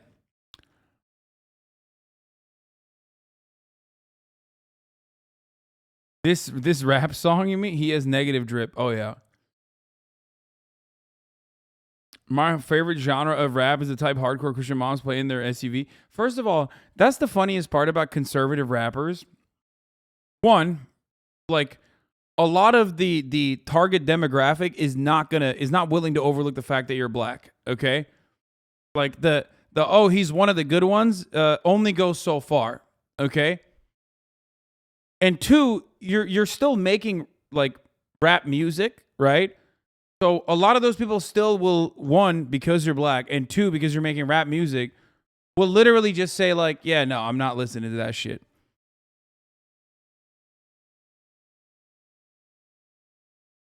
This is literally a rap of white dog whistles to make these hogs feel like they're cultured and not racist because they can point to this rap song. I don't even think they do that.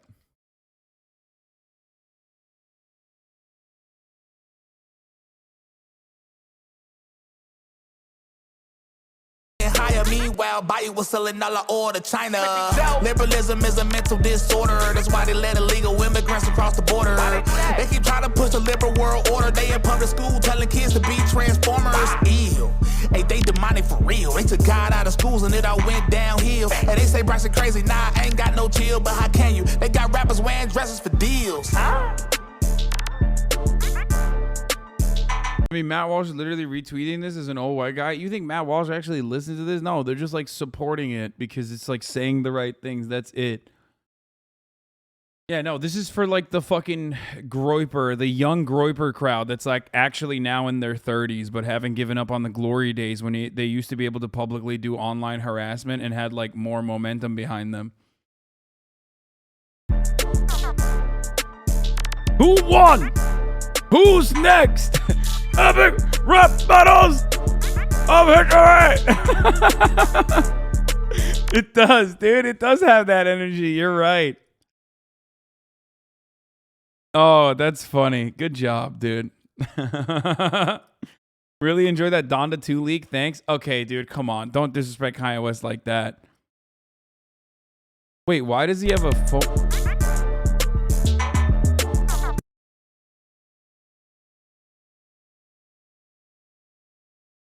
New Tom McDonald? Dude. They gon' try to call you names, label you with things till you're ashamed. You're a sexist or a racist, white supremacist or gay. They'll attack your reputation, claim that you're the one to blame, and try to make you hate yourself. I'm sorry. People are gonna get mad at me for saying this, but conservative rappers can never find like one sexy lady to be in their music videos, dude. What's up with that? Like, remember that other guy, the dude who's like, what's the guy that's like, the dude from Florida that has like, that owns a car, Forgiato Blow. Yeah, he literally will have like, he had like conservative moms in the background. You know what I mean?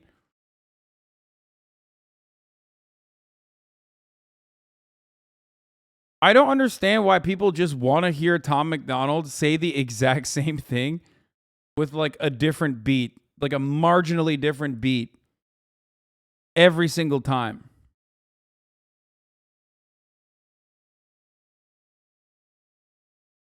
For ways that you behave, they're just names. Embrace them and they'll never cause you pain. They're just words that another person thought up in their brain. They're just names. They do not define you, that's insane. And they'll just call you something different if you change. Call me racist, I don't make no BLM donations. I can stand with black folks without a branded corporation. All this systemic prejudice, if you live in this nation, you privileged, black or Caucasian. Call me transphobic, but I support you in your policies. I just can't ignore the very basics of biology. All I see is men and women trying to live in harmony. Oh, wow. Wow. That's fire. Call me transphobic. But like, you know, I'm going to be transphobic. So yeah, you can call me transphobic actually, because I'm just going to fucking say dumb shit. Like I support biology. Okay, but like biology doesn't support your view, so I don't know what you're saying. Not 100 genders that you wanna be. Call me snowflake, cause I'm offended, I ain't stone-faced. Social justice warriors destroying us with woke ways. Mad because they voted for the POTUS with the most hate. Man, I miss the old days. Call me loser, call me bigot, call me stupid, call me bitter, call me ugly. I mean, dude, it's the best. It's the best because like conservative rap, much like the rest of the conservative movement, is just a sequence of L taking and just complaining about all the L's that they're taking. It's like, bro, at a certain point, you're just basically taking notes on how many L's you've taken. Okay? Yeah, call me ugly, call me dumb, call me poopy head, just because that one time I did poopy in the bed. What's up? Your one moment shouldn't actually carry over. Meanwhile, I'm in a Range Rover trying to hold my poop until the ride is over. Bars, dude. Call me cracker, call me doucher, call me triggered. You can call me what. Fuck! I'm sorry, Twitch. He meant that. He meant that in the decadent saltine snack kind of way, and not in the other way. Fuck!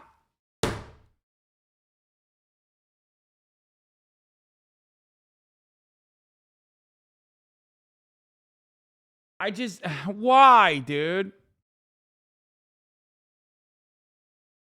It's okay, he's white? Yeah, that's what I thought too, but...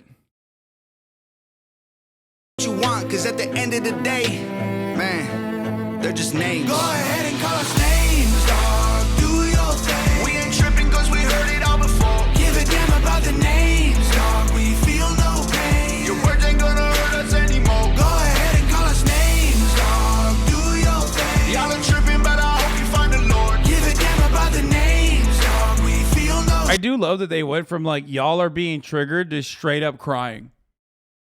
Like that was such a funny fucking switch that happened over the course of the past couple of years where conservatives were like, are you triggered? I'm being like ruthless and merciless towards you. Are you triggered because one of my favorite commentators is like doxing trans students at a school that they went to? Haha, are you triggered to being like, no, I'm literally triggered. Please stop. You have been calling me racist for the past 4 years and it's actually triggering the shit out of me. Can you please stop? I'm crying. Call us anything you want, I'm getting bored. They gon' try to call you names, label you with things till you're ashamed. Repeat it till you really start believing what they say. They gon' stamp it on your forehead and scream it till you break. They love to say they woke, they not awake. They're just names, afraid of anyone who ain't the same. So they classify your thoughts as controversial, not okay. Then they cancel you till everything you have all gets erased. They trying to tell the world you bad, they're just names. Call me conservative or liberal, Republican or Democrat. I'm somewhere in the middle, but y'all don't know what to do with that. The system got you so obsessed with classifying right or left. You never call a person human, call them names instead. Call me sexist. Men run the world cause they're aggressive, but behind every man there's a woman just as successful. We will never be equal in every way that ain't helpful. Our differences are why we're great together. Call me white devil. I know you think the system favors me. My privilege is residual benefits from the... Bro, if you buy this dude's merch, this exact merch, you're permanently unfuckable, okay? Straight up. Like, if you want to fuck Minnesota Sixes for the rest of your life that smell like gas station cigarettes, this is the merchandise. That's it. Like, that's it. Only those ladies maybe actually give you the pity pussy, okay? Other than that, you are permanently unfuckable if you wear this, which is cool. I mean, this is the way to avoid This is the absolute best way to fucking avoid people. So maybe we should be promoting this merch more so that people know who to avoid in public. Every time I say avoid, it doesn't mean top of the hour is upon us, okay? Merch for guys who nod off in the drive-thru. Slavery, subconscious prejudice embedded in the system made for me. Don't mean I never struggled to survive, I guess we ain't agree. Ignorant and jaded, call me dumb, uneducated. Call me idiot or redneck or delusional or crazy. Call me anything society has taught you to say. Cause at the end of the day, they're just names. Go ahead and call us names, dog. Do your thing. We ain't tripping cause we heard it all before. Give a damn about the names, dog. We feel no pain. Your words ain't gonna hurt us anymore. Go ahead and call us. Oh, remember when I said everyone's a 7? Like every guy's a 7? If you wear this, you're a -7. It's over. Uh-oh. Oh my God, this fucking beat was so stinky that it like dropped my frame rate, dude. This beat was such a stinker that yeah, I had a baby F. My internet cut out. He's doing the no hate type beat. Names, dog. Do your thing. Y'all are tripping, but I hope you find the Lord. Give a damn about the names, dog. We feel no shame. Call us anything you want, I'm getting bored. Your stick. By the way, this rap song is quite literally what I just showed you. I mean, it is exactly... Hold on. Here, I'm just going to show you my last tweet again. I mean, this is the song. This is the rap music version of what you just watched. Like, there is absolutely no difference between what we just saw because conservatism can be reduced down to this. He just took this and turned it into an album.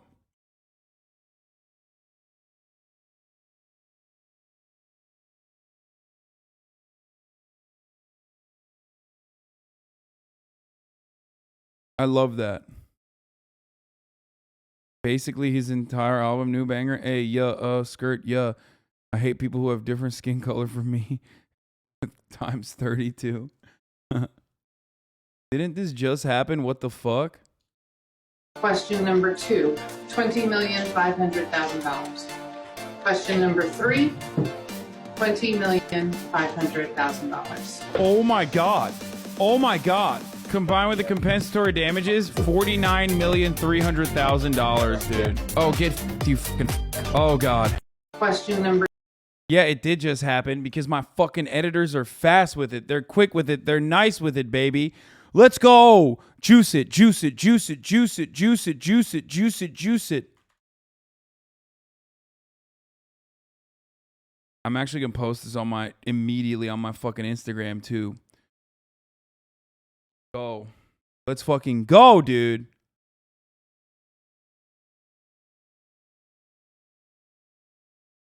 Industrial complex faster. Yeah, we gotta, when I ask you to juice it, because, and this is the first of 3 trials.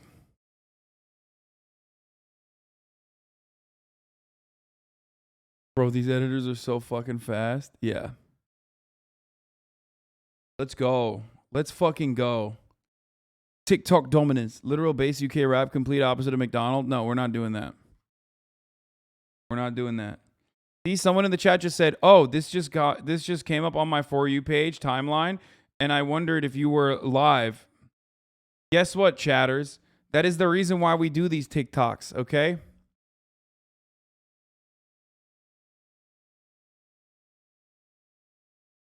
Because you see that and you go, "Oh shit, maybe he's live. Maybe I should watch this."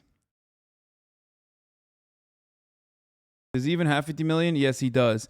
Don't worry, we got a button video coming up in a second. There was a couple other things I wanted to look at here before we got to that.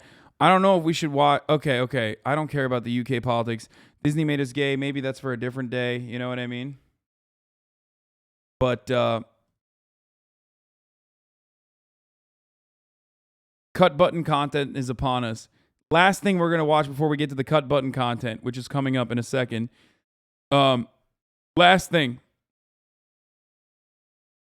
is why are Democrats funding the far right? This is something that I really wanted to watch.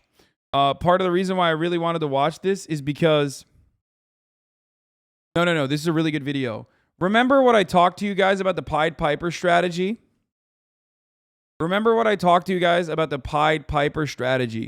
The Hillary Clinton strategy of trying to get Donald Trump to run. That was obviously a demonstrable success because Hillary Clinton became the president, because Donald Trump was like an easily defeatable opponent. And Hillary Clinton and Bill Clinton got together and told the media to basically beef up Donald Trump in the primaries because he was like a much easier target to destroy. He had so many negative qualities, and that's why Hillary Clinton became the president. And and then Brandon won, and now we have created Maoist third worldist coalitions here and all around the country, all around the world, globally. Well, they're doing that again. Democrats are still doing that very successful strategy. Is brought to you by Audible. This is Republican State Senator Doug Mastriano. He's the Republican who's ahead in the polls for governor. I gotta pee. I'll be back in a second. Earlier this year, Democrat Josh Shapiro spent $840,000 on this ad for far-right Republican candidate Doug Mastriano. He wants to end vote by mail, and he led the fight to audit the 2020 election. In June, the Democratic Colorado PAC funded this ad for far-right candidate Ron Hanks. And you better believe that back in May, the Democratic Governors Association ran this ad for the far-right Republican Darren Bailey. Before I explain what's going on, look at this ad. This one was funded by a Nancy Pelosi PAC in California. Try to remember that while you're watching it, because this is what these ads look like in practice. Same label, so Republicans gotta check the ingredients. David Valadao claims he's Republican. Yet, David Valadao voted to impeach President Trump. Yeah, Valadao voted to impeach Trump. And Republican Chris Matisse, a true conservative, 100% pro-Trump and proud. Pro-Trump Republican Chris Matisse, military veteran, local businessman. Or politician David Valadao who voted to impeach Trump. Republicans, it's time to decide. House Majority PAC is responsible for the content of this ad. All these ads are essentially the same. They're all targeted at a conservative audience, and they all paint the candidates in the same way, as the most conservative candidate that's closest to Trump. In other words, as the Republican voter's best choice. What the f*** is going on? In simple terms, the Democratic Party is literally funding far-right politicians. Oh my God, my man is doing the Vox.com edits too? God damn, second thought, popping the fuck off, dude. Okay, King.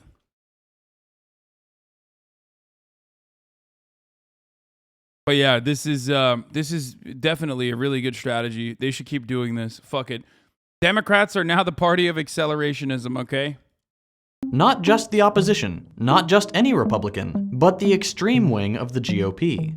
If you're new here, allow me to be the first to welcome you to the shining city on a hill and beacon of democracy that is the US. Don't mind the fire.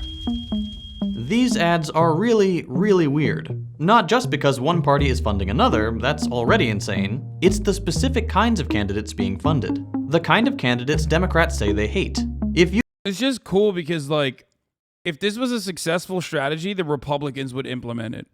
Like, they'd be out here fucking funding, like, Bernie Sanders and AOC and all them. But they don't. Because they recognize that if they were to do that, the left-wing populist messaging is actually pretty popular and pretty good. And Republicans, unlike the Democratic Party, actually want to fucking win. So they would never do that. If you've been following them for a while, you might remember this clip of Joe Biden talking about how America needed a strong and principled Republican Party. We need a Republican Party. We need an opposition that's principled and strong. And it's not just Joe. Nancy Pelosi said the same thing about needing a strong Republican Party earlier this year. She told the press that she was really bummed about the GOP being, quote, hijacked by extremists. But less than 4 months later, she was the one paying for the hijackers' plane tickets. At first, this might look like hypocrisy. Democrats say they want a moderate opposition, but they fund the far right. They say one thing, do another, we, the public, catch them in a lie, and bim bam boom, democracy is saved and we can all go home. But that's actually not what's happening. There is nothing hypocritical about Democrats saying they want a moderate opposition and then funding a far-right challenger. That's because these are actually two sides of the same political strategy coin. A strategy that, as we'll see, not only reveals the class interest of the Democratic Party, but shows us one of the mechanical ways our capitalist society is decaying into fascism. If that sounds dramatic, just wait. I promise you it's not. But let's go from the beginning, and start by explaining why Democrats are funding these candidates in the first place. The first thing to know is that midterms are coming up, and the Democrats are terrified. Biden's numbers are in the trash, and all reliable, funding a war in a foreign country isn't working quite as well as it usually does. There is little hope that Democrats will get a majority again, so they need a way to tilt the odds in their favor, and they've figured out how. Democrats are hoping that by making a bunch of far-right nutjobs win GOP primaries, two things will happen in general elections. One, moderate Republicans will be outraged and vote for a more centrist blue candidate, and two, solidly left-wing voters will also be outraged and vote for the lesser of two evils out of necessity. And the problem is that this strategy has worked for them before. In 2012, another Democrat, Claire McCaskill, spent $1.7 million. Except for when it didn't work, and when it doesn't work, it's really, really bad. On ads for the ultra-conservative Todd Akin, more than Akin spent himself. The result? Akin got a boost in the polls as soon as the ads started running, won the GOP primary, and then lost against McCaskill in the general election. This wasn't an accident, and it wasn't even a secret. McCaskill herself said, "There were 3 viable candidates, and Todd Akin was kind of the weirdest one. I knew he might say some weird things if he were nominated. And he had less money, so we took a poll and figured out what Republican voters would really like about him." She even went on to write this article about it. Democrats fund these campaigns because they win when their opposition are far-right. By the way, that one instance is the reason why Claire McCaskill could still go on fucking CNN or MSNBC every goddamn night. Every goddamn night. Isn't it the same strategy Trump used by boosting Bernie? Trump literally did not boost Bernie. Trump has no power to boost Bernie in the same way that Hillary Clinton had the power to boost Donald Trump. Donald Trump also, when faced with a genuine opportunity to boost Bernie, like by debating him directly, refused to do so because he recognized that Bernie Sanders would have fucking wiped the floor with him, and that would have made him look bad and also made Bernie Sanders look good. Not only did Trump not boost Bernie, but he very routinely mentioned behind closed doors how afraid of Bernie Sanders he was, if you remember. Weirdos. Except when they don't. Funding a far-right candidate and saying they want a moderate opposition are two ways for the Democrats to do the same thing, to position the Democratic Party as the only reasonable political choice. By saying that the Republicans are being hijacked by extremists and then actively funding that hijacking, the Democrats are creating an image of themselves as the only remaining bastion of democracy, the only way to vote that won't actively tear the country down. At least until the Republicans go, quote-unquote, back to normal, which Democrats know will never happen. Democrats are reliant on the right being represented by the worst guy imaginable, and will actively work to make that the case. Either, as we see here, with direct funding, or more commonly, by pitting themselves only against candidates like Trump. Clinton never campaigned against guys like Jeb Bush. Her opponent was only whoever was the farthest to the right and could make her supporters most upset. She drummed up a radical opposition because it's a much safer strategy than running against someone who shared a lot of her ideas. But this strategy has a couple different outcomes. It might, as Democrats hope, bring some moderate Republicans to their side and get more blue voters out to the polls. Maybe. But it might completely backfire and their funding will just have gotten more far-right wackos into politics. No one can... Especially when the Republican Party is totally willing to go along with incredibly fascist agenda items. They want to win. And ultimately, they don't care what it takes to win. And they're the people on the ground and their immediate policy needs in the form of, like, you know, hurting trans people, hurting gay people, I don't know, fucking hurting black people. Like, those are not antithetical to the pre-established hierarchical order of capitalism, which is why they can get away with being as brutal and as ruthless as possible. Whereas the Democratic Party and the coalition built there, if there is even a fucking coalition to begin with, the Democratic Party promotes anti-capitalist sentiment in their, public facing side when they are actually saying things like, oh, healthcare is a right. Everyone deserves healthcare. That is immediately anti-capitalist. Straight up. That's anti-capitalist. But that's precisely why they will also say, fuck Medicare for all, and we don't believe in Medicare for all. And also, it's just, it's never going to happen. It's impossible. We want it, but it's not going to happen. Like, that's the issue. There is a conflict of interest with what Democrats can do or are willing to do or are positioned to do versus what they believe, they kind of understand what their base of support wants and also what they publicly run on. Can know for sure what's going to happen come election time. What is guaranteed, though, is that this lesser of two evil strategy allows the Democrats to move further right and still get votes from left-wing voters, and it actively promotes fascism. More ad spots featuring quasi-fascist politicians, brandishing fascist slogans, and actively supporting the president who, so far, has embodied fascism the most, all promote the popularity of fascism in the US. That is undeniable. At the end of the day, fascism is getting more airtime, convincing more conservatives, and the Democrats are absolutely to blame.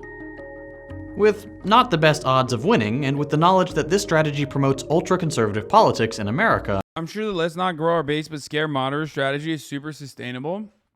Wait, what? I mean, for the Democratic Party, it is enough. The Democratic Party can always rely on the Republican Party going way too fucking far. I mean, the Kansas elections showed that, right?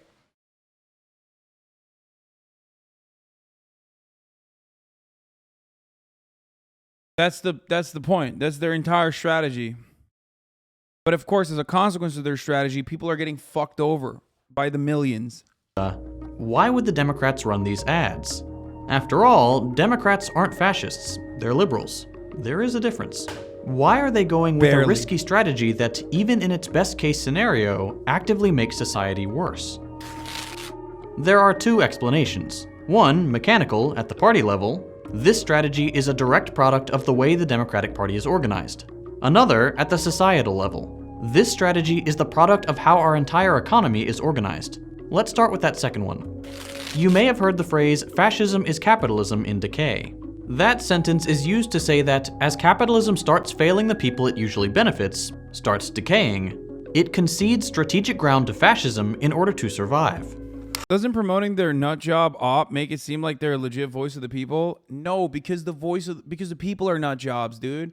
Come on. How much mental illness do we look at all day, every day, make content out of, and like quite literally analyze, dissect? How are you, dude? Do you want me to play this again, dude? Here. To make everybody confused, drag queen story time out. That was their plan. That was normal to say a woman can go be a man. And say only women can get pregnant. Well, that's transphobic, and dudes that cut the thing. Like, you want me to play you some fucking Tom McDonald songs again? It's like, bro, it's done. You can't do that. Like, do you not see what's going on out there? Do you not step foot outside? Do you not know what your fellow man is believing and thinking? Loving the fit, BB? What is this? Stop! I did not wear that shirt. Boys. Oops, the wrong one. It's an idea that gained traction in the 20th century when socialists realized that capitalism wasn't being replaced by socialism like they expected. World War I and the Great Depression, brought on by a global economic crash, didn't lead to socialism replacing capitalism's global hegemony. Instead, reactionary movements started popping up everywhere, most notably in Germany and Italy. Capitalism hadn't been replaced by socialism, it had adapted into something new: fascism. Fascism is a mechanism of control when liberal capitalism is not doing the job, especially when the working class is recognizing their oppression and taking matters into their own hands. A political economic system that didn't look like capitalism, and that often even gave up on, quote, free markets, but that preserved the private ownership and profits of the capitalist class. The same people were on top, but things looked a little different. You know what I gotta mention, dude? Fucking Mussolini had the most cop skull. Should not go unnoticed. Capitalism wasn't being replaced by socialism like they expected. World War I and the... Like, straight up, the most fucking cop skull motherfucker you've ever seen, bro. kind of wild. Like I'm about to do some phrenology to the OG phrenology Andes, but he does have that Thumbelina ass look to him, dude. Fred Flintstone looking motherfucker, straight up. That just looks like any Italian from New Jersey. Looks better upside down though. Haha, you're right. Just like the top of the hour ad break looks better when you're subscribed. Instead of seeing a fucking random ad, you get to continue watching the stream in an uninterrupted fashion. Top of the hour, there's a 6-second ad break. If you no longer want to see those ads, all you need to do is subscribe, baby. You can do that for $5 or for free with a Twitch Prime. Or by getting gifted a sub by, hey, Tony Walnuts over here. Hey, how you doing, Walnuts, with the 10 gifted subs, allowing 10 motherfuckers to no longer see the top of the hour ad break. That's right. Hey, how you fucking doing? Oh, I'm Mussolini. What you gotta do it? What you gotta do that to me? Oh, no.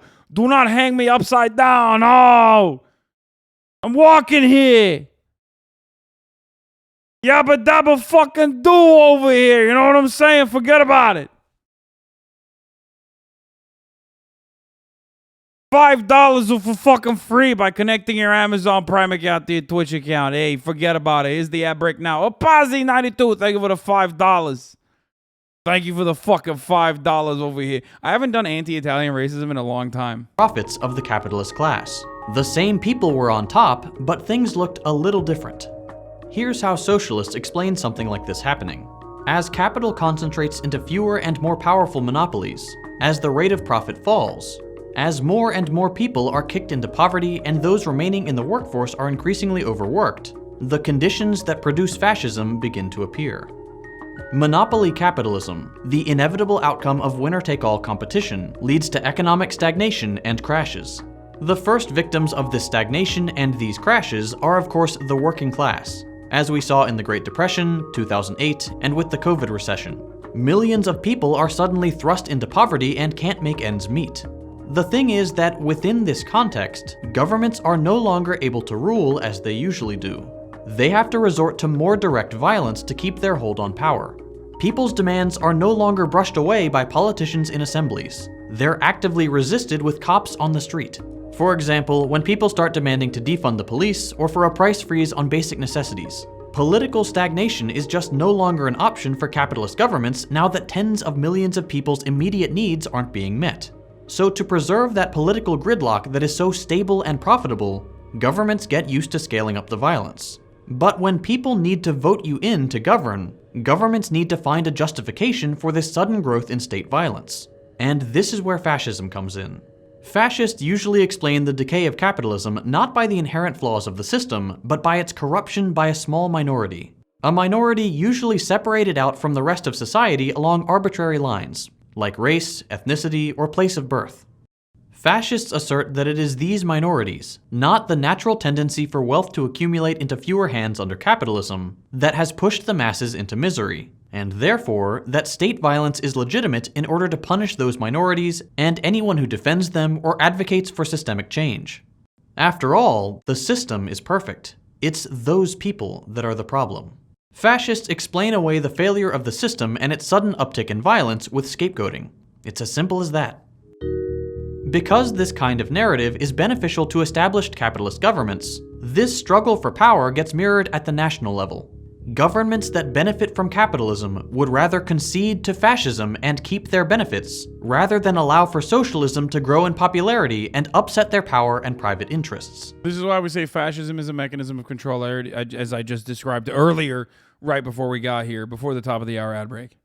This theory of fascism is how socialists explain the 20th century. But practically speaking, how does this concession to fascism actually happen? What exactly is it that has to take place for fascism to gain this kind of place in society and government? This is where the Democratic Party comes in. You probably know that another idea, socialism, has gained traction these past few years. Around 70% of millennials and Gen Z say they are somewhat or extremely likely to vote for a socialist. And nearly a quarter of them believe society would be better if all private property was abolished. Faced with this demographic information, the Democrats have two choices. Either they adopt socialist policies, or they win elections. The thing is, they can't do both. Not at a party-wide level. That's because the Democrats aren't just contending with the public's pressure when they run for office. While the public may want socialism, more than ever before, not every Democrat can adopt socialist rhetoric and policies into their program. That's because at the core of every Democrat's strategy is the question of how do you get funding? Average people don't contribute that much to political campaigns, and very wealthy people will not fund a party with policies that threaten their profits. They just won't. Not if that threat starts becoming real. A few socialists in the party is okay, but a party that embraces socialism can't afford to run nearly as many ads. That means that Democrats who support socialist policies will have to fight an upstream battle. They'll need to fundraise at a much more grassroots level. They'll have to contend with constant villainization in media institutions owned and operated by some of the wealthiest people on Earth. And they will constantly deal with the pressure of simply existing within a party that is not hospitable to socialist ideas. That doesn't necessarily mean they can't succeed. It just means it's the hardest path to success. With these kinds of challenges, many more Democrats will take the easy win of running against a far-right opponent to try to capture centrist voters. Fascism grows just because it's easier. This kind of system doesn't need anyone to be evil. It doesn't need anyone to lie. Nobody needs to be actively dishonest. Enough people just need to follow the path of least resistance. It is in the material interest of Democrats to not concede any more ground to socialism than is absolutely necessary for their survival. And by comparison, it's much easier to fund and then run against the far right. The more their platform is influenced by the anti-capitalist left, the more likely they are to lose elections. So without trying to make fascism more popular, just by being okay with it happening to win elections, fascism gains traction in our society. This is not the only way fascism takes over, but man is it an effective one. That is why I constantly talk about alternative networks of power on this channel. Why I focus so much on the institutions of our government and how they're constructed. Why I keep telling you to organize, unionize, participate in mutual aid, and study up and disseminate information on alternatives to the capitalist economic model. The natural tendency of our elected institutions and political parties is to prioritize capitalism, even when it fails most people and starts relying on fascism to survive. Our institutions were built with preserving capitalism in mind, not to be accurate reflections of the public's will, especially when the public turns to socialism. Without building institutions that can resist this natural tendency, this country will comfortably slide into fascism. We can and we must put a stop to it. It has, and it will continue to do so. Slide further and further. The US is kind of in a boiling frog scenario. We're not just gonna wake up one day and someone will have flipped the fascism switch. It's a process, and we're already pretty far along. It is so important that we come to— Guy seems cool. Please tell me he doesn't hate you for some reason. No, Second Thought loves me. No, these guys are, they're great. Terms with that fact and act accordingly. I try my best to learn and understand as much as I can so I can share with others. And one way I like to— Yeah, they have a podcast as well called The Deprogram with Hakim and Ugopnik. This is why I say white upper middle class progressive leftists are so hawkish when it comes to foreign policy. Are only like that because it allows them to feel as they are making some progressive change without threatening their own existence. Yeah. We're not gonna watch the Nelk podcast because we got some fucking fire content lined up. Okay. And no, it's not CCG Grayson.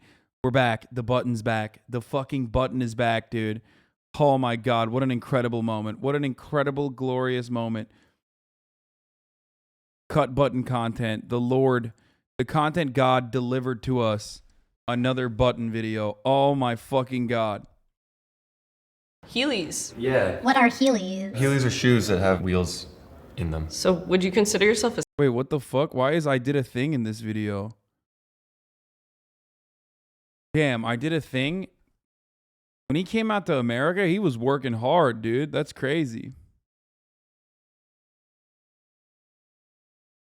Looks nothing like him. Would you consider yourself a skater? You know what? Come on, dude. Yes, he does. It looks like him a little bit. What? You can't. I wasn't saying that. do Oh my that. God. Only when I light up red can you press me. Oh no. Yeah, Shit. wow. Welcome to The Button, a speed dating show. When the button lights up red, either player may press it and swap out their date for a new person. Get out of here. If two people can last on a date for 10 minutes, they win an all expenses paid second date. What the fuck? She was in a previous video.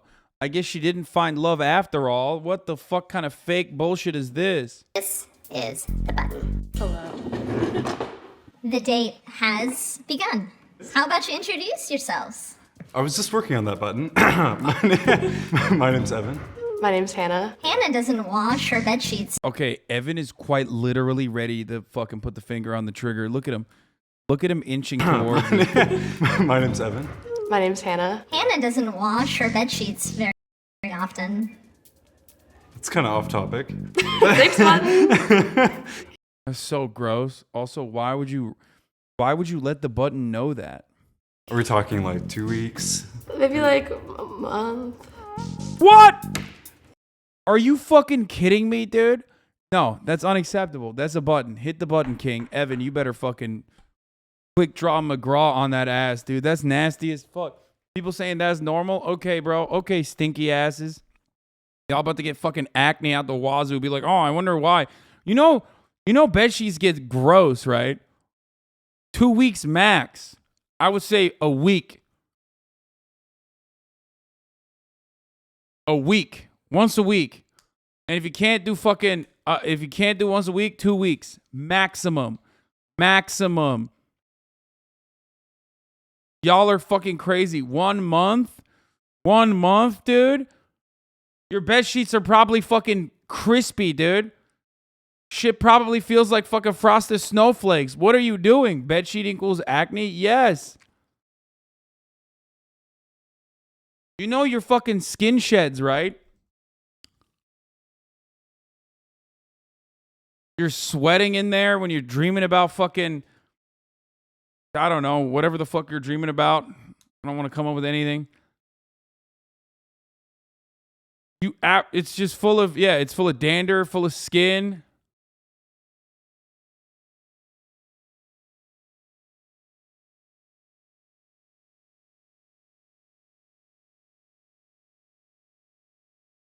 Some of you are about to have your lives changed because you just found out this information. And you're like, oh, what the fuck? Maybe I should do that. Yeah. I mean, Evan, how frequently do you wash your bed sheets? I feel like it's every 2 weeks. I thought that was kind of long, but to each their own. That's okay. Oh, wow. She got him fast. Bro, it's just skin pussy. You're wearing it right now on your whole body. You got it.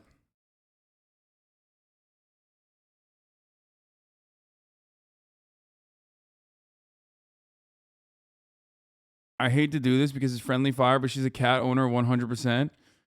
I can't believe, regardless of how fucking slow she is to clean her sheets, she was very fast to hit the button. Sorry, Evan. You are eliminated. Nice to meet you. Hannah, why did you reject him? I just didn't feel attracted to him, I guess. Hi, I love your hair. I like your eyeliner. Thank you. What do you like to do? I like to play volleyball. Oh, really? I play volleyball too. Really? Yeah, What's I your played position? in high school. I was in the back where I was a hitter. Is volleyball a gay sport? Yes, the spandex. The spandex. That's what got us. Yeah.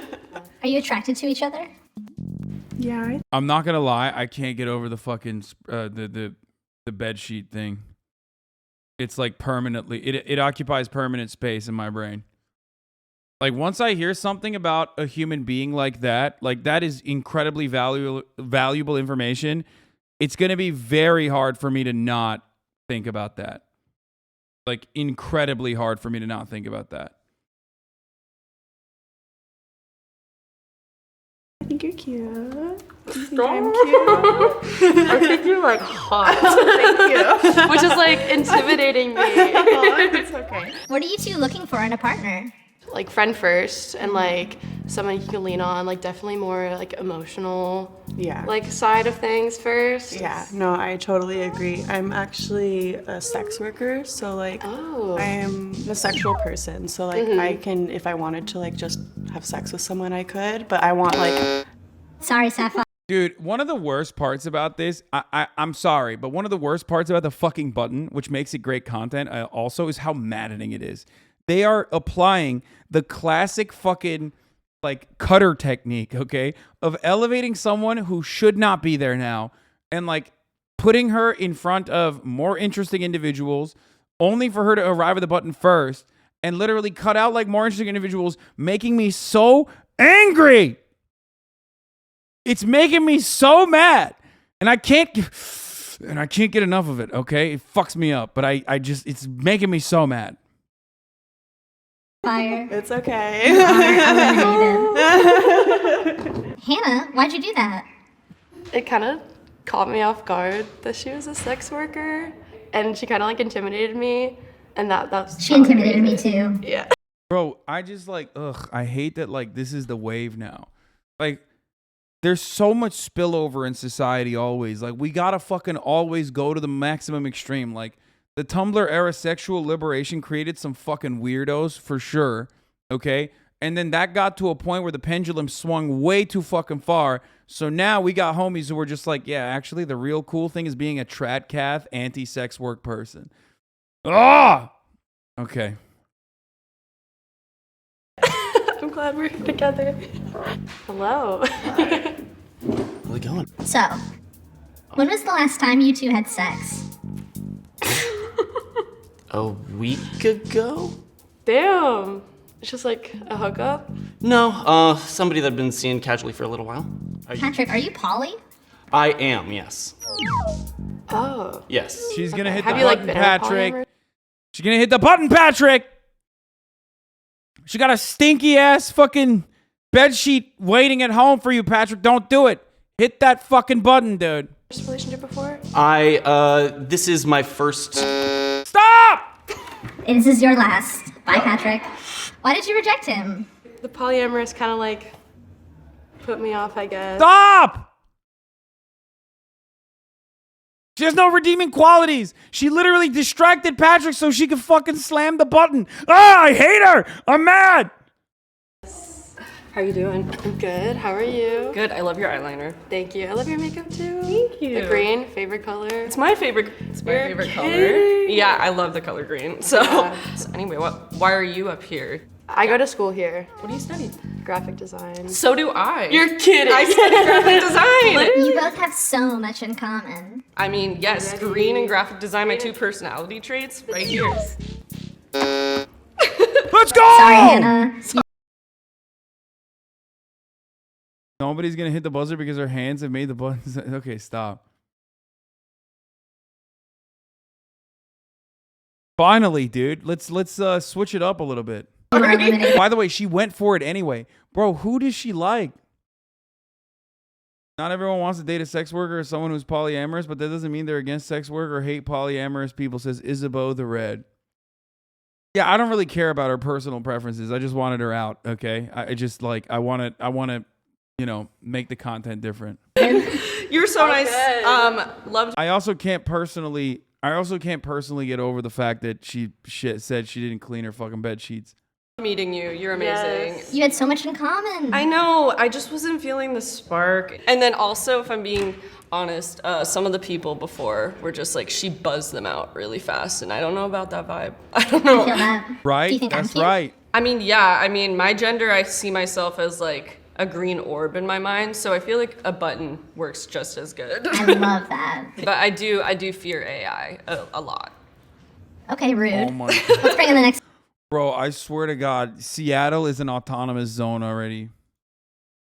Like, it is just a different planet, dude. We focus too much on Portland, okay? In all of our endless focus on Portland with, like, everybody who's like, yeah, Rose City, DSA, rise up. Like, they're fighting the fucking paintball squad, you know what I mean? Every goddamn weekend. We forgot that Seattle has its own version. An entire city of people having turf bangs. State. Hey. Hello. Heelys. Yeah. What's your name? Emil. Emil. Nice. Yeah. I'm Pi. Pi? Mm-hmm. What's your handshake? Handshake, yeah. Nice to meet What you. are Heelys? Are you at? Bun doesn't know anything. Okay. Yeah. You want to take this one? I mean, you're wearing them. Yeah, you're right. Heelys are shoes that have wheels in them. So, would you consider yourself a skater? I consider myself an ex-skater. Is it because the wheels aren't there? It's because, what? Oh, on the Heelys right now? Oh, yeah. You know what? You can't. I wasn't actually saying that. do Oh my that. god. Yeah, I didn't like that. Only when I light up red can you press me. Oh, This is awkward. Oh no. Yeah, Shit. wow. Wow. This is so cringe. It is. I'm dying. I'm just gonna hit the start. button. No. No, I want to hit it now. Alright, now we both want to hit the button. I mean, I was vibing until you wanted You were to make me leave, so. Well, shit. What are you two looking for in a partner? Let's try and save this. Yeah, let's yeah. Basically, I'm looking for a partner who understands Heelys. I do, is what I'm saying. You do? Okay. Yes. Alright, cool, I was not making fun of you for the Heelys. Do you like The Cure? Sorry, Emil. Why did you reject him? It just seemed like a certain type that has approached me before and made me not feel great. So I don't know. I hope they're not talking shit about me back there. Yeah, you've been here for a minute. A little bit, yeah. Hi, I'm Leah. Leah, Yeah. I'm Pi. Okay, nice to meet you. Nice to meet you. Leah is kind of famous on TikTok. Tell me about your, how many followers do you Not have? that many. Not that many? Just like 135,000. Not that many. It's really not. What do you make? What do you do on TikTok? Is it cringy? Like thirst traps, I guess. But it's like comedy, like comedic. I'd watch them. Yeah. Okay. Yeah. Yeah. What kind of dating things do you like to do? I'm in like. I mean, it's TikTok. Everybody's doing thirst traps, you know? There ain't nothing wrong with that, okay? There ain't nothing wrong with that. You do you, queen. Big activity person. I like to be doing things. Yeah. Well, I guess it's like a high and a low. Sometimes I just want to like stay in, take a nap together. I love like somebody who could take a nap with me. Yes, that's so sweet. I love that so much. I get why you've been here so long. You're very likable. Oh my god, thank you so Yeah, It seems like the two of you really complement each other well. I was gonna say, I think you're super cool, so. I think you're cool too. Like Leah, where would you take Pi on a second date? Like a picnic sounds really good. Yes, that would be so lovely. Yeah. And maybe I could come? I don't know if we need you for the prompts anymore. I went to Portland and it felt like it was your chat IRL. Yeah, why do you think Austin's constantly talking shit? I'm gonna light up red one more time. I'll give you both one more chance to press the button. And if you don't, then I think we have a winner here. We're gonna be winners. I want to be a winner. I want to be a winner, and I also want to go on a second date with you. I like you too. I'm so glad we connected. Yes, same. Leah, Pi, congratulations. You have won the button. Yay! This one wasn't that good. It's really jarring to leave Seattle, especially if you're living. Yo, this was 7 minutes long. Give us more, dude. Give us more. It's a mid-episode. I need more drama. I need more content. I need more like fucking choices. Like the button hoggers need to stop. Okay? I don't like it. This was a filler episode. This was a Naruto filler episode. It's really jarring to leave Seattle, especially if you're living in Capitol Hill, which I am. And if you go anywhere else, even a little bit outside of Seattle or some of the different districts, like the University District, there are a bunch of normies there, and they sort of suck. Please, the button is so cringe. Shut up, pay me to throw. Literally trying to throw the content. This is great content. We win! We did it! Oh my god. Now go on that picnic. Have fun. Yes. Yes. Let's go on a picnic. What now? We saw all of it. We saw all of these. We watched all of the fucking cut videos, dude. It just sucks that, there's not more of them. Okay, let's watch this Disney made us gay shit. You know what bothers me? For some reason, all our fans seem to think that we're gay. Now, I thought we made it pretty obvious in all our previous videos. We're just two average, straight friends. But look, we don't want to disappoint all our fans. You've been watching us all this time. Maybe you know us better than we do. So we're going to try our best to become homosexuals, just for you. And we know exactly where we'd have to go to make that happen. Why else would you want to have two dudes or two women kissing in a Disney film? It's about making your kids gay. Gay agenda and queerness and putting it in movies and cartoons. They're being fed these messages over and over. Oh, dude, the Ninja Masterclass video. I can't wait to watch this, by the way. Yeah. In every episode now, they're going to have Mickey and Pluto going at it. So this is a true wake-up call to parents that they can't trust. I wish you could join them. Every time they do gay shit, I get very upset. Not because I'm homophobic, obviously. That's like secondary, but because You know, I'm like, nobody invited me to the party. You know what I'm saying? I feel like Squidward, SpongeBob and Patrick are out there having fun, and I'm Squidward sitting in my fucking prison of my own mind. The things that they used to be able to trust. You heard it. Disney is making kids gay. So if we wanted to be gay, we'd have to catch the first plane to America and go to Disneyland, the gayest place on earth. And luckily, we had the help of 2 Americans, both of whom were married to women, which inevitably makes a lot of straight men start having second thoughts about their heterosexuality. Wait, but these things are enormous. If these don't make you gay, they're just giant cocks. I just want to sit on it. Yeah. Disneyland is making us gay. That's not even Disneyland. That's really? That's just the introduction to Orlando. Just Orlando's turning people gay. Look, Kevin's so distracted by the giant cock, he can't even drive. You're just can't even drive. He's so horny, he can't drive. So we all arrived at Disney and we were ready to start our new lives as gay men. But it was kind of hard to get in. The entrance was blocked by like hundreds of protesters. We assumed people would be upset because we came at a very delicate time. You know, every flag was at half-mast. This was the week that the US exceeded 1 million deaths from COVID. But it turns out that wasn't what they were angry about.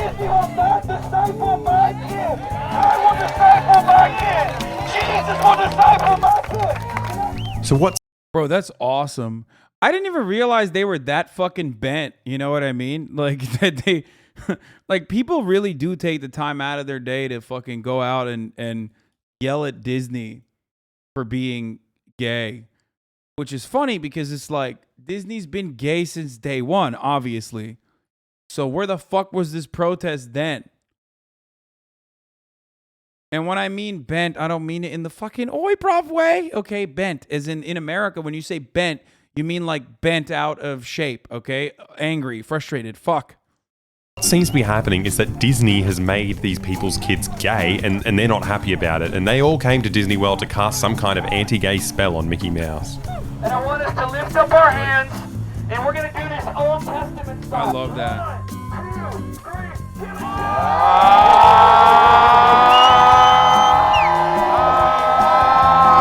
Oh my god, the energy was contagious. I just couldn't help but join in. They worked us up so well. I honestly hated Mickey for a minute there. Well, not all Mickeys. I mean, there was a heterosexual MAGA Mickey who was apparently on our side. Make the Bible great again. We were about to have some good old-fashioned fun and apparently get some sweet discounts too. We're going to do a Jesus march down the street in front of the Macaroni Grill, where we're going to have a worship throwdown. Woo! And the Macaroni Grill manager already came out and welcomed us and gave us $50 coupons. Oh, Macaroni Grill. Now, I've never done a Jesus march before, but it turns out it's actually pretty easy to do. You just got to remember one word. Jesus! Jesus!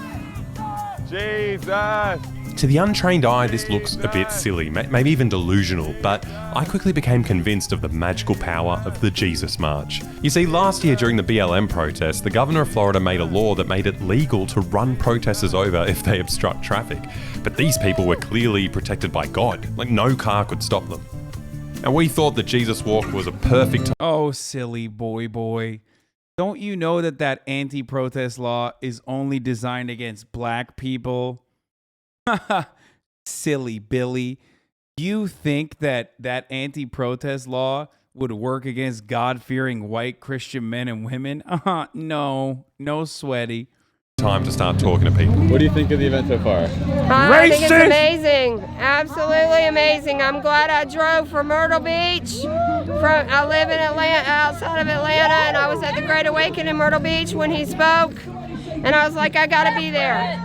So I have slept in my car for 3-4 nights and came here because this is amazing. Clearly, an intelligent person who has all of her brain capacities, like that has not been diminished at all. Amazing. How many miles is that? Roar! I have no clue. I'll be honest, I felt a bit out of my depth here. Things were getting really weird, but that was nothing. As soon as we got to the Macaroni Grill car park, things got even weirder. A man comes out with some kind of medieval horn and everyone goes wild. People were speaking in tongues, gyrating on the ground. This shit was sure to scare even the most determined homosexual. Honestly, I was struggling to fit in here, but luckily the leaders tell you exactly what words to shout. Somebody say desperate. Desperate! You're willing to lay it all on the line. Look at your neighbor and say, don't get soft. Go get soft. Apparently not everyone at the protest was shouting correctly, and the leaders could tell. I think the American collective consciousness just falling apart at a dramatic speed is creating excellent content, though. So for that purpose, I mean, for that reason alone, I'm so in. I'm so invested. I love it. You know, it turns out we had something called a Jezebel among us. We're fighting against Jezebel, and she's already been destroyed, and she can be destroyed again. Wake up, church! Wake up! Disney is approximately 1 kilometer away from this macaroni grill car park, but somehow Jezebel's satanic energy got in here, and then the man on the stage spotted it inside the mind of one of the women in the audience. There's a lady here. There's a lady here. Come on, come on, come on. So everyone had to crowd around and put their arms on her head to exorcise the spirit of Jezebel. We're destroying Jezebel in the body of Christ right now. I want people to get around him and start praying. Just get around him right now. Set him free, God. I had never seen an exorcism before. I mean, don't get me wrong, it was confronting, but I did get a bit excited witnessing Christian magic for the first time. What are we doing here today? Wait, I don't understand. Why is she waving an LGBT flag? What the fuck? We're just basically here to tell Disney we're just tired. I mean, just tired of them trying to indoctrinate our children. They want to brainwash them early enough that it becomes truth for them, the gay religion. They have a not-so-secret gay agenda. Yo, half these people look gay as fuck, by the way. What's going on with that? Like, when I see this person, like, what the fuck? They're like waving rainbow flags and shit. What happened? I thought the gays own that. What kind of cultural appropriation is this? I mean, like, gay culture is not your prom dress, sweaty. To propose and indoctrinate on little children. What's their indoctrination look like? How do we spot it? It's just, I mean, it's just like little subliminal things that they'll put into their movies. When you look at the movies, there's just subtle things about magic. Most recent one that I've seen, Enchanto, I think that's what it's called. It's got a lot of sorcery. Yeah. And dude, that's awesome. That's so sick. This got real. My parents wouldn't let me watch Hogwarts. My parents wouldn't let me watch Harry Potter because of the demonic energy of witchcraft in it. Enchanto! They got sorcery in them. then when you think that Walt Disney was a warlock. Yeah, that's crazy. It's like, really? All the Disney movies really have some sort of sorcery, things of that sort in there. That is very strange. I mean, it goes completely against the Bible as well. There's like magic, warlocks. You got a shirt that says demon killer. What's the best way to kill a demon? Oh, prayer. Jesus Christ, going in the spirit, you know what I'm saying? Come on, bro. That's so whack. Be like, drive a stake through its heart or something. What do you mean? Like... Come on, bro. You're wearing a shirt that looks way cooler than the things that are coming out of your mouth. You know what I mean? Oh, the power of prayer. That's how we kill demons. Like, oh, shit. I'm saying because it's by the Spirit of God. It's not through our strength. It's by the Spirit of God. It's the Spirit of God that kills the demons. It's the Spirit of God. So Disney was using sorcery to make their kids gay. I mean, it seemed believable enough, but I wanted to know why. Why are they doing it? Like, what do they want from the kids? So, I mean, I think there's just a greater agenda to world control, mind control. Step 1, make the children gay. Step 2, I don't know what step 2 is. Step 3, mind control and world power, world control. Okay, well, I feel like you skipped a couple steps. Like, how do we get to world domination if all the kids are gay? Separating the child from the parent. George Orwell talked about that. Why are they doing this? You know, to destroy our country. Yeah. To destroy America. Even the public school system.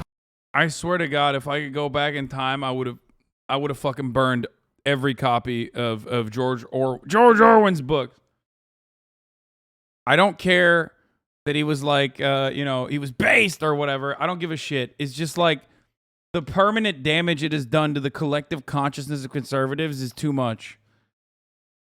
This is George Orwell, Factory, Animal Crossing. George Orwell, Animal Crossing, 1989. here is getting vile. What are the teachers doing in the schools here? Oh, wow. Well, basically what Disney's doing, they're basically grooming our children. And I have a 13-year-old daughter that I actually pulled her out of public school. Oh, wow. Yeah, and she's been homeschooled for 3 years now. We've actually taken our kids out of public school. Wow. I mean, it's not right. I mean, kids are kids. Let them be kids. Yeah. These people are so committed to letting he said, kids be kids, let them be kids, but not like that. kids be kids that every single parent we spoke to has yanked their kids away from all the other kids and schooled them at home. Now, I'm obviously not a child, but I'm pretty sure all the homeschool kids who were brought to this event by their parents were pretty grateful to be in the Macaroni Grill car park, listening to this adult tell them what to think, you know, instead of being indoctrinated at Disneyland. And it starts with corporations indoctrinating. That's the saddest part, dude. Jesus Christ. Homeschooling is like child abuse, I swear.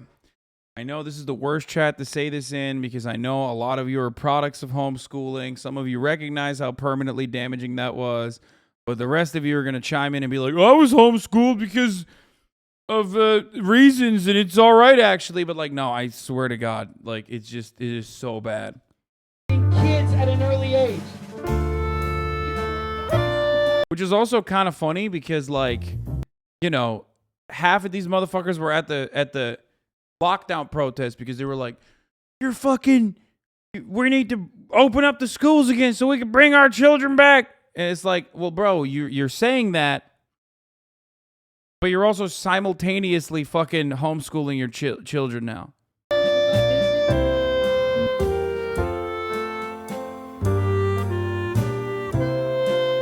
What is wrong with these people? Well, it's all well and good for the homeschooled kids, but what about the kids who are already gay? What happens to them? You know, they're kids, they've watched Disney, they've gone to public schools, they're gay. Like, what do they do? We just a prayer.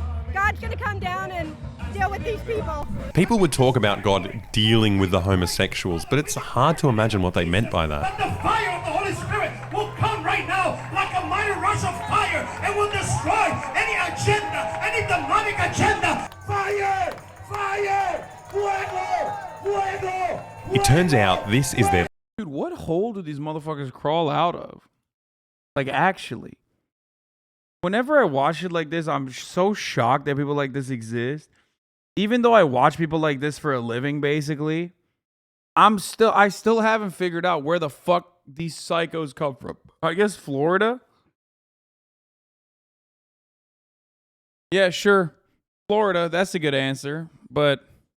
leader, Sean Foyt. Now, this is a guy who knows how to get everyone excited. Come on, we want everybody in the Macaroni Grill to hear us tonight. Woo!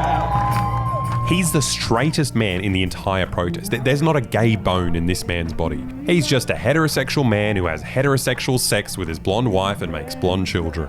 And he's famous for making enormous Christian concerts during COVID. In defiance of state orders to prevent the spread of the coronavirus, they came to see a controversial worship leader and political activist. Last night we gathered thousands of people that came together. The church showed up. Now, I didn't realize this, but it turns... Bro, he looks so gross. Turns out that COVID public health orders and Disney's homosexual agenda are actually linked. With the shutdowns, they groomed the children back then because they had to be masked, they had to be 6 feet apart, so that was just the beginning. It's always so wonderful when the fucking cult leader straight up looks like a cult leader. Like when your insides match your outside, it's fire. And then anything else would be okay, like you could be, you could be a girl today, you could be a pronoun today. Because we will no longer wear masks. We watch Australia. We watch the world. We know what's going on and we're awake and we're not going back to sleep. This is pretty impressive. These people seem to know a lot more about Australia than we did. They were forced jabbing children. I personally didn't see it. Have you looked at the stats in your country? Because we're getting your stats here. To me, it is like Nazi Germany. Little kids that were like tackled by the police and injected on the spot. I mean, it's just that it really seemed like true communism. I even heard that you guys can't grow gardens. So when they ask for a vaccine card, the first thing I think of is like, oh, do I need to show my yellow star? Now, if you ask me, none of that stuff actually happened, but I do honestly admire their dedication to freedom and bodily autonomy. We have the freedom here to not take the jab. The freedom here to say, you know, it's a medical procedure. I don't want to be a part of. You know, it's my body. My body, my choice. They're not even allowed to ask. Well, they're not allowed to ask if you're vaccinated. Although their commitment to my body, my choice only went so far, especially now that abortion is illegal in Florida. I mean, I'm pro-life. We don't want abortion. There's no black and white. What would happen if someone, let's say, was to get an abortion in a state? Like, would they just go to jail? Like, what's the? Yeah, if you could detect a heartbeat in that child, aborting after that point would be illegal. And so that's really, really great just to get some of those rights back to the unborn because they deserve them. Look, no offense to the Christians, but we didn't get a lot out. Bro, it's like, I mean, the contradictions are very clear. Everyone has already expressed them a million times over. So I don't want to talk about that. What I want to talk about instead is the fact that, like, these people want to fucking, forcibly carry pregnancies to term. So there are more babies to fucking homeschool and send to, like, these psychotic rallies, only to have them kill themselves when they reach fucking 15. You know what I mean? Because they just were so socially stunted that it's impossible for them to continue living. It's like, why? Why are you causing... No, I'm not an anti-natalist, but, like, why are you literally... causing so much suffering on this planet? Eat my bundar, Hasan? What? Out of these interviews, if we want to get to the bottom of this, we'd have to go about it scientifically. We're going to have to go to Disney to find out once and for all if it'll make us gay. And remember, we're doing this for you. With the protest over, getting into Disney World was easy, but finding our way around was almost impossible. I swear we just come down on this road. But then we went straight, so we had to do like... Why the hell is this place so enormous? Well, it turns out back in the 40s, the working conditions at Disney were incredibly exploitative and there was this massive animator strike. Now, don't let the cute cartoon signs fool you. Walt Disney was a slave driver and they all wished he was dead, and he'd rather die than negotiate with his animation. I just want to run that one more time, dude. God, we really... Not to get all fucking, like, return to tradition on your ass, but, like... think about how things used to be. Animator strike. I wonder where the post-left guys were back then to be like, oh, these guys are pussies. They're not real leftists, bro. Real leftism is when you fucking let these guys suffer, actually. They're fucking animators. You're not real working class, dumbass. I'm real working class because I have a podcast that's paid for by Peter Thiel.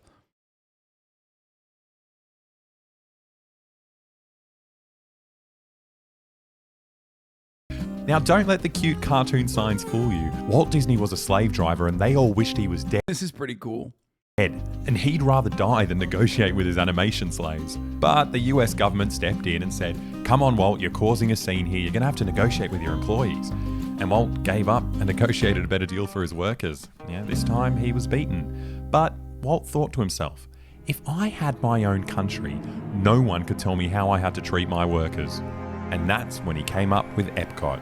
Spelled E-P-C-O-T.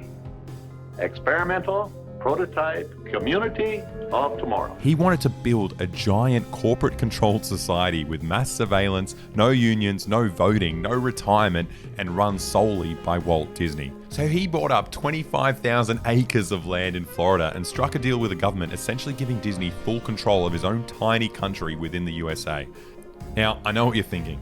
Buying heaps of land and making a corporate-owned dystopia is all well and good for Disney, but what about me? How do I get to be lord of my own evil little kingdom? Well, thanks to this video's sponsor, Established Titles, you can be a lord right now. You can buy at least 1 square foot of land on a private estate in Scotland.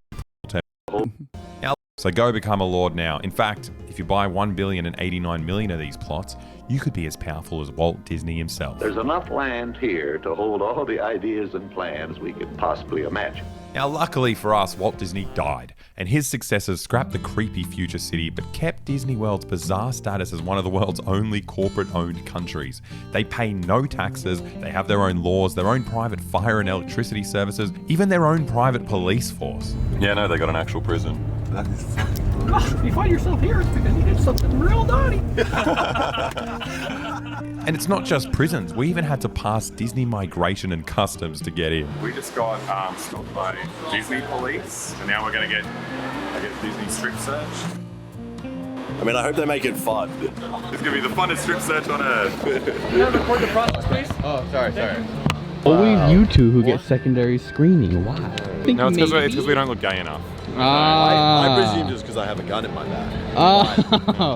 Wow. Yeah. Did they take it? No. They just wanted to make sure that you had enough ammo. Yeah, exactly. Here you go, sir. Have a good day. We finally made it past the funnest biometric data scanner on Earth, and we made it in. And we're finally ready to test out if Disneyland can make us gay. We decided to stay at the Swan Hotel, named after the gayest creature in the animal kingdom. Straight off the bat, the Christians were right. Disney does seem to be making us gay here. The accommodation is so prohibitively expensive that you have no choice but to share a bed with all the boys. But it's morning time and the experiment continues. Now, just because we're trying to radically alter our sexuality in one day doesn't mean we're reckless maniacs. We're going to be outdoors all day, so we've got to be sun safe.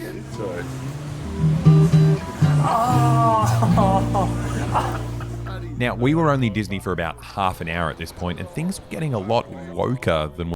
The funniest part about it is that they're not gay. They're just Australian. They're just lads.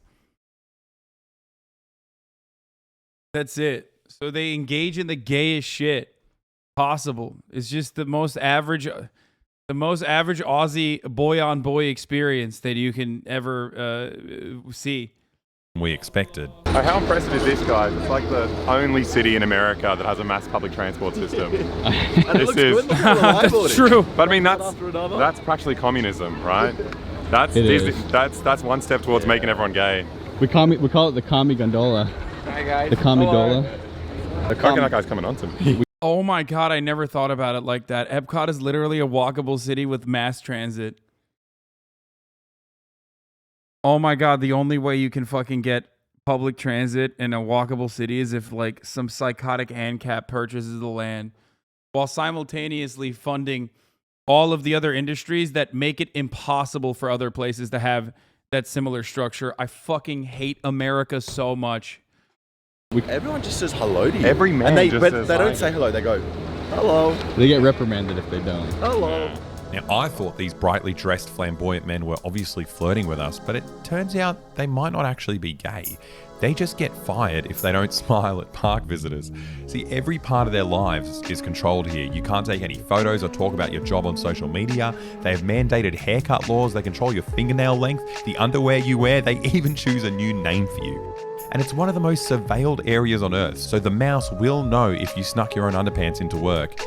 You know, at least after a long day of authoritarian scrutiny and forced smiling, you can get home and relax. But more realistically, you'll be sleeping in your car because they earn so little that 11% of Disney employees are currently homeless. So these poor workers get fired if they don't smile, but also 43% of them can't even afford dental care. I don't know what's going on here. You know, they definitely weren't making us gay, but they were making us cry. Don't worry, maybe it'll get gayer. On to the main attractions. Oh my God, the more I hear about it, the more fucking, it's just the more maddening this content is. Holy shit. Also because it's literally so hot in here. What the fuck, Mom? Oh my God, Mom. Anne!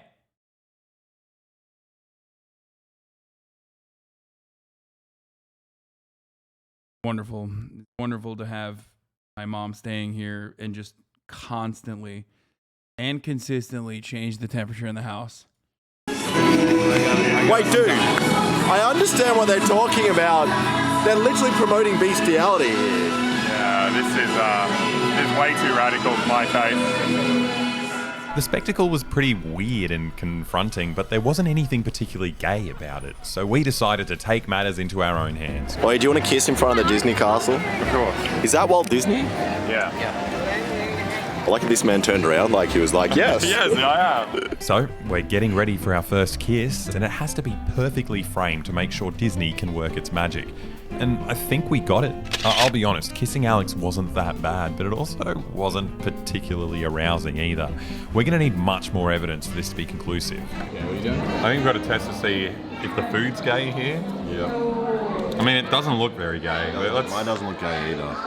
It tastes gay?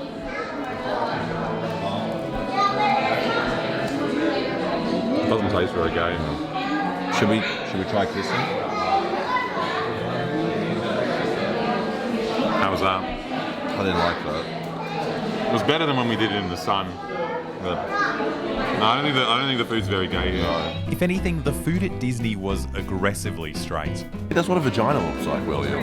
Yeah, I think we accidentally ordered the straight ones. These are the ones that are lesbians are meant to eat.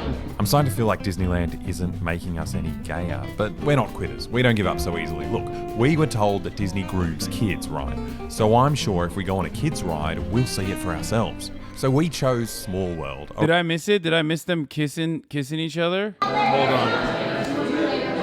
It doesn't taste very gay. Should we try kissing? How was that? I didn't like that. It was better than when we did it in the sun. But no, I don't think the food's very gay here. If anything, the food at Disney was aggressively straight. That's what a vagina looks like, William. Yeah, I think we accidentally ordered the straight ones. These are the ones that are lesbians are meant to eat. I'm starting to feel like Disneyland isn't making us any gayer, but we're not quitters. We don't give up so easily. Look, we were told that Disney grooves kids, right? So I'm sure if we go on a kids ride, we'll see it for ourselves. So we chose Small World, a ride full of animatronic children from around the world. I fucking love these guys, simple man. Kids ride about They're Disney great. and international children. What could go wrong?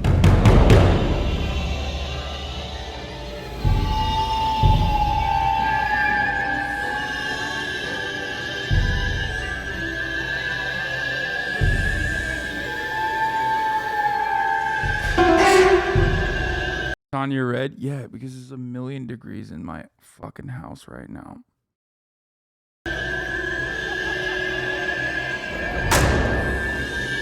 Did you show the channel name? No. Oh, fuck. I accidentally did. It's BoyBoy. Why am I not subscribed to him?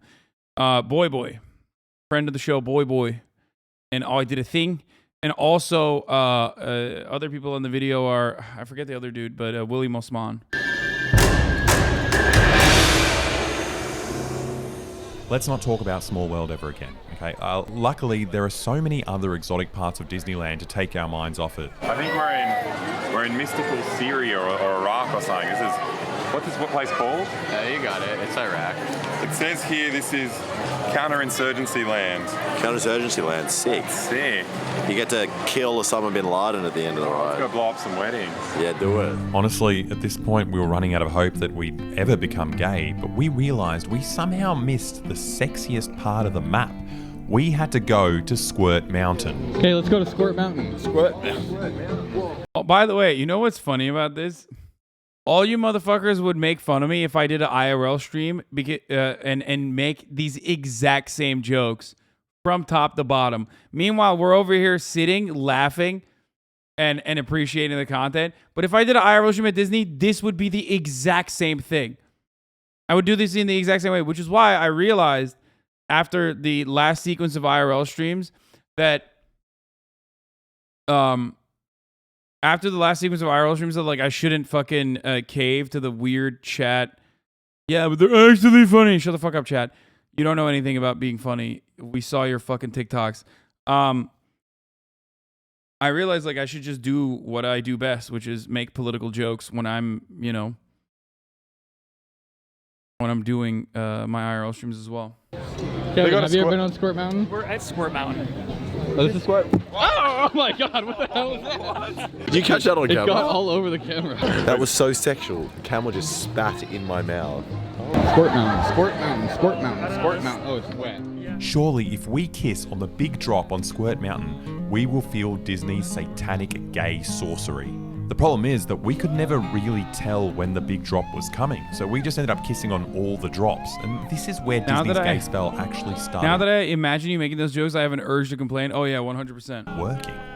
would make me gay What? is the fact that when I closed my eyes and kissed him, I almost forgot that we were about to do a massive drop.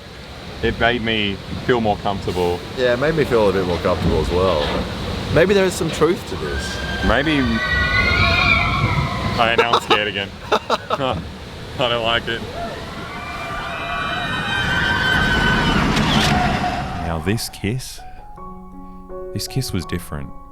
Wait, it wasn't like any of the other kisses. As soon as we touched lips, the screaming stopped. We were strapped into the steel contraption, hurtling down to earth, but in my mind, we were just gently floating, higher and higher and higher. We must have floated too high because tragedy struck. Oh, there's a chance it might hit us. Yeah, it's gonna hit us as well. Yeah, we're God! We're lightning. Oh God's punishing them for doing homosexual kisses. That's right. I knew it would happen. Yeah. You did gay too much. You do gay one time. You do gay twice. That's fine. Even then, you know, maybe God's like, all right, I'm having an off day. Didn't notice that. I'll let this one slide. You do gay 3 times. I'm coming for you. God. This is what happens when you kiss. Wow. You have anger. Also, how the fuck did William Osman bring a...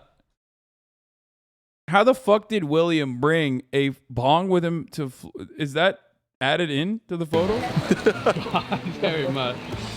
All right, we were warned. We make a run for it? Yeah. As we were running through the rain, I realised this day had been a big disappointment. I mean, apart from that brief moment on Squirt Mountain, we didn't feel any gayer at all. We were just tired and wet, and Alex got a nasty beard rash. I mean, the Christians were right in a sense that Disneyland is a demonic hellscape, but it definitely didn't make us gay. But these conservatives believe this shit with all their heart, like so much so that after 60 years, Florida's Republican Governor Ron DeSantis is officially revoking Disney World's status as an unaccountable, unregulated corporate country. This state is governed by the interests of the people of the state of Florida. It is not based on the demands of California corporate executives. Now, don't get me wrong, this is an amazing move, and there are a million good reasons to do this, but the Conservatives chose the only insane reason for doing it.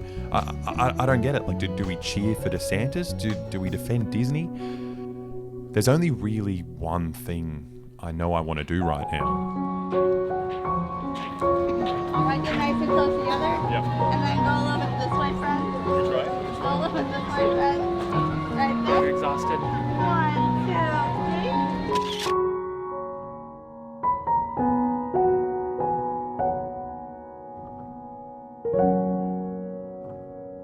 I love these boys.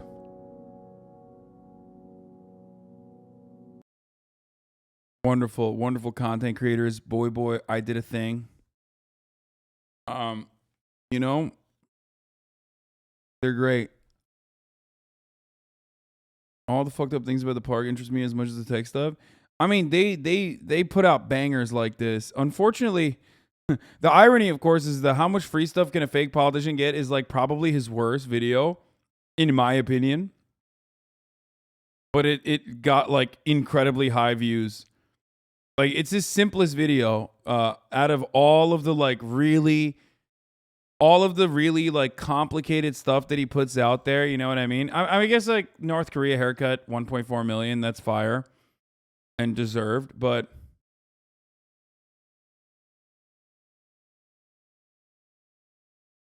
I love the racist statue vid. What is this? Meet the guy who makes racist. Hi, my name's John, and I make racist statues.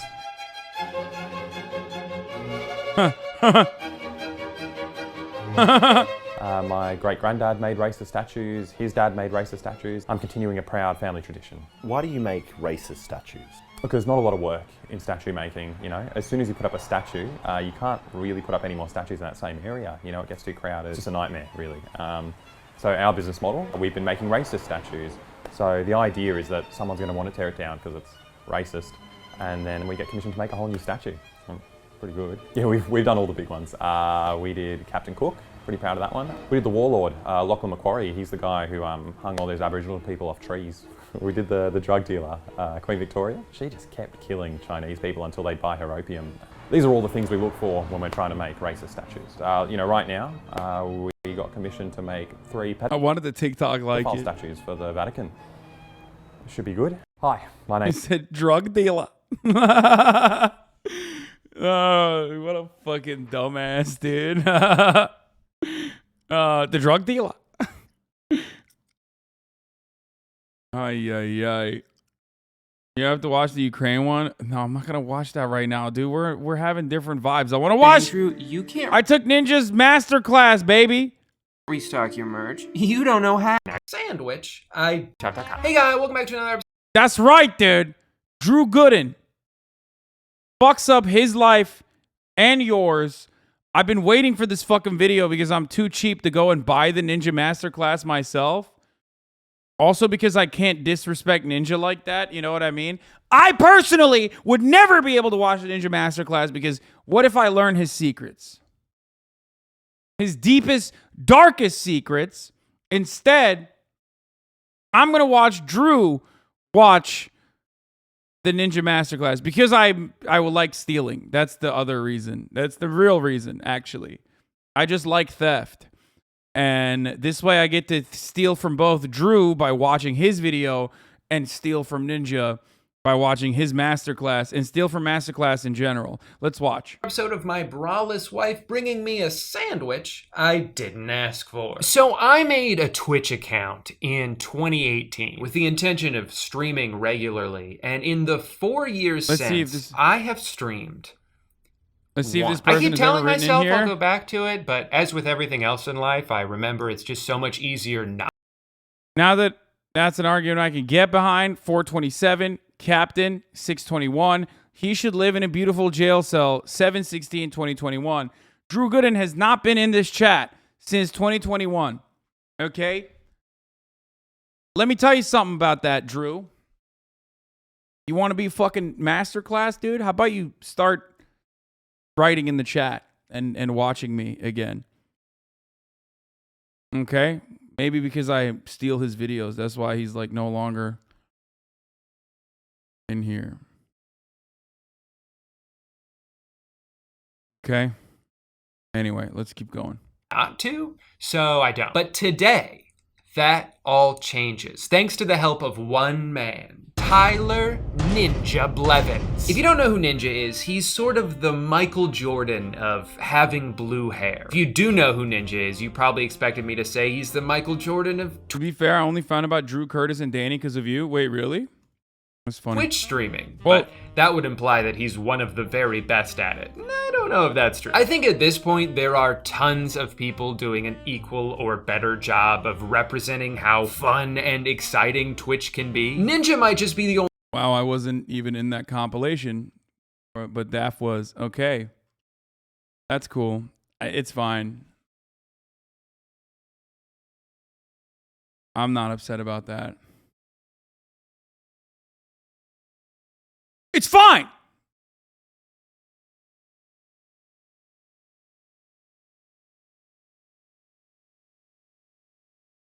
Guess you just,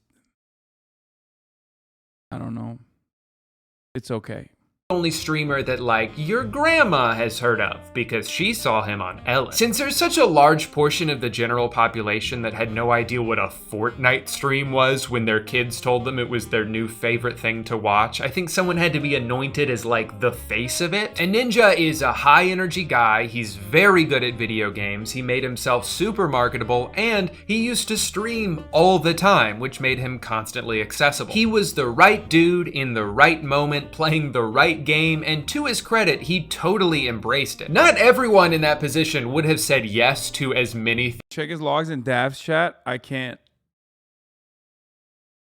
things as he did. Sometimes it's actually okay not to do everything that's offered to you because you never know when you might end up unsuccessfully trying to cheer up a bunch of cold, wet New Yorkers by flossing like your life depends on it. I'm not seeing enough movement! As far as I can tell, Ninja is just a guy who got way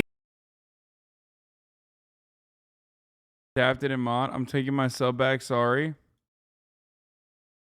Oh, he moved on to Dav, dude. I see how it is.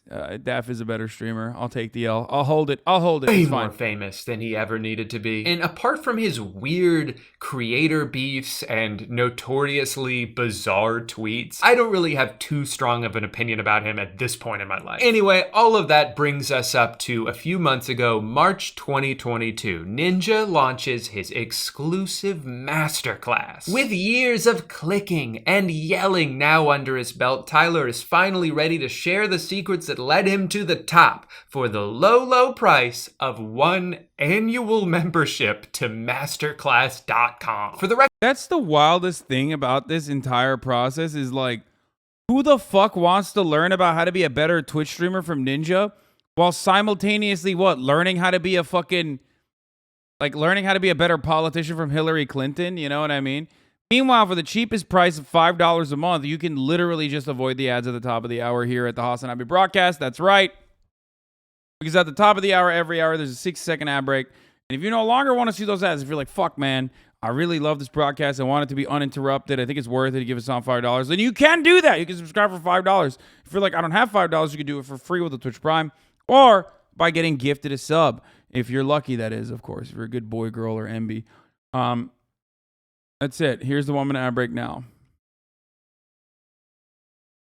For the record, this is a 1-month class, but in order to take it, you have to be subscribed to the website for an entire year, which will cost you $180. A small price to pay once you find out they have classes from both Clintons. So you are— Yeah, that's what I'm saying. It's like, what?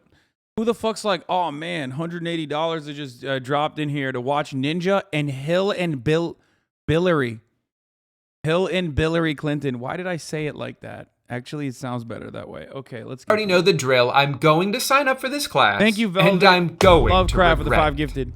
Full disclosure, I signed up for this already. I'm filming this intro after the fact. Can someone tell me why the fuck I bought the Duo version? Did I think I was going to be watching him on 2 devices at the same time? What would that even accomplish for me? So anyway, I spent $240 on this class. Most people will choose to spend a little bit less. Why is there a Duo version? Fun for the whole family? It's like when you and your...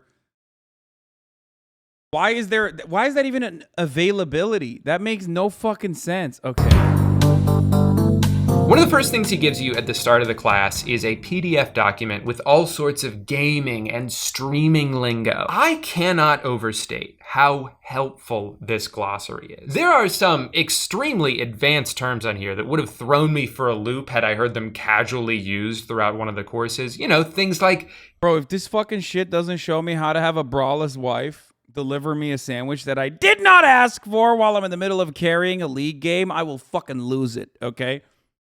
I will ask for a return on my original investment. Keyboard, YouTube, mouse. Apparently that's the thing that you click with, but I don't know. I'm still new to this. The true beginning of this class is a section that has equipment for all different budgets, links on where to buy everything, and honestly, that's a pretty valuable resource to have all in one place. But I can't help but laugh whenever he says something like this. You only need one monitor. If you can afford more than one, then that is definitely recommended. But if you can't afford 2 monitors... If you can't afford a second monitor because I made you spend the cost of one on this class, then you know what? That's on me. That's my bad. Sorry about that. That's kind of the irony of this whole section. I mean, the reality is like, what fucking Zoomer doesn't know how to Twitch stream at this point, right?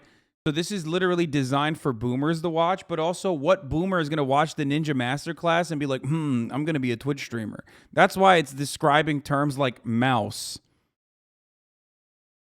Recommend that you spend a good amount of money on your gaming PC. Relative to other hobbies, streaming can be very expensive to start out. Even the lowest end computer that he recommends is about $1,000. And you still have to buy a microphone, a webcam, a mouse, and keyboard. Yeah, well, here's my fucking masterclass, which you guys know already. I started streaming by strapping a fucking camera onto my PlayStation 4. That was the cheapest way to do it. I had a PlayStation 4 already, okay? And what did I do? Well, I strapped the PlayStation Eye onto it. I don't know how much it is, but that's basically how I started streaming. It was the cheapest way to start streaming, so that's what I did. And I didn't actually like end up buying a computer and even going full desktop until much, much later. Two things we just learned about earlier. He really tries to stress how every dollar is so important when you're starting out. So it's like, I don't know, maybe save 180 of them for equipment and then just watch an OBS YouTube tutorial for free. Speaking of which, I love this line. It's plug and play for a reason. It may seem a little scary, but it's not. There's tutorials everywhere on the internet. Ninja, I don't know if you know this. You're filming a tutorial. Don't outsource the work to someone else. Just tell me how to do these things while I'm here in the class that you're teaching. In this second clip, you will already immediately see the evolution of my streaming personality.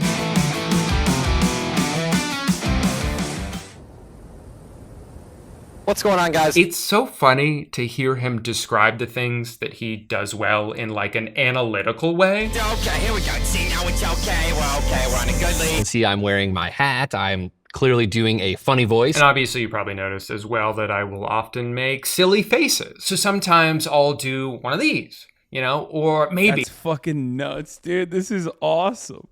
I'll hit him with one of these. And that's just one of those funny ass things. Yeah, Ninja, but like, it's like Masterclass, but teaching you how to bait LSF. Masterclass, but also like Ninja teaches you to do remember when he did that thing where he was like making fun of thoughty streamers or whatever? Like, oh, this is how girl streamers are.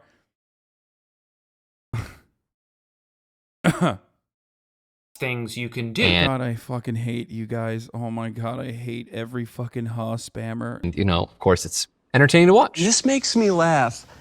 And laugh so hard. This next clip I'm going to show you is kind of me evolving a little bit as a content creator. Hello, everybody. What do you guys notice that has changed? My background has changed. I had a better chair. Okay, so evolving as a creator means buying a more expensive chair. You don't need any of this shit. You don't need any of this shit at all. Okay? That's why XQC is able to fucking be the #1 streamer year over year with literally a Logitech Brio camera. You don't need any of this shit. You need 2 monitors, a fucking Logitech Brio camera, and that's pretty much it. And headphones, I guess. Unless you have... You don't need any of this shit.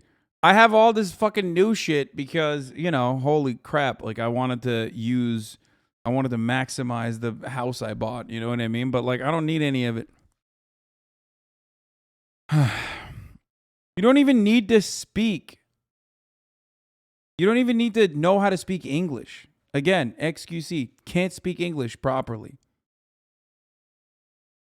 Light setup was totally different, way more appealing. All right, well, I thought maybe he was going to talk a little bit more about like evolving your personality, but it seems like his advice is just to, you know, spend more money on the wall behind you. Hey, he's the master, and this is his class. Things in the background were more appealing. You know, you have the gaming fridge, of course, with the energy drinks in there. That's always fun to look at. Yeah, I have a lot of fun looking at that fridge. Hey man, we're gonna go wear suits to the new Minions movie. You trying to come? No can do, big guy. I have got my day filled. Oh, wow.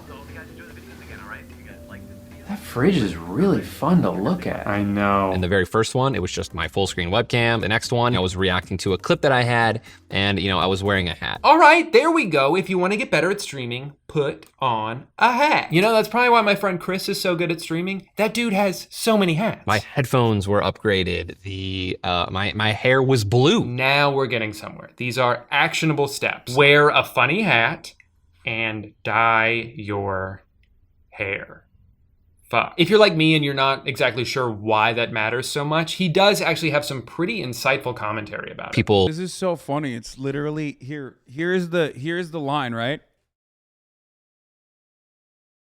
Play video games a lot, and then when the next big wave video game comes in, be one of the more dominant characters in the scene and just farm it non-fucking stop. Figure out when you can be the top of the directory, no life it, okay?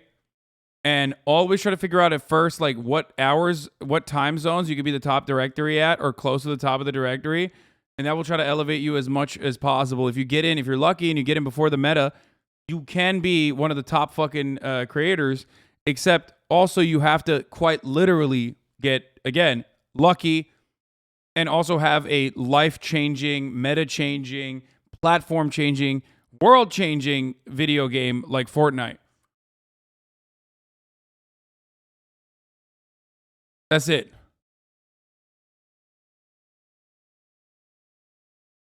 Really wanted me to always have my hair blue, and it just became a part of my brand.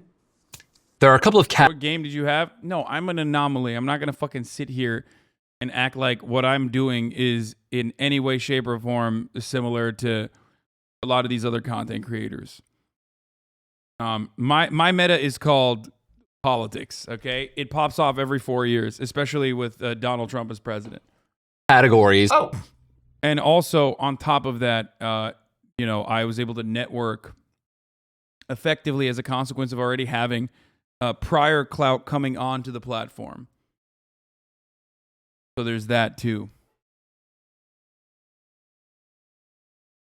Not really. I'd say that Reactorson is common nowadays. I mean, I was one of the fucking early adopters of React Andy, React Randall content, specifically because I,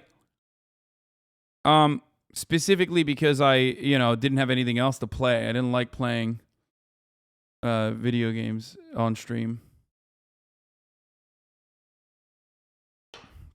Thank you for mentioning that already having a following is the easiest way to break into streaming. Yeah, except remember that a lot of people with previous clout, no matter how fucking big their clout is, doesn't necessarily translate the clicks on this website. The hardest thing to get is to go from 0 to like 1 viewer. So obviously I'm not going to sit here and act like that's something that is easy to overcome. It's not. Hardest thing to get from, bro, your following was so huge, you had like 5 viewers on PS4. No, that's why I always talk about it. Like my first stream I had 15 people watching. 15 people. You understand? 15 people are watching, but that's huge because a lot of people never make it to that even. And the reality is that even if you have clout on other platforms, it's very hard to translate that those eyeballs into Twitch. Twitch is very insular.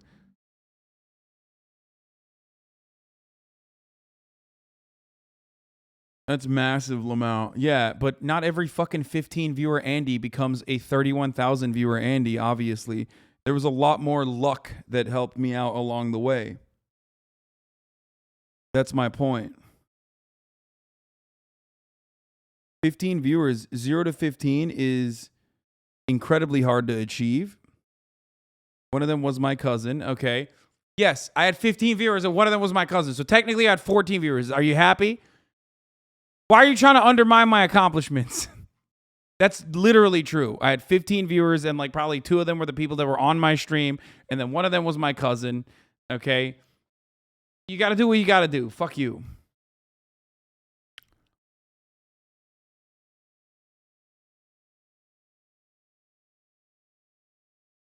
And Frogan, probably. Most likely Frogan.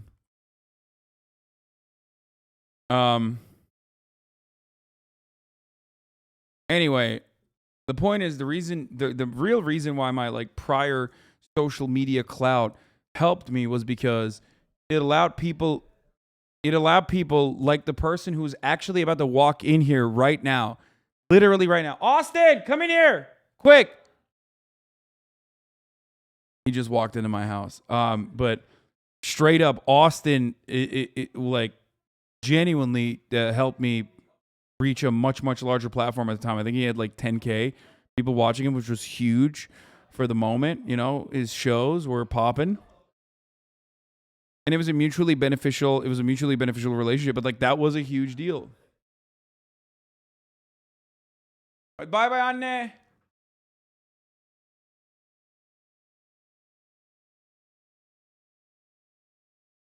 And the guy got lost, and he it disappeared. You want food? I'm fucking dying. I'm on a diet right now because I've been fucking working out and Sit down. running. Sit your ass down. Sit your freaking ass down, dude. But I ordered. This is what I get for ordering homophobic chicken. I'm gonna order it right now. You literally deserve it. You deserve to not have your. I'm gonna get a refund for that homophobic chicken. I'm gonna order some more homophobic chicken. How about you? So, how about you homophobically take your shoes off? Oh, but they're so nice. Yeah, that's what I'm talking about. Oh yeah. Okay. All right. Okay. How we doing? We're doing Good all right. evening. We're currently watching. Drew Gooden take Ninja's Masterclass, and I was literally talking about you as you walked in. Oh, really? What were you talking about? Well, I was talking about how like that guy looks like me or something. Oh, okay. I don't know. No, I was talking about how like I was able to I was talking about like how I grew on this platform. Oh, and I was talking about how like my prior clout allowed me to get like 15 viewers, which was a big deal because 0 to 15 is like huge, right? Yep. 0 to 15 viewers. Yeah. Hey, can I order my food real quick? Yeah, Just don't yell. Give me one this second. This one's gonna peak a lot if you don't have to yell into it as much anymore. I don't yell. I just yell naturally though. Yeah. Okay, hold on. Let me add pepper jack, cheese, white bun, unbuttered. I'm gonna add some extra pickles on there because that sounds delicious. And then we're gonna do barbecue sauce. And basically what I was telling them is that my prior clout. Yep. My prior clout from the Young Turks helped me basically gain more like a prominent status on your show. Which is why we decided to put you on the show to begin with. Yeah, that's what I'm saying. If I was like a random 15 viewer Andy, you probably wouldn't have. We're like, man, this guy's got bad shit, crazy takes. Let's platform him. Yeah, but that's pretty much it. Yeah. I was like, but again, we found this leftist extremist. We're like, let's put him on the show. I was lucky because like it was a mutually beneficial relationship. I was lucky because like he was looking for a unique position to defend. Yep. Now it's not a benefit. Now I just use Hasan. Yeah. You guys wanna know why Austin's here? Because like he hasn't told me, but I know why he's here. Oh no, this is all coincidence. I swear to God, it's coincidence. Oh, it's a coincidence. What are you doing here? Why are you in? Oh, because I'm here for like we're going to a party tonight. That's why you came? Yeah, because I what the fuck is wrong with you? I was supposed to be here because really weird because you're gonna be on the motherfucking Fear End episode. Wait. When's the episode? Tomorrow. We're gonna film it. Oh yeah, I'll be on it. Yeah. Yeah. Well, what time? Because you literally were not on the last episode. It was just fucked up. Am I you are supposed to be on the? Dude, it just wouldn't let me You're change. literally the third host. Oh, that's true. You're the third host, and you didn't even show up. You fucking diva. Dude, you didn't even ask me to be there. I didn't even know what was happening. Like, all I see is something about Pussy Riot, and yeah, and we wanted to do a straight episode. That's why we didn't. Yeah, we it was excluded homophobic. You. Yeah, I heard that you alleged that I was a conservative on the podcast. Is what I heard. There was allegations. Wait, really? About what? I don't even know that I was a conservative. Is it peaking that hard, Chad? Jesus Is it really Christ. that bad? Hold on. Let me. You want me to just not talk into it? No. I lowered it. Where the I lowered fuck it. did It you should be put good this? now. Yo, it's Bro. Cian sandwich delivery for HasanAbi in Austin. Please enjoy. There's no need to tip me as it's included in the delivery fee. He left the food. Where is this? Hold on, real quick. Where is that? What the fuck? Wait, here. Let me show you what here. Bro, don't show it on stream. No. I'm not going to. But Because while I can't figure out where the fuck that is, I'm sure someone else would be able to. Hold on. Let me show you what I ordered. What? Here. I ordered to right here. Yeah, that's right. That's the correct one. Yeah, that's what I fucking put. Yeah. Okay. Well, I don't know. Anyway, can we? All right. Sorry. Can you do know that I have a stream going? Yeah, on. I know. I'm sorry. This fucking guy. I know, but I know. Comes I know. crashing I know. in, dude. I know. I'm so sorry. I need to get my money back real quick. He's but like, I'm gonna get help. I found a screenshot of you with 3 viewers. Oh yeah, this is it. Yeah, that's what happens when you get Austin on the show. Fucking plummets. Yeah. Hey. You count plummets. Okay, I guess that's it. Absolutely Okay, we'll watch great this editing there. Gotta love the cut right as he's opening his mouth to say more. I couldn't believe, actually, how many times he mentions his blue hair in this class. Okay, so we have Ninja blue hair, right? I dyed my hair blue and everyone thought, okay, now blue-haired person, me dyeing my hair blue and my hair was blue. It's almost like he's convinced himself that one of the secrets to his success is that he dyed his hair a funny color. Well, I mean, I think it is though. I think that like that is what his branding relied on. Like that actually separated him from the crowd. Straight up, don't show anything. We're talking about Ninja and his success. Ninja did a masterclass. Do you know what a masterclass is? Your lib ass would love masterclass. Are you kidding me? It's like Hillary. I'm no longer a liberal. It's Billary and Hill Clinton. They are on it. I do. Yeah. You know. Well, anyway, they're fucking on it. There's a bunch of like Neil deGrasse Tyson, like all these people are on it, and they teach you how to be like them, I guess. I'm a retired liberal, by the way. Okay. It's not surprising. But yeah, he's talking about how he popped off, like how Ninja popped off originally, and he's talking about how his like hair was blue, but it is literally what separated him from other people.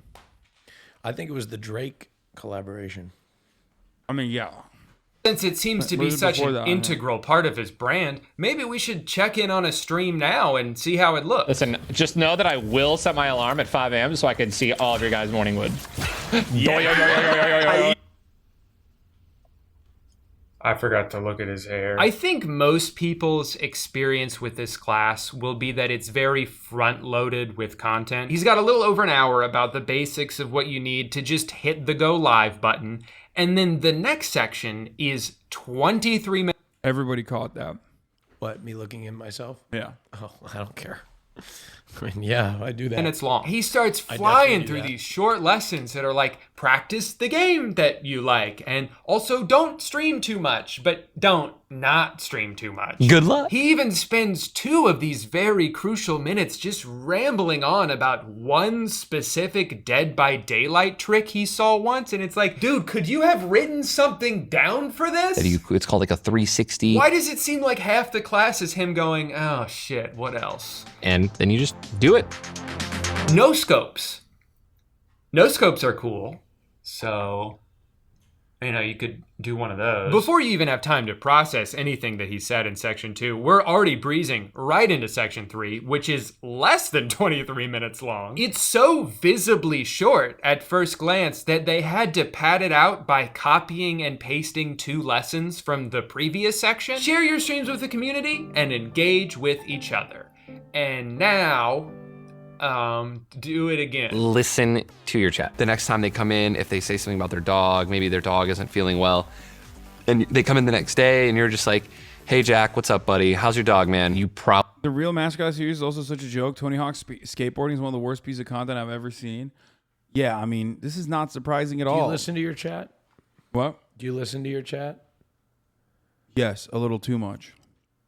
We just secured. They come in the next day and you're just like, hey Jack, what's up buddy? How's your dog, man? You probably just secured that viewer for life. Ask people if their dog is sick. He's got a section about how to deal with trolls, which is definitely something to be wary of if you're going to be doing anything in a live setting. I love that this is the only example of an insult that he could come up with on the spot. Like, if someone says, hey Ninja, your hair... It's so funny. You can make a compilation of clips of me, like, not doing the exact opposite of this, by the way.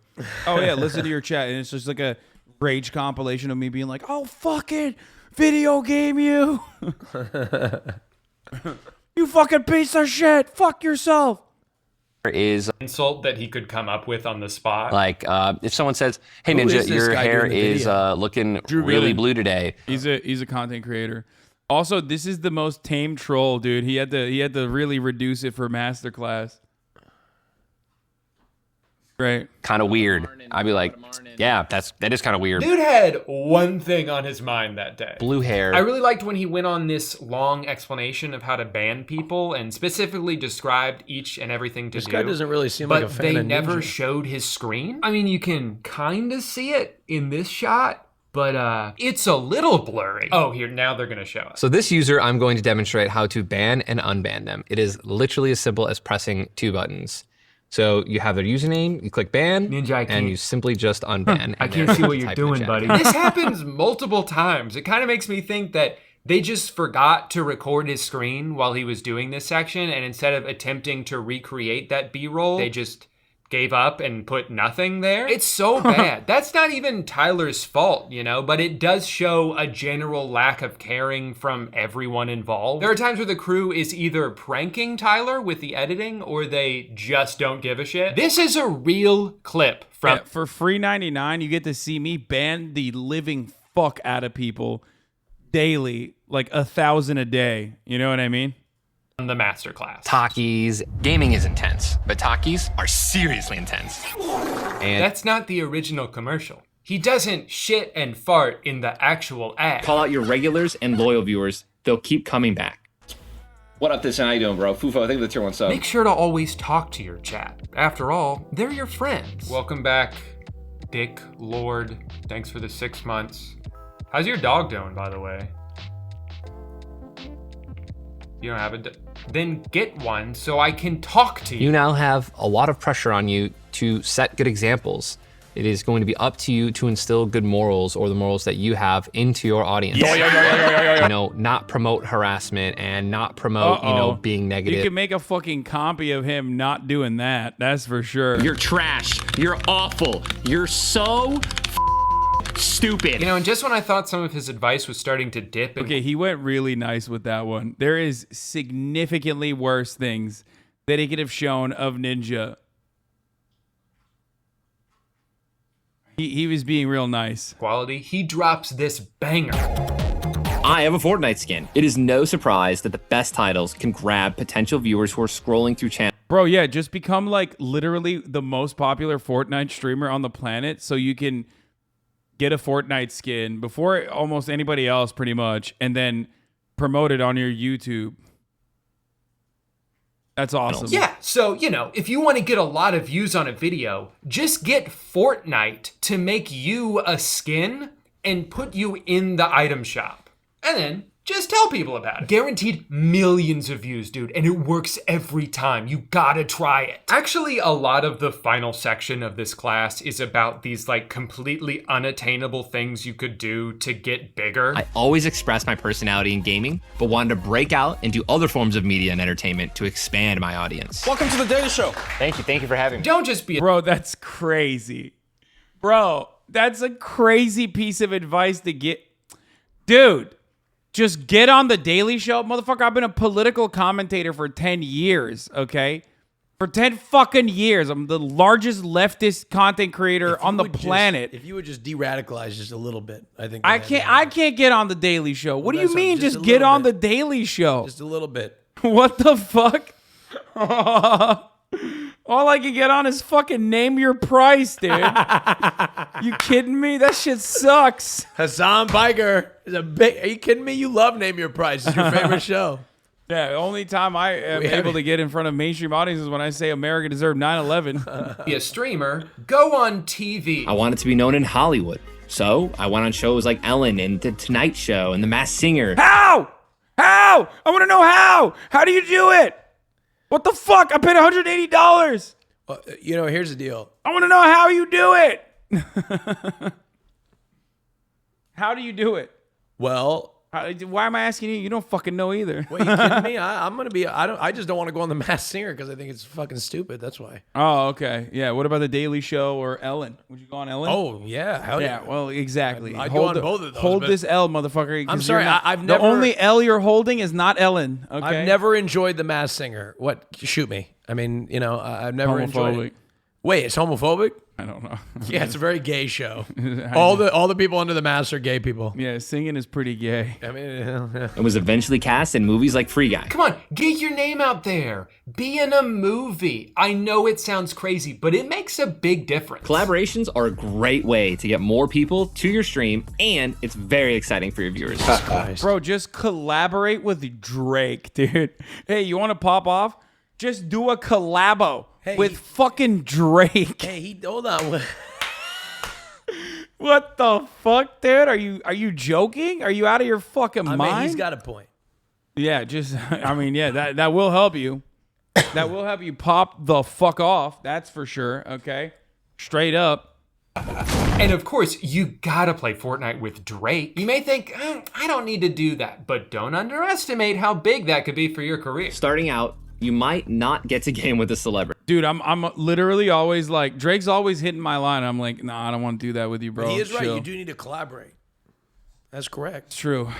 You know, and then before you know it, you're stuck in a cycle of collaborating with the content creator that like helped you grow originally, and then you know you develop a lifelong friendship, which is abused and used all the fucking time. Hasan okay, forgets about all the fucking time. Hasan forgets about all the moments where I'm slaving away next to yeah, him. no, totally Providing insightful Dude, commentary. Move your head into that direction right there. Yeah, there it is.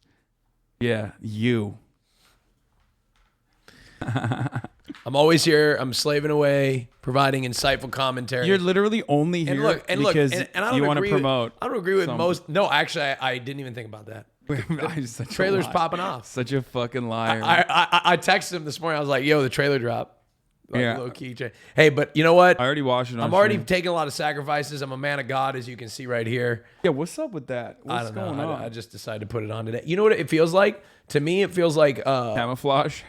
No, not camouflage. But it feels like I'm breaking the rules a little bit. Like I'm a bad boy because I'm wearing a cross. That's so funny and I that suck dick. you've literally kinked out Christianity. Yeah, like to me, it's like, dude, I don't know. Like me having sex with a guy that was wearing a cross would be so hot. I don't know why. Is that fucking weird? You are literally kinked out, dude. You are so. Oh my god.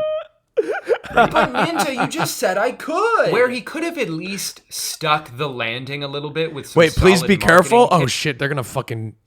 Oh fuck, I'm gonna get murdered by. What? No, you're. Yep, the branding section at the end just annoyed me because of how unspecific everything is. It's basically just a long list of Tyler's accomplishments, most of which you're probably already aware of if you spent $200 to take a ninja class. He continually stresses the importance of branding, which I agree with, but doesn't give you any tangible steps on how to do it. And I don't expect this class to suddenly transition into a graphic design lesson, but you know, if this is Masterclass's definitive how to stream course, they could at least go into some detail about the basic stream assets that you need to make. Your subscriber emotes, your channel banner, your alerts, the screen that says starting soon or be right back. You know, all those things. It's amazing when you research the history of the Bible. To you. He barely even mentions any of those things. He's kind of just like, look at my logo. Little they talk about. Isn't it a cool logo? Joke's on you. It's not even my fucking logo anymore. I made a worse one. Oh, also, we're watching a video right now. Why even include a section about brand deals? This is a 30-day class. No one starting a stream from scratch is worried about doing a brand deal before they've even streamed for a Are you guys month. watching this? This is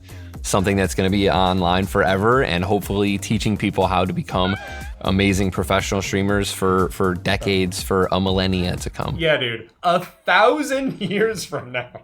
1,000 years from now, people are still going to be watching this class. Voila. I think that a good portion of the beginning of Oh, this no course wonder they delivered is the food helpful wrong to because someone who I wants put to the start wrong streaming and address they have in. no idea what Whoops. to do. But it is very clear to Whoopsie. me that not nearly enough care or attention was put into this for it to be worthy of the cost. Also, like, I don't think Ninja is just this undeniably affable guy. He's just really fucking good at Fortnite. And you can't teach someone to be as good as he is. You especially can't teach someone to be really good at a brand new game and be better than everyone else at it before they've all caught up to you. Because that was kind of the initial wave of the early days of Fortnite for him. So to be someone who already has a net worth of like $50 million, and then you charge all your most hardcore fans off the promise that maybe they'll be famous like you, it's bullshit, man. This sucks. What I did genuinely You can never have enjoy too much the most money. about this was the community aspect of it. Like I said, there's a point where Ninja kind of puts the burden on you to support each other's streams, but for the most part, people did. And that's cool because it's pretty easy to get selfish when you're starting something and you're like, you know what? That's great. Yes, I you see literally that you're can. streaming. Guys, I love can you that for fucking take a joke? Just But lighten could up, all right? someone watch my Dude, are you kidding me? You're talking about leftist chat. They're like permanently fucking stuck. They're hard Somebody in stuck the chat was like, yes, you literally can. Yeah, I mean, dude, don't get started. Dude, Twitch chat is the worst place to ever discuss money because like most of the people in here that are adults are never going to chime in because they're already like they're making money, they're adults, they're normal human beings, so they're not going to write. And the people that fucking type half the time are going to be the worst neats. So the moment that you start talking about money, they're like, Like, there were people yesterday unironically advocating that, like, Brittany Griner should not be allowed to go to Russia to make, like, $3 million one summer playing basketball because she already makes $300,000 playing basketball in America. It's insane. Like, insane. Being like, aha, how dare she? Yeah. So, you know. Yeah, I can't believe that. I think, I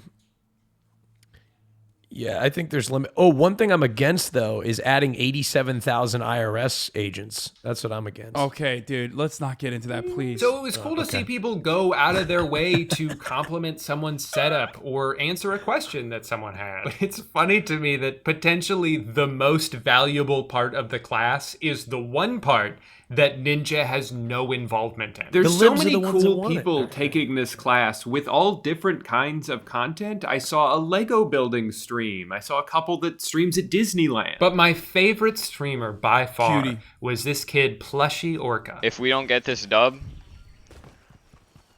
I'll eat a spoonful of mayonnaise. No spoonful of mayonnaise for me. Tell me that that's not the most badass clip you've ever seen. To their credit, the class does have its own TA that goes around, you know, interacting with people's posts, but it's never anything super specific to that person. What's your favorite piece of decor? What's your favorite conversation piece? What's your favorite piece or prop? Are you working on building connections in other communities? Are you working on building connections in other communities? Tom, are you building connections? Let's go. Anything else? Anything else?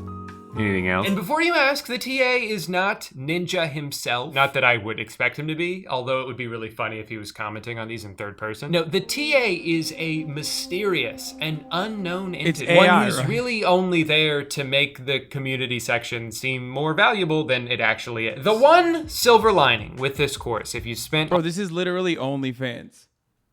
This is just OnlyFans. Wait, no, people on OnlyFans, they're real people talking to you. No. Wait, what are you talking? I've had great conversations. Yes, you're having great kidding. conversations with a dude in I'm Bangladesh. just kidding. I don't ever. The only conversations I have on OnlyFans are when I like. I'm a big supporter and advocate for sex work. Go on. Okay? Explain. Huge and big supporter of an advocate of sex work. I've always been, right? And sometimes I'll request a piece of content. I've done it before where I'm That's just like, not that. Even that is not handled by. yeah, but I don't care who it's handled by. I just want a piece of content. I'm not talking to them. I'm just like, hey, do you have this? Is this available? What is the nastiest shit you've demanded? No, I don't. I don't demand, but like no. ask. I never. No. Here's the deal. I never ask for custom stuff because it's like it takes too long. Usually he's like, I'm a horny. I need to crank it now, pronto. It's usually like, hey, do you have this like video? Because I subscribe. Okay, what's the thing? So that let me you explain. Ask? There What's needs the some thing that you context. ask most frequently? So context. Well, here's some context. Like, I need to provide context because it's very important. A lot of these videos, right, or a lot of these OnlyFans accounts, they'll release videos that'll be like on their profile. But if you subscribe post that video being released, you like can't see it. And so like I'll be like, yo, can I get that video? Okay, that's the most tame one. Give me a good one. That's literally all I do. Give me a clippable one so we can post it on TikTok. Wait, hold on. What's the weirdest? Yeah, what's the weirdest? I don't request weird shit. I just want to see fucking basically. So what do you just go, show me that cock? No, I don't explain. He's trying to get me. This is a gotcha. He's trying to get a gotcha. You get in there. You get in that TikTok. Okay, no, not TikTok. You get in that OnlyFans. You say, show me that cock. No, I never asked. No, I don't talk dirty to the OnlyFans account. It's like it's a transaction. Like, I'm not. You don't ask them whip it out. No, because here's the deal. Because for me, I just want when I'm engaging in like a sexual thing.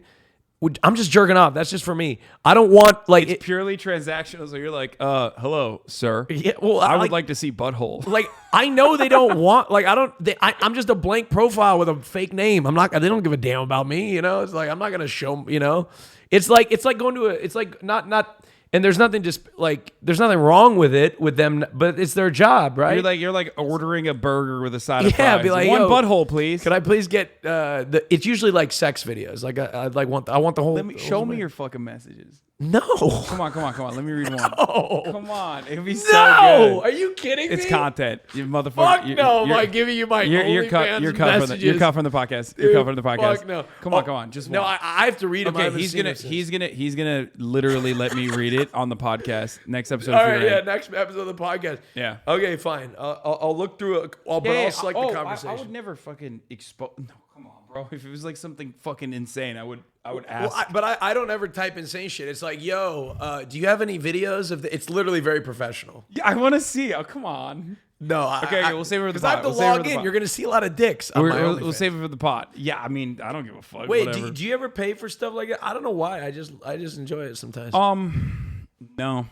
Well, there's nothing wrong with it, but I have never. Look, I don't think I've ever paid. I don't think I've ever paid for. I would never pay for sex or anything like. Oh wait, yeah. What am I talking about? I've gone to a brothel. I've been to strip clubs and stuff. I've just never paid for online. I would never pay for sex or anything like that because Wait, I would. I don't have a problem with that. No. I have nothing. I have no problem with it, but I just never would do it because I wouldn't enjoy it. The moment that I pay for it and it becomes transactional, like with sex, like I'm not enjoying it anymore because I assume in my head it's like that means it's work for them, not pleasure. So it doesn't. I don't enjoy it. Sometimes it can be work and pleasure. Yeah, but that's what they want you to think. Which is great, and I want them to make money. Massage. Yeah. You know? I want them to make money, and I support them in their grind. I support sex workers, yes. Yeah. Please support sex workers if/when you can. Yeah. I just don't have I do not have an OnlyFans.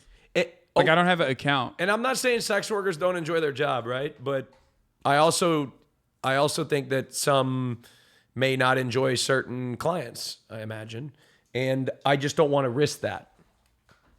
So for me, I like to buy like porn, but I'm gonna keep it 100. I feel like maybe this is fucked up of me to say, but I feel like I'm a pretty good client. Okay. I'm just saying. Like, yeah, you're come pretty on. good. Like, like I feel like I could, like lay it down.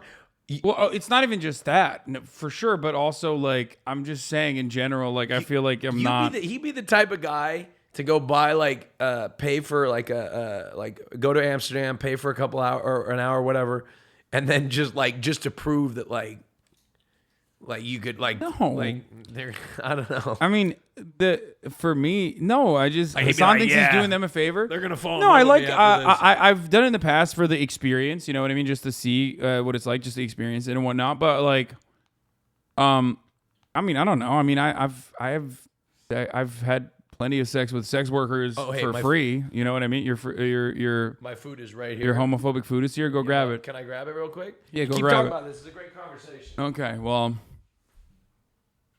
You can ask what Austin thinks of the Brant Boys straight baiting account. Wait, what? It's like gay guys straight baiting? Wait, what? Okay, we'll talk about that when you come back. Anyway, let's continue with the Drew Gooden video for almost now. $200 and you got to this point and you're like, that's it? Is that you're still able to watch a shit ton of content on Masterclass. It's just a matter of whether that's something that actually has... Austin's DMs to my OnlyFans? I'm gonna out him. I'm gonna out him for this when he comes back. Value to you, because it might not. You might have noticed Marquez Brownlee just launched his own course about video creating and posting, and I feel like this class is just so much beefier than the one I just watched. He has a 20. Well, guess what? You get to watch that as well as all the other ones, Drew. That's the beauty of Masterclass. Now it's turned to a hashtag ad for Masterclass, by the way. 1-minute video entirely dedicated to lenses. If you've ever watched his content, you know that he's extremely tech savvy, and he also has a much more natural teaching cadence with... Also, here's the other thing. Marcus Brownlee is like an actual content creator, whereas Ninja and myself, we're just fucking dickheads on the internet, speaking into a goddamn camera and yelling at fucking chatters and shit. So I think there's that. Like, Twitch streaming is the jackpot, but also in many ways the scummiest way that you can fucking... Twitch streaming is quite literally the scummiest way.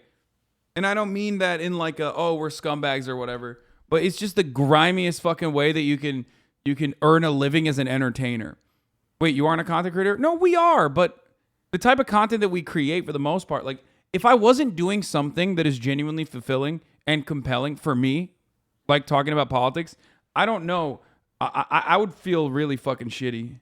And even then, I sometimes feel like you sometimes feel kind of shitty. Stop acting like it doesn't take effort. No, I mean, it does, but luck plays a real fucking huge, significant factor. But as far as like Twitch streaming goes, Hollywood character begging for dollars.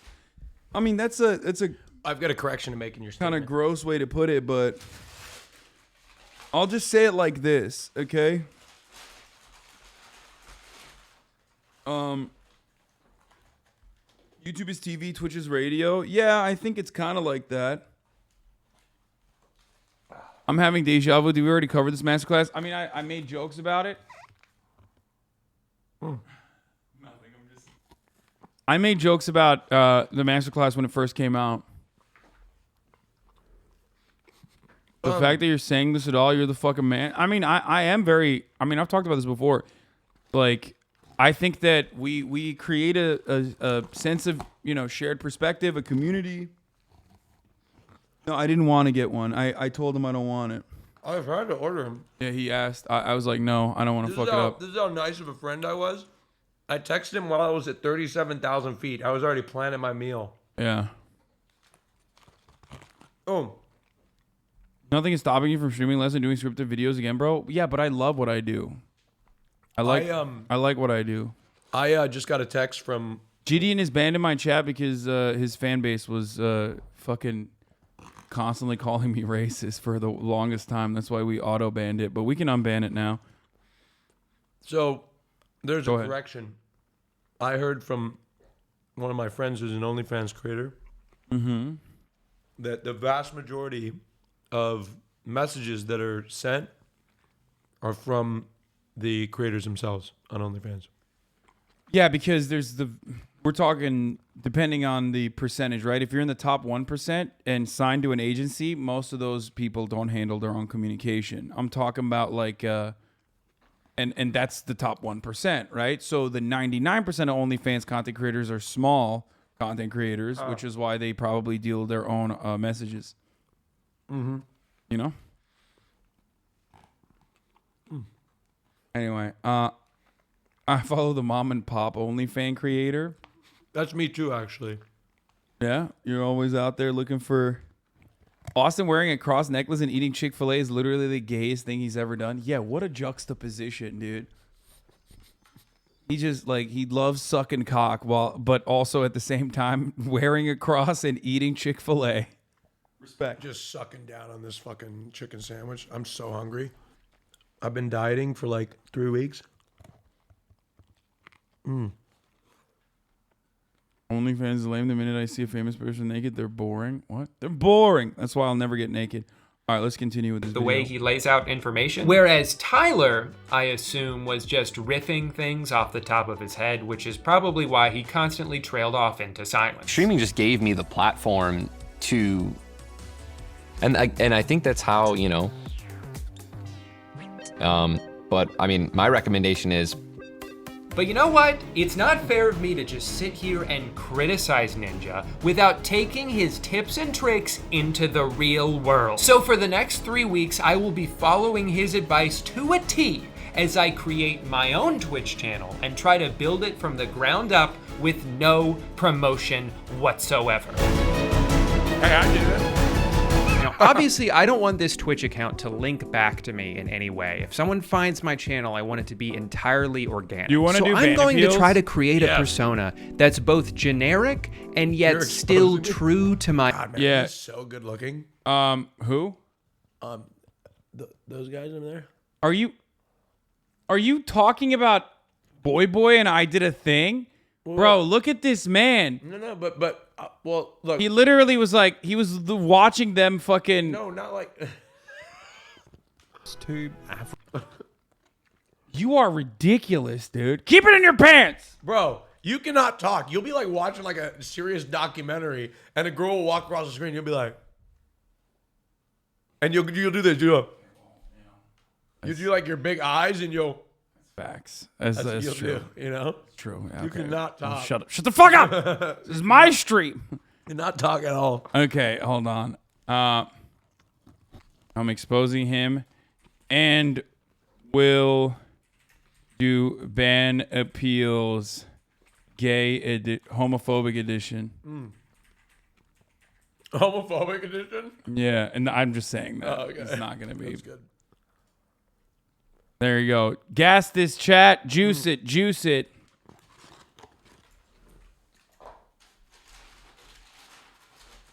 Yeah, we just watched this. Actually, this would have been great for you. When I was watching it, I knew that it would have been great for you to also be here to watch it with me because Disney made us gay. It was a great video. They're so wonderful. I love those guys. Wait, did Disney... wait, why are people thinking Disney's going to make people gay? Their entire clientele is already gay. Wait, did AOC actually unfollow? What the fuck? Shut the fuck up, chatter. She still follows me, okay? Are you kidding me? Disney is filled with gay men like me who love... Damn, you got the fucking extra prody. Dude. Look at that. Show the people what you're eating. So right now... He got the additional. Basically, I'm trying to... So right now, I'm on a journey right now. So I did panic a little bit. Shut the fuck up, I want my abs to be a little bit leaner and show more. And so I'm basically running 2 miles a day and working out like I do. What is this fucking piece of shit doing in my chat while you're... Do you see this? Hey, Ludwig. Do you see? We gotta fucking ban some of these dudes, bro.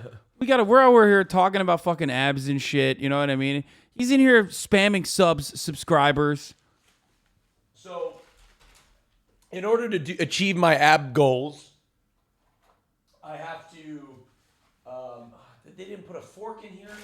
Now that's homophobic right there. Do you want me to grab you a fork? You know, I can get it. I'll go. No. I'll grab it. You tell the rest of your story. Also, I'm going to grab a fork because I'm going to throw some of the stuff that you... Because I know you're not going to throw it out. No, I will. I'll and throw it I've right made there. peace. No. I've made peace with how dirty you are. Oh my God, I'm not even dirty. I was Austin, there was literally a fucking cookie that you left on that shelf that I fucking found because someone pointed out in the chat. They were like, Austin left a cookie on your shelf. Go check your shelf right now. funny. A week later. Okay. You have literally left your razor that was on this desk. That was unacceptable. It's just like ridiculous. I'm gonna clean up after you. It's all good. That was unacceptable. That razor thing was unacceptable. You want a drink? That'll never happen again. Maybe a water. There's alkaline water here. It's very good. Here you go. Oh, thank you, sir. Here you go. So what I'm doing is I've come to a realization, and that is, if I want abs, I have to work for them. And I'm not. Crazy I know. realization. No, but like I got to work hard. I got to like every part of my life. Yeah. And I do have abs already, and I've always pretty much carried them. But they're not like they're abs that you can like see in the right lighting in a mirror, and like I have to flex them. I want to be sitting with abs a little bit more. And so what I'm doing is I've been running 2 miles a day. I'm on a training program that I've always been on, but I'm essentially running 2 miles a day and just eating right. And a lot of that has to do with the risk with my metabolism is that if I don't eat enough protein, I won't hold on to the muscle that I had. So I'll get skinny and like I'll lose, like I've already probably lost a little mass in my arms probably. But that's the risk you run in exchange for being leaner here. Because I feel like I'm trying to get gay fit. I can't be down here in Los Angeles, fucking Portland fit or Oregon fit. You got to be gay fit or Eugene fit. You got to be gay fit. It's a different level of fit. It's like 365 days a year with abs in all moments. You got to be prepared at all moments to take your shirt off. Oh yeah. Right? Yeah, Did you get a fork? Oh, I forgot to bring it. Oh, fuck. Oh my god. Yeah, I mean, gay fit's like gay body is a totally different. It's a different thing. And so as I get older and other parts of me start to fall apart, like my face, I need to make sure my body's hot because like at the end of the day, that's what's going to be able to sustain, right? The face eventually is going to give out, right? My face, My hair eventually is gonna get out. I like low key. I don't think I'm losing my hair. I went to a hair doctor like a couple years ago. I may get a retouch up, but like I'm afraid to take Propecia because like as a preventative because my dad's got a full head of hair, and so did my mom's dad. Full head of hair. My dad's got long hair, slicks it back, and he's like 65. But all my brothers lost their hair, but they don't have the same dad as I do. So, but my guy has some shit to unpack. I take Propecia. Yeah, I'm afraid my dick will stop working. Honestly, I think you and your Lebanese blood and me and my Turkish blood, like we're so horny. I think we're too horny. I mean, it's like ask your doctor, obviously, but I do believe that like we are so fucking horny that, bro, this dude literally sent a share iCloud link. Like, what the fuck is that? I don't know how to post photo links, but very important news. And then it's a share.icloud.com link, dude. Why did you click it? I don't know. Motherfucker sent me a virus, dude. And then you clicked it.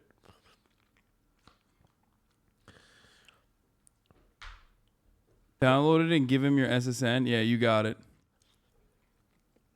But my trainer told me, he's like, you got to take a day off. I've been doing too much.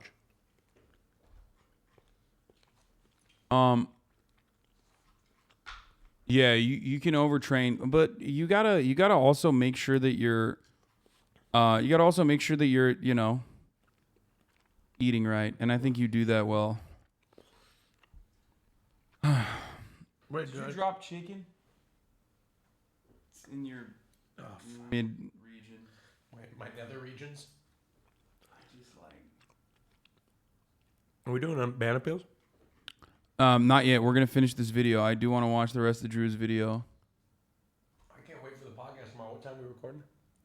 It's not in the morning, is it? Who's on tomorrow? We're not leaking that? No, we're not leaking it.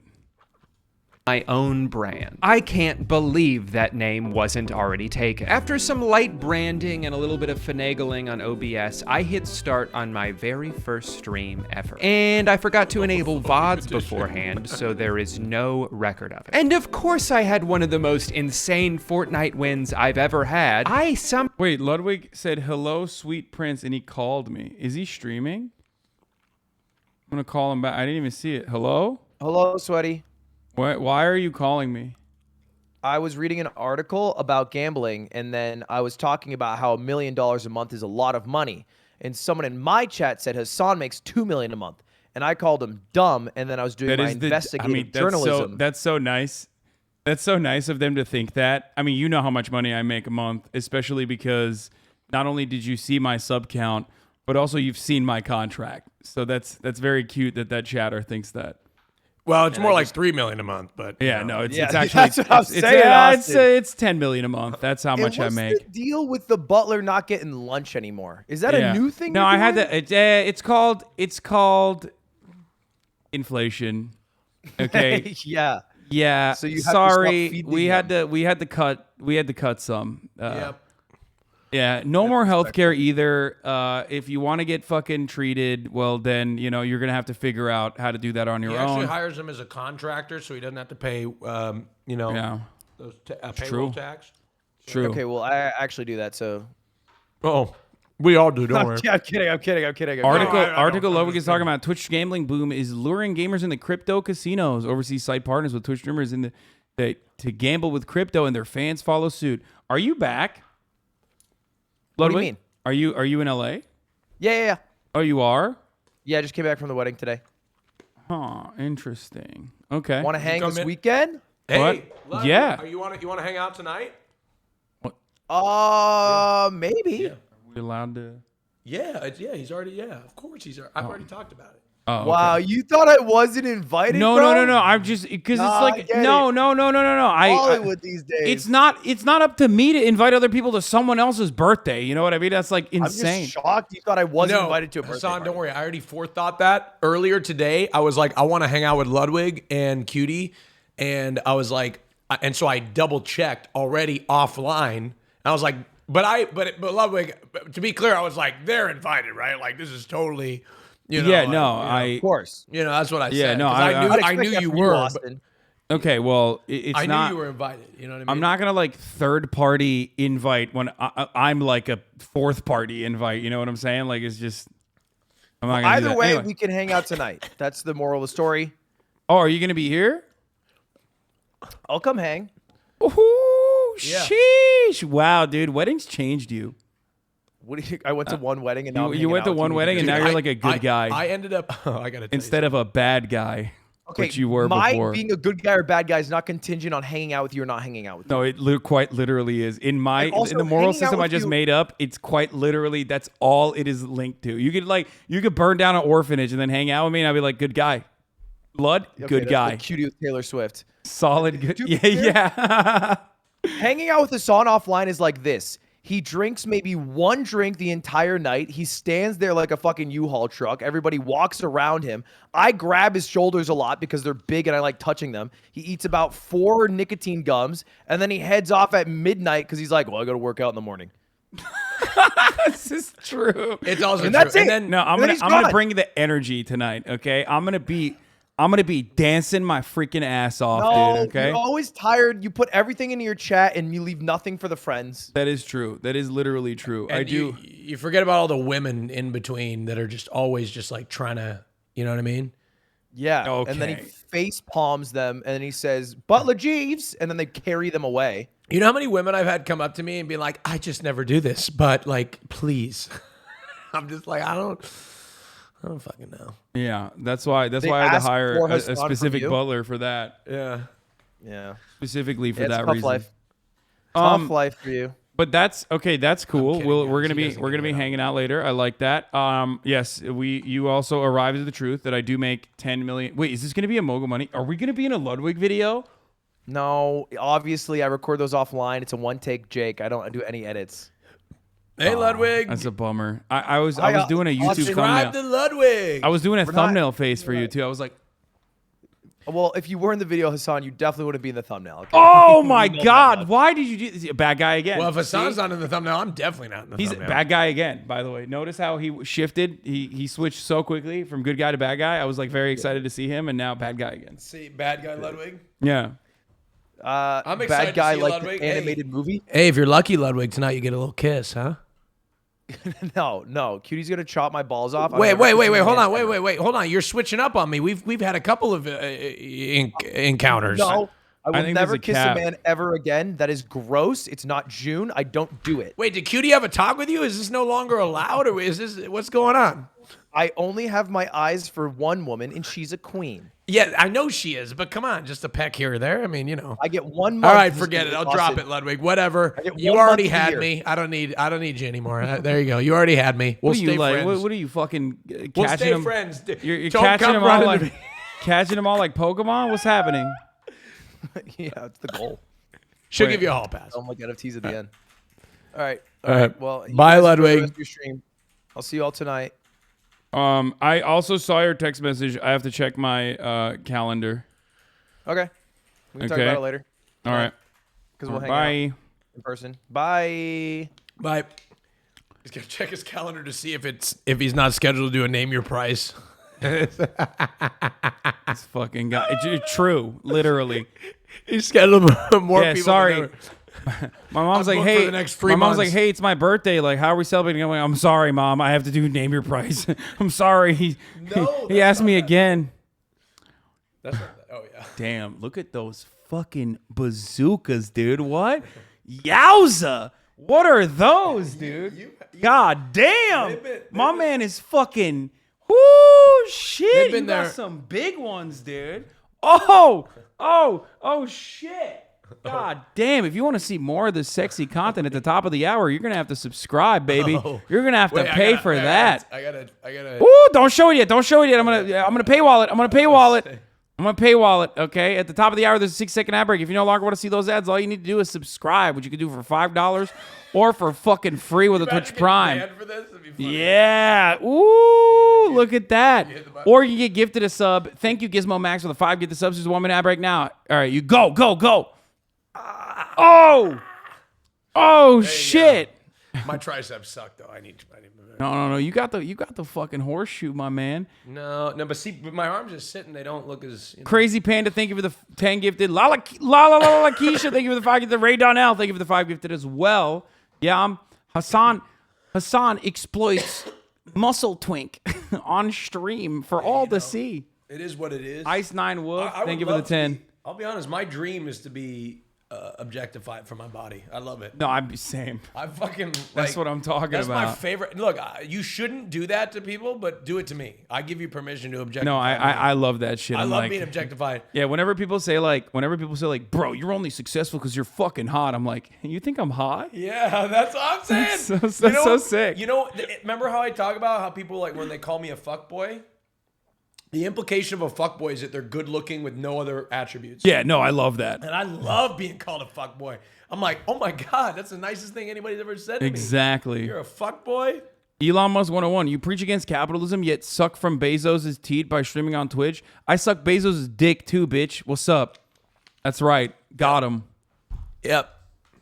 Anyway, let's move on. Oh, by the way, Motherfuckers I be wanna like- tell you about how Twitch has ruined my brain. What? How? Go I on. was at the gym this morning, and I was talking about how I'm going to be 30 in a few years.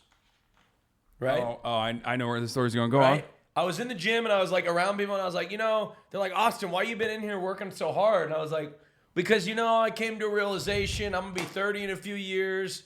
And they're like, oh, poor you. And I got berated by the entire gym for making a big deal about turning 30. Like, Yeah. all of them were like, Also, you're gay. So, and I've told you that I've had this conversation with you many times. Like, as a gay man, you're fucking set till like 60.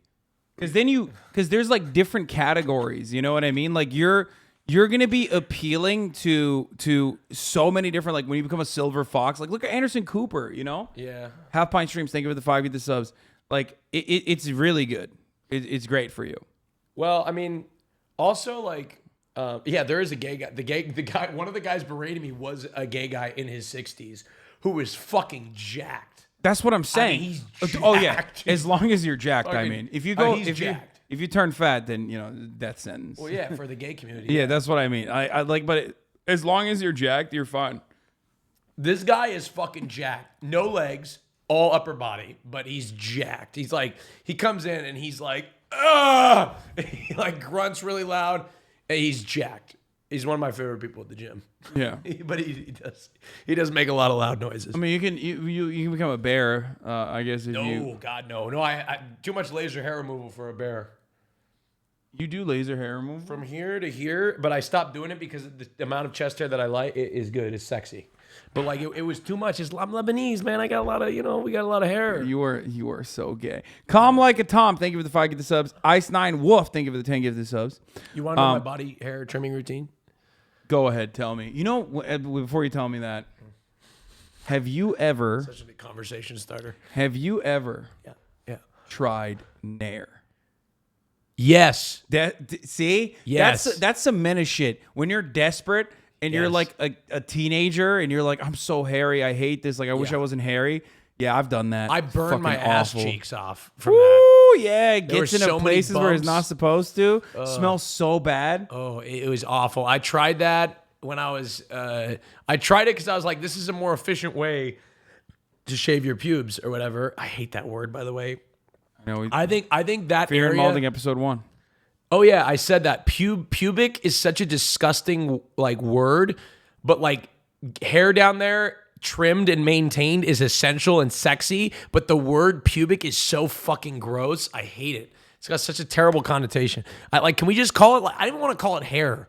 We need to invent a new word for hair above the shaft. Pubes. No, pubes is a disgusting word. That's literally the We word. need to that call they- it like someone was like, "That's not hair. We need to call it something different," and they call it pubes. No, we don't like that. It's hair. No, but I didn't like the hair sounds good. Let's go. Not dick beard. That's terrible. Dick hair sounds awful.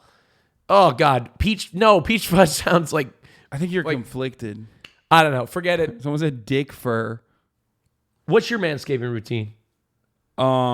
I got like a body groom thing. Yeah, I got that too. And I just fucking I don't usually do my chest or my belly Oh, region. we know. No, but I did. I did before we went to Amsterdam in the UK, and it was terrible for like 3 days. I was so itchy. I'm probably never gonna do that again. But nowadays, like every now and then, it's like good to still like do a little bit of upkeep. I literally did it because I felt insecure because I have a lot of white chest hairs. That's the reason why I had done that. You could dye it. Yeah, no, I'm not doing that. Just for It's men. fucking insane. But yeah, as far as the PP region, fucking all gone except for like a V, I guess. Like I leave like a little bit. You do a V? I leave like I like to manscape a little bit. Wait, like so I'm doing design it? landscaping. You design it. Well, I just leave like a little landing pad. You know what I mean? But it's not like thick. I just leave like a little bit.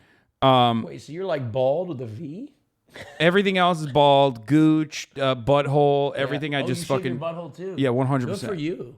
Yeah, 100%. That's sophisticated. Yeah, oh, of course. I'll tell you my manscaping routine. So down above the, whatever. Yeah, I got like a little Avatar style arrow. Down above the, you know what I mean? Trimmed, like pretty far down. Pretty far down. Like not crazy, but trimmed.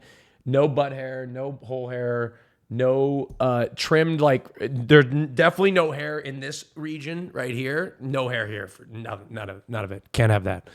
And then if I have chest hair, if it's a little bit, I'll leave it. If it's too much, I'll just grind it down. And then no hair. Grind it down. No hair anywhere else. Such a weird way to. Oh, I do trim my legs too sometimes. What the fuck? Okay, that's crazy. Whoa. I don't trim. I don't do anything to my arms. I shave my shoulders. I shaved my arms before Amsterdam. I shave my shoulders because I think they get a little too hairy. I don't like that. Yeah, I don't like any hair. Ooh, armpits. I forgot about armpits. Yeah, I shave my armpits. I don't too. shave them all. I trim them. I trim them because I think armpit hair on men is sexy. But not too much. It's got to be maintained. But I think just trimmed, not maintained. Trimmed. Yeah. Okay. Yeah. Trimmed, maintained. But I think armpit hair, and it's not all armpit hair is treated equal. Some people are, have less. But yeah, but I think why do you think guys like going like this? It's sexy. Like a lot of people like going like that. Why do you think that's hot? It's because that's like people like that, right? Yeah, your legs are hairy. Where do you stop for your ass? Like around. I don't have a fetish. I don't have an armpit fetish. I just do like. Do no, you? it's not the bicep. No, it's the. Why would you? Come on, I know a lot more about men than a lot of you. Okay. What's most open post on Reddit is about how I didn't know there was a word for that. A pit pig. No, apparently there is. Like there are. Wait, hold on. You want to see this? Hold on. A pit pig. I found out this actually. So I looked up. I googled Hasan armpit or HasanAbi armpit. I guess. Pit pig. HasanAbi showed his armpit. Okay, so that's like a YouTube video, which is wild. Okay. It's got 34,000 views. That's nothing, dude. It turns out that's like a thing that people this vid want to worship his big beefy ass so bad. Jesus Christ. Largest gay fetish collection. I'm sorry, I don't. Discover. Wait. Oh fuck. There's actually. Beefy ass. There's like literally. Can I smell your armpit after you work out? Ooh, Gaybuckbarnes.tumblr.com. No, I don't want to smell your No, that's armpits. like a thing. People are into that. I'm not into smelly armpits, no. But I will. I did not know that. I will And stick my face in one, but not it's a just, smelly one. It's just kind of crazy to think about because, yeah, it's just a wild thing to think about because like it's a dude invention. Earlier this morning we were talking about it at the gym with this lady, and she was like, "Yeah, that's not a real thing." I was like, "No, it's a real thing, okay." And I realized like it's definitely a man invention. Like I feel like women didn't come up with armpit fetish. I feel like some fucking like only dudes are fucking psycho enough to be like, yeah, you know what? It's not enough that we like the butthole, the dick, whatever the fuck, you know what I mean? Like the armpit. That's but new women thing. definitely enjoy armpits too, I think. I don't know, maybe. But I do feel like a man smell. came up with the armpit fetish. I do not like odors. Like a lot of people like after the gym. The idea of being sweaty after the gym and like doing some freaky shit sounds sexy, but the smell, oof, can't handle it. Yeah. Can't handle it. I mean, if you know there's a feet fetish, why would that sound so weird? Yeah, I don't know. Maybe the foot fetish has been like so commonplace at this point. Can you answer why you sent this to Bussy Angel on OnlyFans? Bro. Can I get a booty pic with your panties on and one without them on? Can I also get 3 different pics of your boobs in any position? That wasn't... Also, can I get Angel just a doesn't normal have pic of your boobs. pussy from the front and one where it's spread a bit open? Can I get a picture of you fingering yourself? Can I get a pic of you doing a kissing face, but also with your boobs in it? Can I also get a pic of your pussy and ass from behind in one shot? Can I also get a pic of your full front body and just your bra and panties? Bro, what is this guy like? Angel has... What were you doing? Were you like trying to reconstruct the OnlyFans girl that you wanted to, of your dreams or something? Yeah, What the I was fuck? trying to. Okay. Do you remember those pictures that I took from the SLS? And I was like, fucking... Yeah, I do. Do you think I should post those? Yeah, I told you to post those. I got some sexy ass risky pictures that I took from the SLS, and I may post them. You should do it. All right. Speaking of which, we're going to cut the Ninja Masterclass and It Ruined My Life video in half and do Bananappeals because I feel like that's what we should do instead. What the fuck is this? This is 300,000 views on Twitter. Wait, I think it's probably a meme video. Get in here. You want it? Give it a whiff. Is this on horny Twitter or meme Twitter? Because there's two differences. No, this is horny Twitter for sure. Are you sure? Give me the ad. Okay, scroll down through the comments. I don't be wanna- careful I don't though, wanna because scr- like yeah, I don't wanna sometimes scr- on horny Twitter, Yeah, look it's at just that. a picture and Look it's at that. somebody's That's a cock. dead person. Oh, There's just like a person. That's Ashley Babbitt. wait, is she dead? Did she die? Yeah, that's Ashley Babbitt dead on the floor. Who's Ashley Babbitt? A brave patriot that died in the Capitol. Oh wait, scroll up. Yeah, dude, I'm telling you, I can't fucking scroll through this. What the fuck? You wanted me to free scroll horny Twitter? You trying to get me Dude, banned? it's funny because their funny memes are just dead people, like literally deceased human beings. Yeah. That was posted on January 6th. No wonder Hasan's brain broken. Look at 3 seconds of his normal Twitter. Yeah. Horny interaction. Oh yeah, that was horny Twitter on 1/6. Oh my God. That was literally while January 6th was happening. Nothing but respect for my troops. Thank you for airbrushing my face, by the way. I love Mariah Carey. Such a queen. All Ooh, right. have you listened to the new Beyonce album? No. Okay. Homophobic, clearly. Yeah. You got me. All right, we're gonna cut the Ninja Masterclass in half, and instead we're gonna do Bananappeals. Mods, how do I get to it? How do I link to it? The Bananappeals? Can you put the link in the mod chat? Rain on me.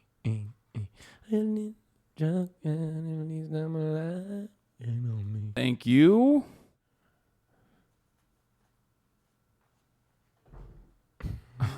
This is dude. Here's a new one. One of the latest ones. 22 minutes ago, as soon as I said Bananappeals, some motherfucker wrote. Hold on. Let's hide the PFPs like this. And then I need to take a master class on how to find the Bananappeals. Yeah.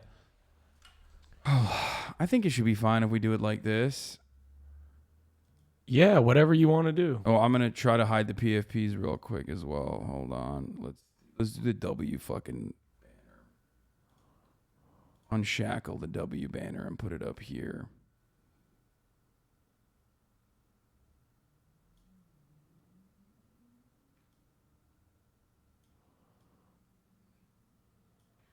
Okay. All right. Okay, we're doing it. We're doing Bananappeals. Let's go. Let's get some W's in the chat. This person says Sweden also has a fighter jet. On pause. Worse than train wrecks. Don't skip. Finish the clip.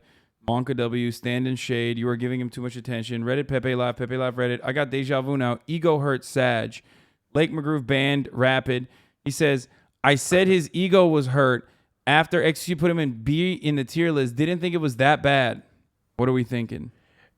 It's not. I don't even think he should have been. Look at all the fucking unpause. He's bad for your mental health, Hasan. Yeah, no, they're bad for your mental health. This is one. Has nothing to do with the ego part. This is a good call. Like this chatter, unironically, is like you know. The only thing is, it's not even for the ego thing. The ego thing I would have let him unban, but it's the rest of the stuff up top. This is a toxic chatter.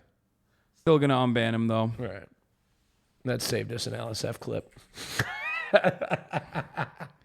There you go. Be better. Okay. Made a dumb parasocial joke, got clapped. Oh, you and Maya are so cute. Glad she upgraded from Miz. Okay, dude. Fuck this. We're going to the oldest first. I'm not even touching this fucking psychotic shit. Okay. Happy Fingers 44. This person was banned by Fizz. Banned at 123/3/15/2021. We have, by the way, 3,000. Is it 37,000 or 3,000? So do you get like through 20 of these and then you just... Yeah, usually I just get like mentally fatigued after fucking 20 of these. You hate black girls. That's what he said. Why do you hate black girls? People Baba, sorry Hasan, I was trolling. Okay. I mean, what a weird troll. Very, very odd troll. All right, it's been a while. Here, we'll unban. I don't know why I'm in You're a good... all about you're about rehabilitation. Yeah, I mean, it's been a year, dude. Read the mod comment. Why do you hate black girls? You hate black girls' context? So someone was saying Candace Owens is a white supremacist. Oh. I could see him. Sending him an unban. Does this character also think America deserved 9/11 like Hasan? I made a funny joke. I was actually funny. Calm down. Wait, that is actually not that bad. Obvious troll. Oh. I mean, yeah, I'm gonna deny this person. Wait, why? Normally, because this seems like first fucking comment, dude. I bet this person, this was a great, like, this was probably like a sock account. You know what I mean? Which is weird because it's like,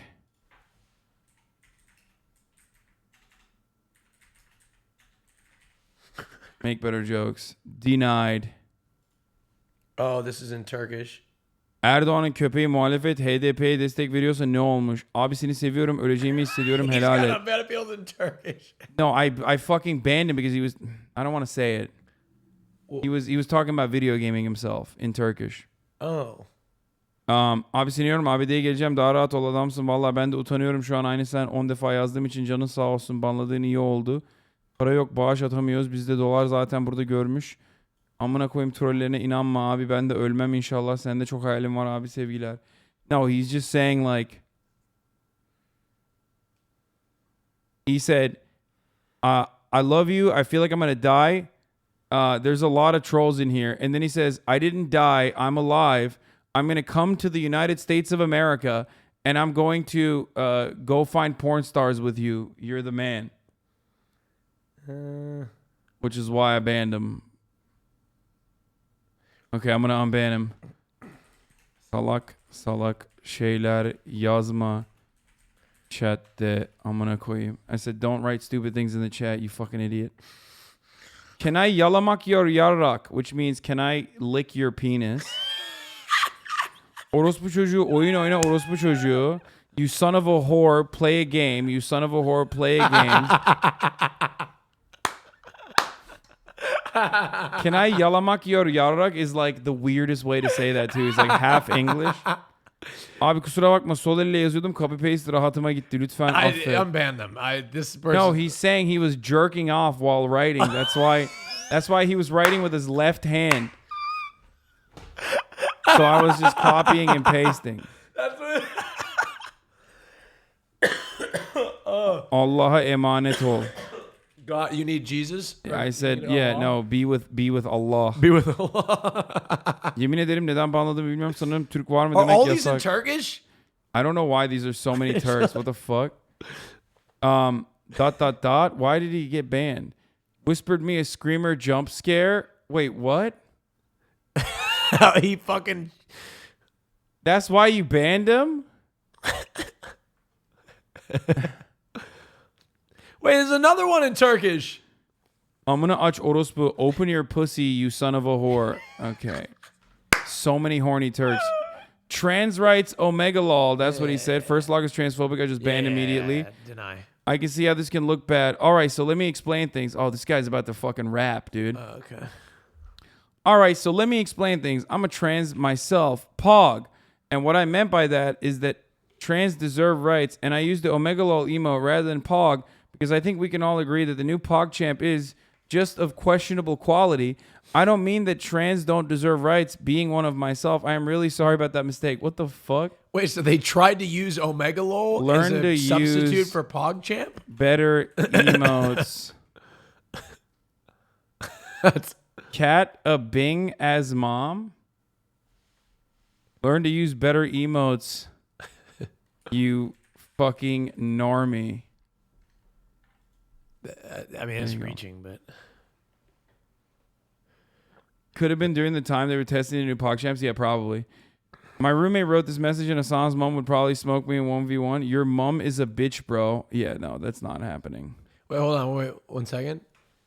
He said your mom is a bitch, bro. Oh, yeah. No, but I was just, yeah, you don't fucking. No one disrespects Anne. Denied. Okay, we're burning through these.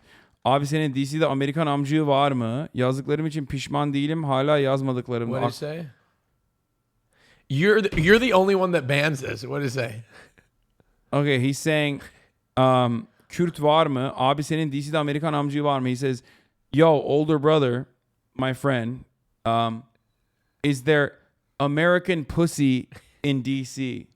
And he didn't even say he said amcık, which is like a weird way of saying pussy. Are Turks too. like that horny all the time? Yes, bro. It's so nasty. What the fuck? And then you know what he wrote in his appeal? He said, I'm not sad about what I wrote. My mind is still on what I have yet to write.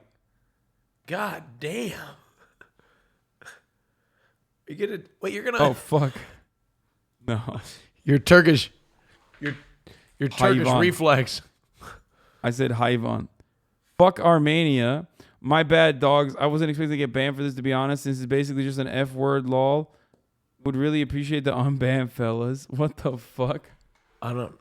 This is another Turk. Bro, too much Turk posting, bro.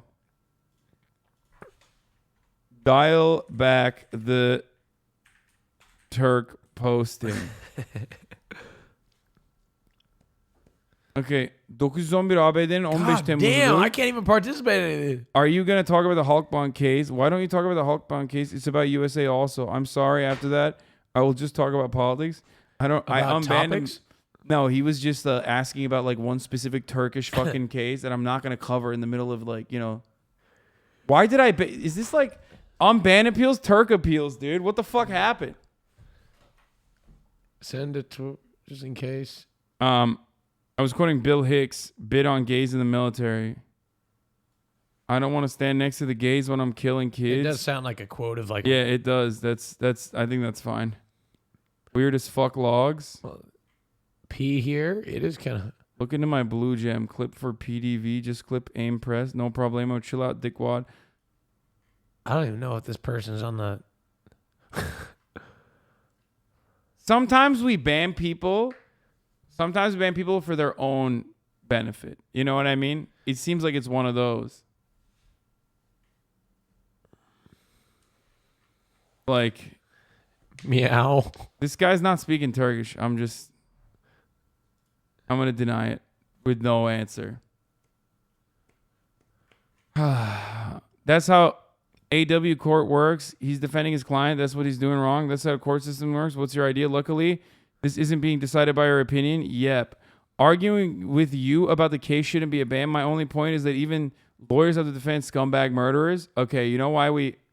Context in the Chauvin trial. Oh, I see. No, because like, I understand how the fucking legal system works. I'm still shitting on him. Okay?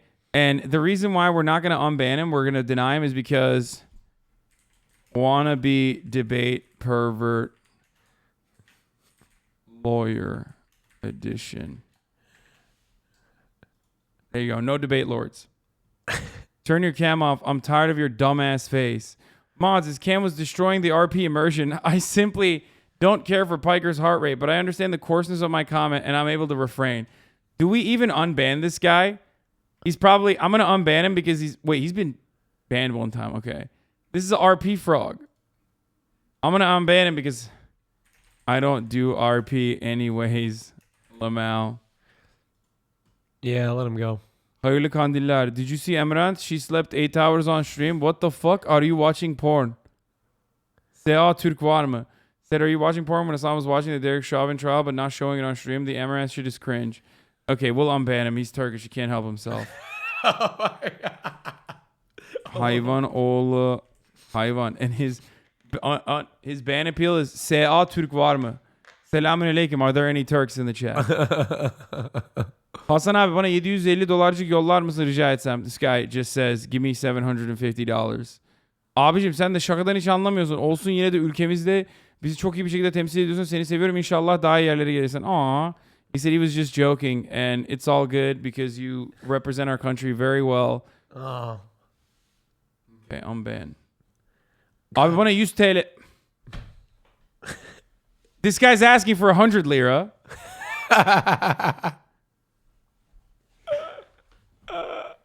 Abi bana 100 TL gönderir misin? Abi para bitti, ben sana 4 sene sonra havale yapacağım bir 100 TL. What did he say? He's still asking for $100. 100 lira. By the time that I'm responding to him, 100 lira is like $1 now at this point. Just unban him. Who cares? Let him go. Yeah, I'm unbanning him. Blankies. Now reading it was a mistake. I wanted to write that BTTV emote. I mean, it doesn't seem like he says anything weird at all. It might have been a mistake. Wasn't that an emote with like a blanket? Yeah, blankies. Why with the kappa after? Makes it a little sus. Yeah, I don't know why he put a kappa. Without a mask, spread again. Yeah, is it a mistake voting for Trump? What does blankies mean? GG Biden 2020. Blankies is this. I know, but like, what's the context? Why would you put a kappa after? But also, why would you put a fucking C there instead of an N? A C and an N are very, very far away from one another. Right, and go scroll up to the top. I think he was like a Trump supporter. Max Copey, what do you mean? Is he jealous because Trump is losing? Biden got Georgia and Pennsylvania, and now fake because GOP are losing all. They're going to lose, of course. This election is historical. No, sir. No, he's a lib. Okay. God, libs wouldn't make this sort of mistake. What? I'm unbanning him. Is the counter for the word literally per hour? Is the counter for your cam on the word literally per hour? I apologize. Could I be unbanned? Please be nice. It's just you. This was one of you were annoyed. You haven't said literally in over 20 seconds. You haven't said literally in over 40 seconds. I'll be honest. These type of people are the most infuriating human beings when you're pissed off, though. Yeah, no, it's just like the most when you're pissed already at something and they fucking just poke. Especially because like I'm talking to like a fucking stadium full of people for 8 hours on end. Yeah. And some of which are being antagonistic, like this fucking asshole. And the irony is like, no, this guy, bro. I'm pointing to the fucking camera. No. Not camera, the fucking thing, this thing right here. And it's like, it's funny because like they don't know what it takes at all. They have no fucking comprehension. They are so outside of the scope of comprehension of what it's like. But also, he's been banned years ago, so I'm going to unban him. Oh. You mean a year ago? Yeah, don't be fucking annoying. Unbanned. Low IQ. Yo, bitch, your content is literally fed on negativity. Why leave sometimes? He will always be Chang to me. Fuck K. Oh my God, RP nerd.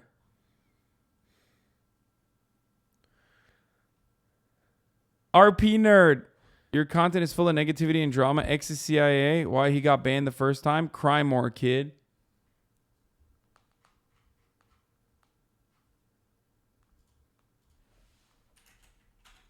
I don't do RP anymore, Lamau. There you go. Unbanned. I like your no brim. HasanAbi should poop stuff be allowed on OnlyFans. Wait, what? That's not even that bad. I mean, when Hasan was watching the Derek Chauvin trial and discussing George Floyd's death, it was incredibly inappropriate. Jesus Christ. Oh, when you ask the context. You know what? some people have bad internet and they come in and they don't know what you're doing and then they just type that stuff. I think we fucking clapped a lot of people because we were literally doing, because the Derek Chauvin trial, I wasn't showing. It was just like my face.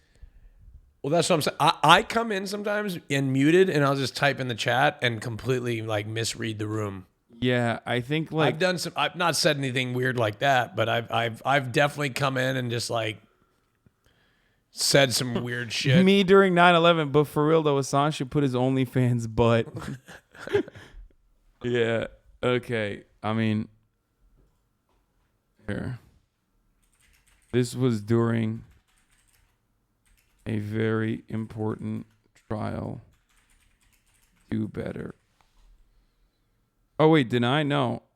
Unban. Fucking, I'm not gonna write it again. All right. Impregnate Mia. I'm sorry for my statement. I don't remember why I typed it. It was at TwitchCon, but I think, what the fuck? This guy got banned in 2019, bro. Wait, this was the date. What the fuck? This person is like, what the fuck's this person up to? You know what I mean? This was the fucking. This is the date that I had you on the stream for in 2019. God, do you remember that? Yeah, I'm gonna unban him. It's been so many years. I don't even know if he's alive still. Openly attacked Steven Crowder and Mug Club for 6 months. What? Before I sub, I need some guarantees. Got $10. Not them bucks like some of the losers on his website. Join Otaku Party Alliance. Oh, dude, stay banned, dude. Basically, Opie is a think tank for artists. A sub on my YouTube channel, Blood of Black, and 1 follow on Instagram. Openly attacked Steven Crowder and Mug Club for 6 months. Verbally, you degenerate? Motherfucker thinks like, I mean, what? Don't ever think weebs are welcome here ever again. This motherfucker was doing a trade offer. Here, I unbanned him. Okay, 4/5/21. That's when this guy was banned. I virtue signaled the end. What? I don't know what virtue signaling means. Only a Turk says agrees with that tone. Lamau, that puppy better pay for the healthcare. Look, I don't even know who the fuck XQC is. I virtue signaled the N-words. I don't know what virtue signaling means. Well, I don't think you want to do anything with the N-word. Yeah, I don't think... I love the idea that he got banned for saying virtue signaling. Denied. I don't think whatever word you put... Who put booba on that man? I made a dumb boob man joke? No, this is transphobic. Context lied to me during Is It Ever Too Much Makeup? Jubilee react. Transphobia.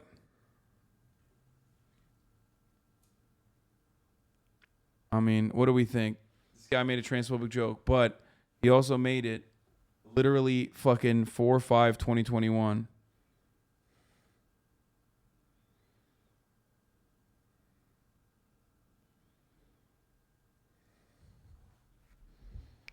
This is a safe space? I know, but like what?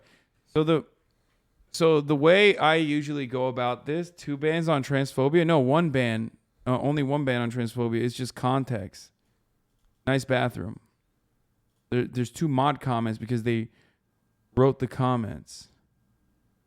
But he got banned 1 time, I think. Wait, what? No, this is 7/23. Oh, no, this was written after the fact. Lol, this is not a safe space. All right, we're not doing it. Denied. Transphobia is not okay. So usually if you write an apologetic, like I understand what I did was wrong kind of message, and while you were being transphobic, and it's been a long ass fucking time, I'll usually unban you. But the fact that they just said it was a joke and it wasn't. Yeah. Like, oh, I'm sorry, it was just a joke. Millions of women wear makeup. Why is Jubilee trying to push a pro-trans agenda? Sorry, I was being a dumbass. I won't be a transphobic dumbass anymore. I've learned my lesson. P.S. The shapeshifter thing was about people with and without makeup. I simply repeated something Hasan said. I understand the comments I made after were inappropriate, though. My sincerest apologies. I miss chat. See, this is just like that. Literally, fucking a person who I will unban. Pog you. This experience. Nice to have you back. There you go. That's it, right on the money. What kind of mental illness meeting are they doing? What did I get banned for? The girl literally talking about mental illness being a major factor for what girls do. Maybe I phrased it wrong. Sorry. This is the most cowardly fucking thing, dude. I wonder if they've said anything transphobic before. I don't know. Sad.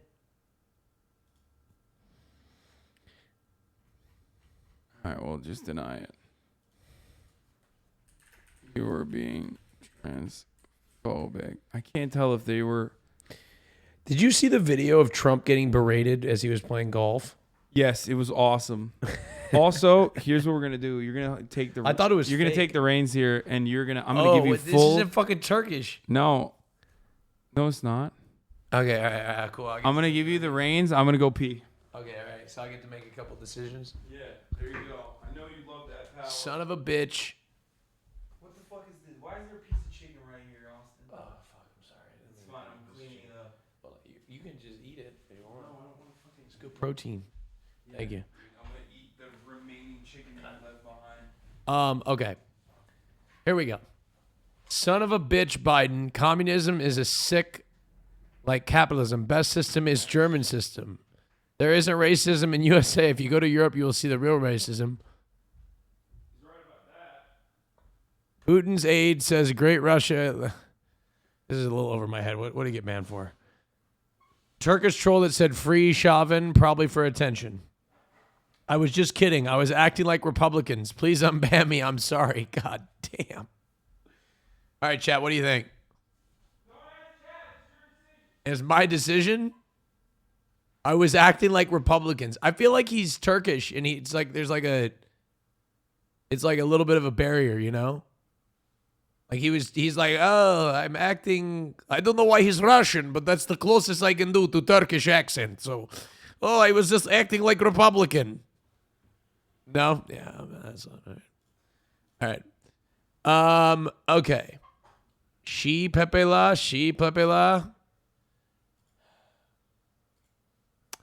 Will said Caitlyn Jenner was running for governor in California. Hasan said she is so stupid. My dumbass wanted to be funny. I'm sorry. I usually don't say shit like this. I love reading chat, Pepe Hands. Here's the deal. It didn't explain exactly why.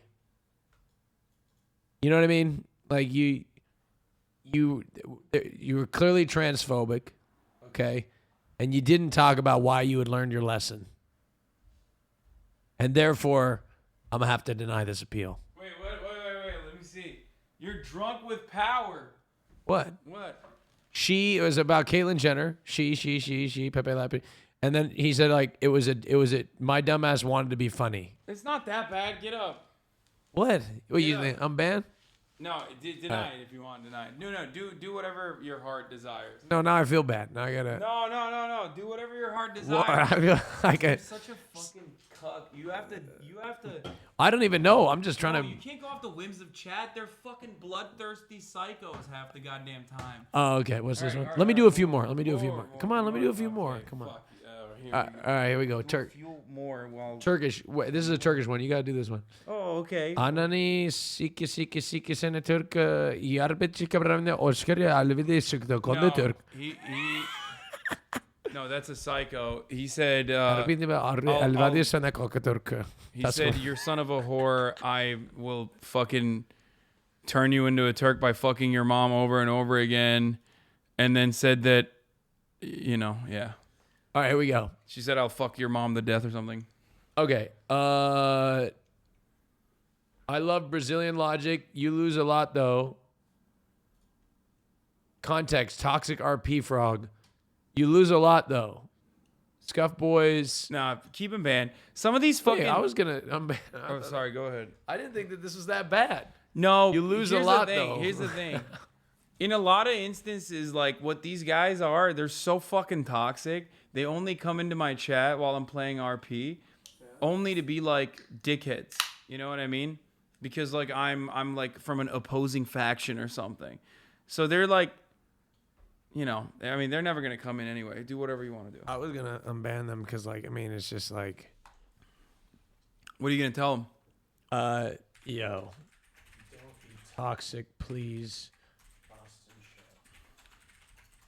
Sincerely.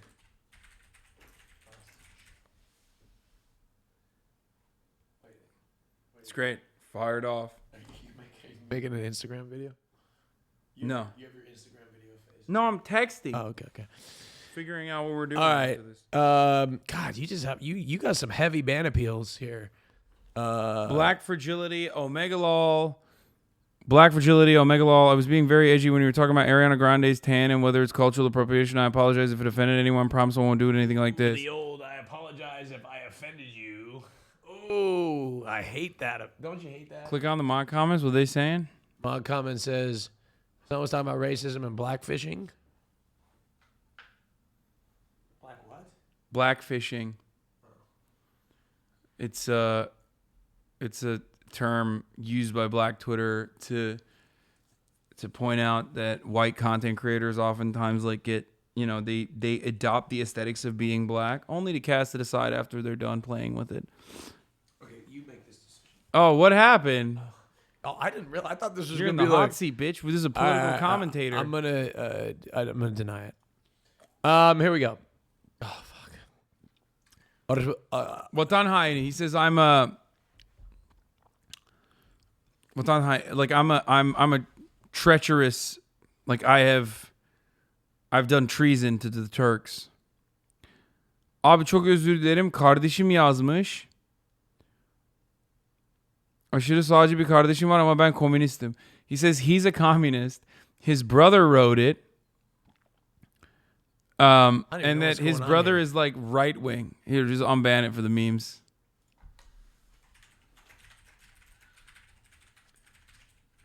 I don't speak Turkish. AustinShow.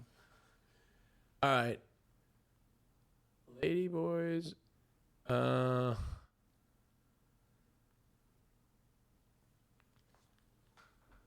Okay, I don't. I need some help here because that's like a bad thing to say. January 2019 is when this person got banned. I've said some extremely dumb things. I apologize for saying those things. I just want to be able to see the chat pog out on sick jumps, please and thank you. I mean, it was 2019. It was a different time. Yeah, no, I mean, it's not that it's a different time, but it's been so long, especially if they were banned in 2019, they fucking waited for years to be able to even have access to the unban appeal, so unban them. But write something thoughtful about, I hope you're no longer transphobic or something, you know.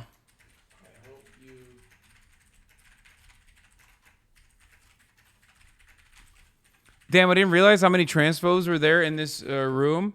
Yeah, no, there aren't here because we sniped them. Stop thinking that everyone in the fucking chat is transphobic. Whenever there are 30,000 people that are, in here at any given moment, of course there's going to be transphobic people. We talk about trans issues. And also, not only do we talk about trans issues, you want hands from Asman? Wait, what? I'm 30 minutes away. Wait, stop!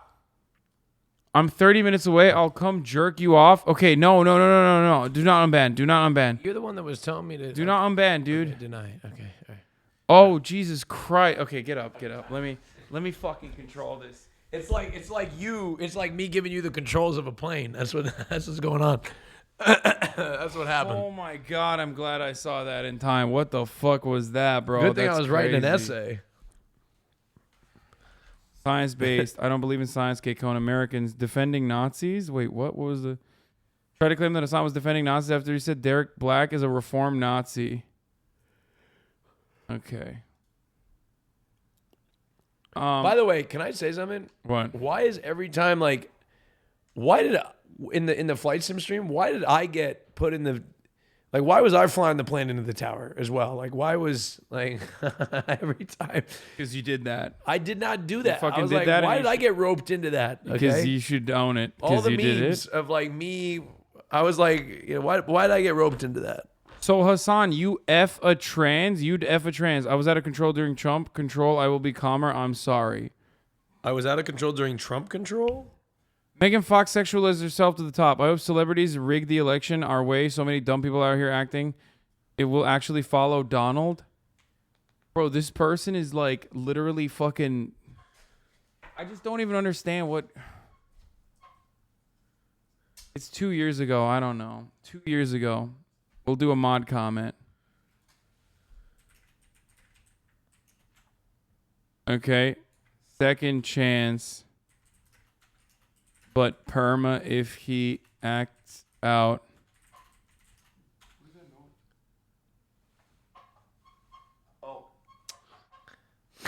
You are like a baby, dude. I swear to God. It's like having a baby next to me while I'm streaming. It's a big, now hairless, but originally hairy baby.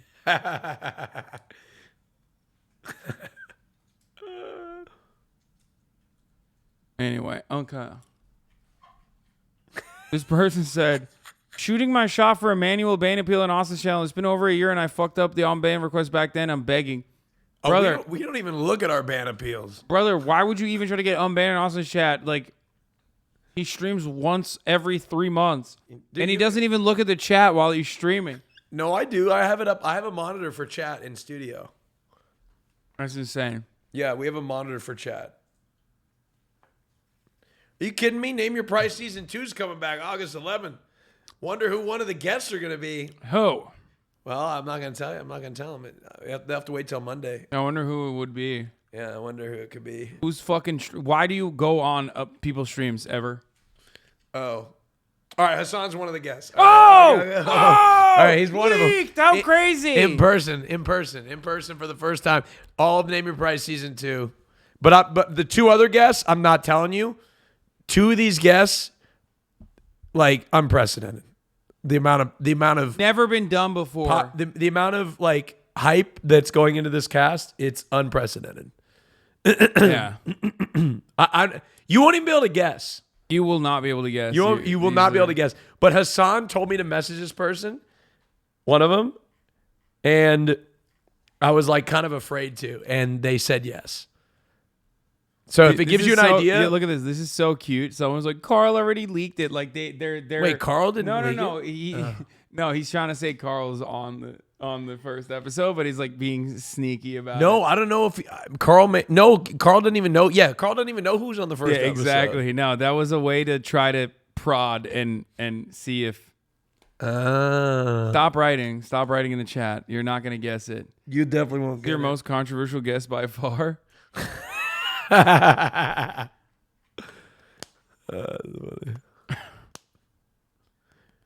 Bro, oh God, I love Dua Lipa. Sometimes all you need is yourself for real. You know what I mean? When you got no one else. Yo, I thought my community was gay. I tweeted Beyonce lyrics like the day after that album drop, and like nobody knew. They're like, "Are you okay? What are you talking about?" I was so disappointed. Wait, what the fuck is this? So disappointed. Hold on. Oh, you guys said Maya is stealing your content. She's not. Would anybody like some seaweed? I thought she was. Wow. No. What's she doing? This is why I'm under 100. Wow. This is what happens when you write in any of your friends' chats. You just write hi, and then it just like gets lost in the sea. Paper. I got a fever. Hi, Hasan. Hi, Maya. Whine about it. Imagine being like Hasan and putting effort into a stream and like doing important news and shit. Or being like me and leeching a host. And then just sitting here and eating seaweed. Hi, Maya. Well, they can't hear you. Couldn't be me. I don't think she's watching. No, that could be me. Hasan couldn't be me. Hasan, let your viewers have free speech. Hi, Austin. Hi, Hasan. Let your viewers have free speech and dismantle the echo chamber. Did you try to ban this person in Maya's chat? I really want to. I want to.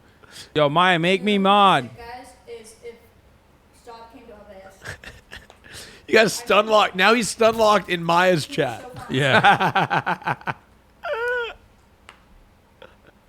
He's not watching him, right? Maya Rogan sighting. Maya, who's your favorite in Big Time You're Run? gonna stun lock in my chat too? How does she know? Because they're typing. They're typing. I got a fever. Somebody in my chat. Maya, please do squats with your back facing the camera. See, this is what I'm saying. I can fucking clap these guys. Make me a mod. Let's go! Get that. Get him. Where is it? Where is it? Where is it? Get him. Where is it? Where is it? Where is it? Nobody give him something to panic about, okay? Nobody say anything. Why can't I find it?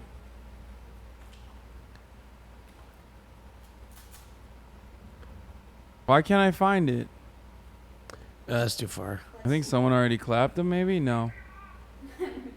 Fuck You just Hasan. passed Get it? him. Fuck the echo chamber, bitch. Okay, here, you get timed out. Okay. Where's the fucking Fuck creepy- the echo chamber, bitch, as they shout from their echo chamber. It's so fucking I think they got clapped. Hella people are getting clapped already. Oh, here it is. First time chatter. Boom! Banned. Blasted into space. Maya, please do squats with your back facing the camera. Let's go! Yes? Oh, this was the other one? Are they being cringe? Nah, I don't care about clapping him. All right, I'm out. All right, I'm done. Bye, Maya. Rogan, Maya, who's your favorite in Big Time Rush? Oh my god. We got dinner in an hour and a half, by the way. I know. I'm gonna end it soon. I want to get a couple. You don't have to end it. No, it's cool, bro. I get it. I get what you're saying. You're like, hey, why don't you end it right now? What would you do if I just got up and punched Obama in the face? What would you do? Be great content. We can make a TikTok out of that. Dude, I'm TikTok now. I'm a TikTok boy. Wait, how many followers you got on TikTok? Not that much. It's like 200K something. What the fuck? Are you kidding me? Your TikTok's gonna catch up to mine. My TikTok's just filled with clips of you. Yeah, Will too. Did you see this? Bro, No. Will's like, bro, my TikTok is popping off. I was like, oh, really? That's cool. That's sick. And then I looked at his TikTok and it's all fucking, what the fuck? it's Bro, all why our is my shit not podcast. It's literally all our podcast. I'm at 247K. Yeah, dude, your TikTok's popping off. Mine is like stalled out at like 200 And get this. This motherfucker's posting clips from the TikTok. I mean, I'm happy for him, obviously. But this motherfucker's posting clips from the TikTok. 4.5 million views, bro. Wait, am I? Oh my God. Wait. Yeah, you're all over it too. Wait, hold on. Let me see what they say. No one likes attention more than Austin. Yeah, he's just been fucking blasting TikToks of all of us without us knowing. That's so funny. And then I asked this dude to fucking hit up Courage, and then he forgot to hit him up. Anyway, it's fine. For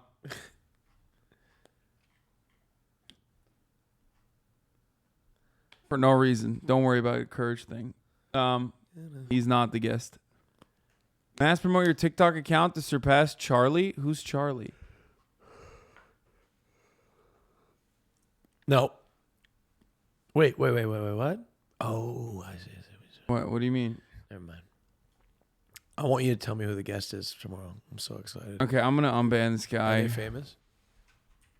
Tomorrow, are they famous? Yeah, really famous. Wait, really? Yeah, like the most famous. Wait, really? Yeah. Wait, like, you serious? Yeah, 100%. Look how excited he is, dude. Look at his face. I'm not telling you shit. Don't be trans.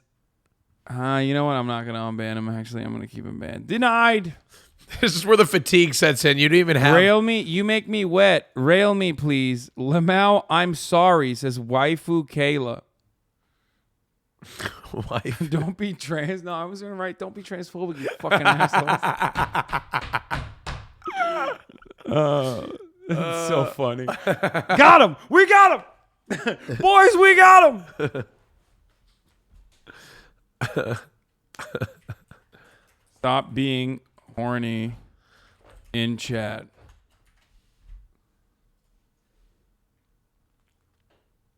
Okay, not your average African. IESP for fun. Channel should be called Not Your Average African. Imagine getting banned asking a question. He disagrees, so he bans you. Hashtag one-sided channel. T-Bone. What the fuck is this? T-Bone Wiz OG sock account. Oh, fuck. Where are we? Oh, my God. Oh, this is one of my favorite things. Okay. Are you guys ready for this? This is when fucking dumbasses openly fucking mention their sock account to another moderator after they get banned. Half the time. Is that your stomach growling? Yeah. Holy shit, that was loud, bro. I don't eat takeout anymore. I think I'm a little, I don't know. Bro, don't give up the trick, please. Okay, well, they're still so stupid, they'll keep doing it. Bro, why did he resist? So they just hope they don't get shot? See, this is what I don't understand, okay? What are you doing? Sorry. I accidentally hit my Spotify. Why do you want to be unbanned so bad, you fucking weirdo? Denied! By the way, I have a gavel for this. Oh, you do? Yeah. The Honorable HasanAbi Hyper Ban Hammer. Oh, that's awesome. Do you ever use it? Order! Order in the courtroom! I don't think anybody else should be able to touch it except you. Okay. Order! Order! That's so cool. It doesn't even break either. Okay, well, stop fucking slamming it, dude. God damn, we got some big-ass biceps, bro. Average BLM fan. I'm Turkish and I don't have good English. I don't understand what he says. Really, Black Lives Matter. I'm brown, please. I will never do it again, please. What? What? He said Black Lives Matter. Are you? I think he's fucking. No, he's definitely Turkish because look at the eyes. That's a Turkish keyboard. He's writing a capitalized I. He's 100% Turkish. No one like that. The capitalized I in English is different. You don't have the dot on top of it. Oh, fuck.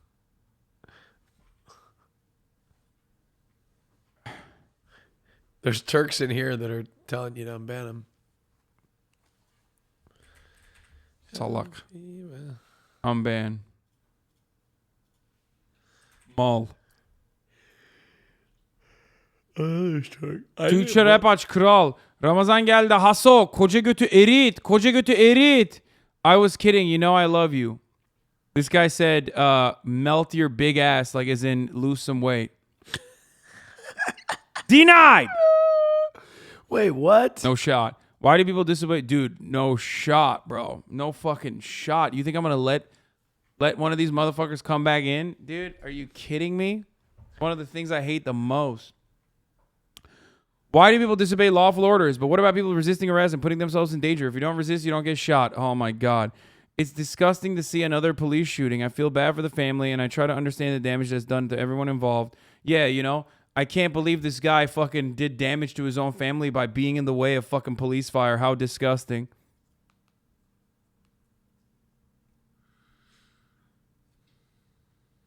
He's right. I wasn't meant to be hateful, even though I can see it look otherwise, especially with everything going on. We're all at a breaking point. I don't want to be a bad person. I listen to a fair amount of more right stuff, but I like trying to hear both sides and appreciate your political takes because it makes me more aware.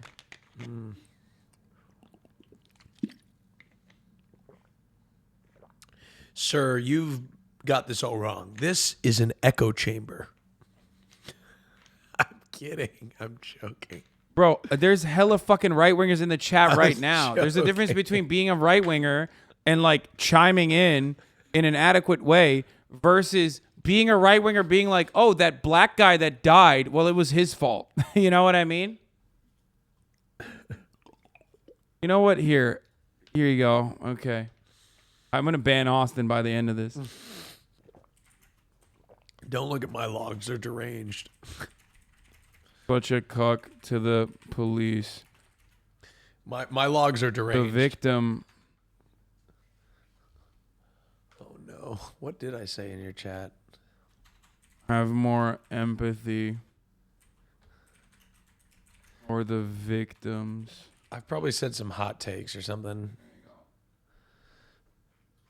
Vladimir is a man, baby. I'm truly sorry about what I said. I didn't mean to offend. I was referencing Austin Powers. I see how rude and hurting what I said could be. I'm sorry. I understand if I don't get unbanned because saying sorry doesn't heal wounds completely. I just want people and you to know that's not who I really am nor how I really act. Oh, he was basically okay. So there's a skit in Austin Powers. You know what I'm talking about? Yeah, we know, old man. Okay, dude. Okay. Okay. Fucking old ass dude. Bro, at least I wasn't born in the 80s. Okay. I wasn't born in the 80s either, so I don't know what you're talking about. Whatever. Why do you act like you were born in the 80s though? Bro, I'm a man of culture and taste. 2019, this man was banned. Once again, a Muslim shill. I'm really sorry for my terrible behavior in the chat a few years back. I've grown a lot and I realized my comments were uncalled for, immature, and deserve my ban. I still enjoy Hasan's content. I rarely comment as I'm mainly a lurker. Forgive me. Holy shit. 2019, this man was banned. I think he knows it. A successful case of rehabilitation. We're unbanning. Order! What were you going to say? What were you going to say? I was going to say, I think he knows it needs another 3 years. But You're fucking brutal, bro. I don't even know her Twitch. You were obviously sarcastic about that. She definitely cried because of the amount of hate. I don't even know her Twitch. I assume. Wait, what? Hasan, mods banned that fucker. Okay, boss. Context, Evil Shatner was crying because of how much love she was getting. This person was trying to spread misinfo and saying she was crying because of hate. What? RP? I assume there was going to be chat hoppers who were like, you are so dumb for doing that. She started crying. That's my reasoning. Won't assume. Okay. RP frogs are a different breed. Komik Milan, at Hasan. Don't speak bitch. Hasan kendine basan. Anla at dedim diye mi banlandım? I'm so sorry. Çok özür dilerim. İngilizcemi geliştirmek için giriyordum bu yana. Hasan severim. İyi günler, iyi Ramazanlar. He's just trying to fucking speak better English. Oh. You tell me, literally agreeing with everything you said, but disagree with destroying people's stuff. And all I asked was, why did he resist? Which was the current discussion at the time. No one should die from resisting. Unfortunately, some butthurt mod disagreed or read my comment on context. Go figure, so they muted me. Always a fun debate in this channel, ... But dude, why does he say this? Who doesn't know criminals? How would you not know? Get notified. Should excuse he resisted. Why did he resist? It's so funny. Oh, this is the guy. This is the same guy.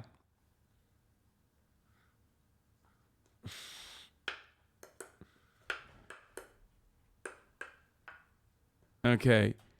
Being a debate lord is a mental illness. Hope you mental illness love. Get better soon.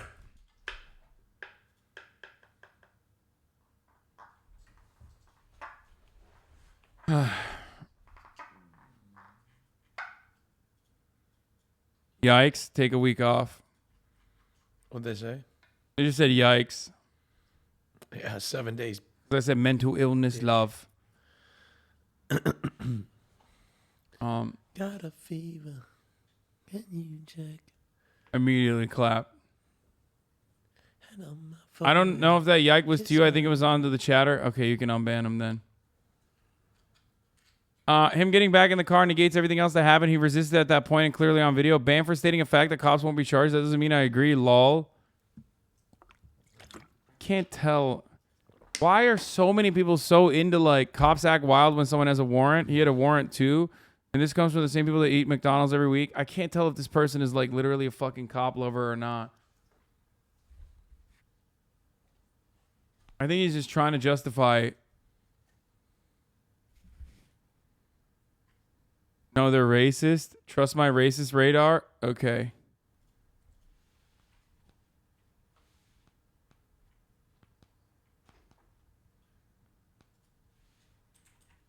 Nice bathroom. Blocked you as a racist. She wants revenge. Lamau, win the battle against diabetes first, Tubby.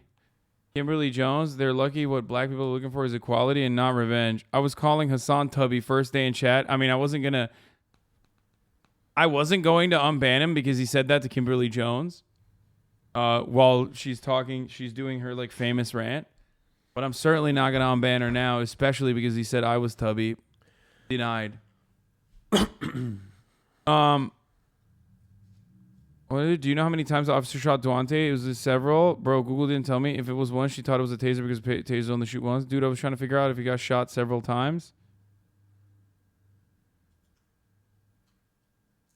White supremacy is an excuse liberals use to get votes and push their BS politics.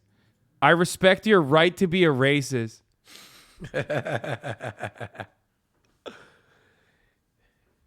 See, now, this is what I don't understand. Like, why does this guy want to come back into the chat? Trump train. Woo! You know what I mean? Like, I just don't get it. I don't understand. Best you stay banned, I think.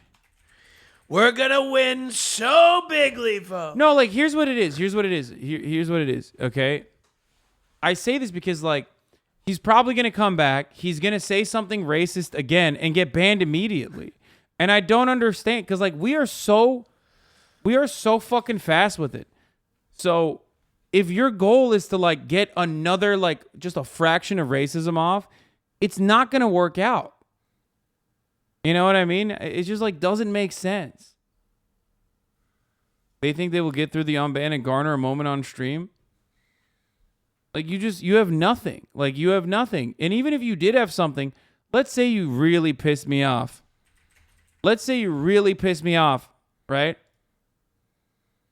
And, you know, you got a 5-minute rant out of it, right? I'm still some fucking random dumbass Twitch streamer. Like, your life still sucks. You know what I mean? Like, it didn't change anything. It's so whack that you think you actually got something out of it. You know what I mean? It's so sad. Empathy, my guy. For what? Ban that person for saying my guy. I fucking hate that shit. Yeah. But why did he resist? Don't be the my guy, okay? Fucking hate that. Angel threatened my her guy. chat with a I'm not your shotgun? fucking guy, okay? And nobody likes the my guy. I don't even know who this is. Kyle Bitkin Angel, captain of Toledo Bay Sheriff's Office. Oh my God, RP frogs, dude. They're not even gonna see this. But I'm sure you're a wonderful I'm still gonna person, say but don't if he resisted, if he never resisted, he would be alive. And I don't mean resist equals death. If he never resist, oh my God. I feel so guilty sometimes when I say mean things to random people because they're humans at the end of the day. You know what I mean? I'm so sorry. Listen, my guy. Just don't say my guy. I'm sure you're a decent person.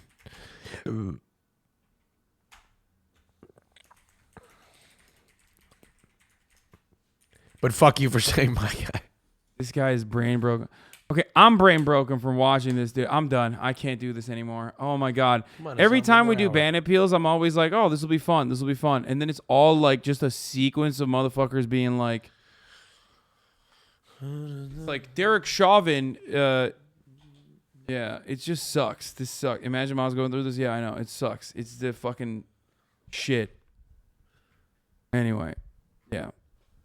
Don't forget to thank your local cops, aka your mods, okay? Like for all of the sea of like, there's like a couple funny ones, but then the rest is like a sea of awful things. Lil Chris turned 18, unbanned.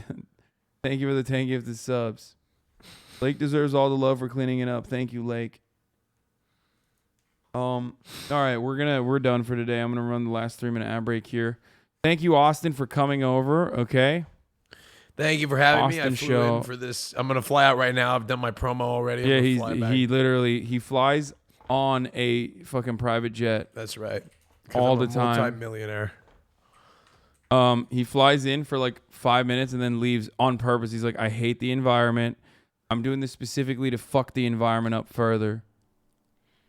How crazy is that? That's literally, he told me that. Yeah. I did. I told him that exactly. Anyway, thank you, Austin, for coming on. Yeah, thanks for having me. Thanks, Chad. Hasan and I are now going to go do rich and out of touch people things. Oh my God, you're getting me cooked right now, dude. No matter what you say, they think that anyway, so it doesn't matter. Yeah, I'm going to do rich and out of touch things like go to a friend's birthday dinner. Yeah. No, someone literally the other day tried to say I was flexing because I was playing basketball with friends. Really? No, literally. I was like, yeah, last night I played basketball with friends. He's like, oh, okay, Mr. Flexer. Well, yeah. I mean, that's ridiculous. Friends It's playing ridiculous basketball? to think that you wouldn't be working a 9-to-5 job. You wouldn't have time for things like pleasure. Yeah, of course. Yeah, no one. Being a leftist means when I had a misery. 9-to-5 job, I never played basketball, famously. Anyway, bye, everybody.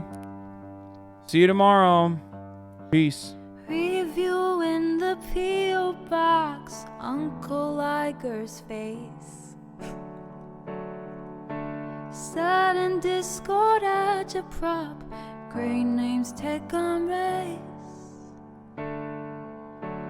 Tiny Bernie Sanders, LGBTQ Air Force. The whole left at your fingertips and out your door. The H3 crowded debate, the Young Turks online show. 3 full fucking years of this and plenty more to go. 90-day fiance talks of champagne bourgeoisie. I can't say that word. A Trump rally live reaction, a mess riot in DC.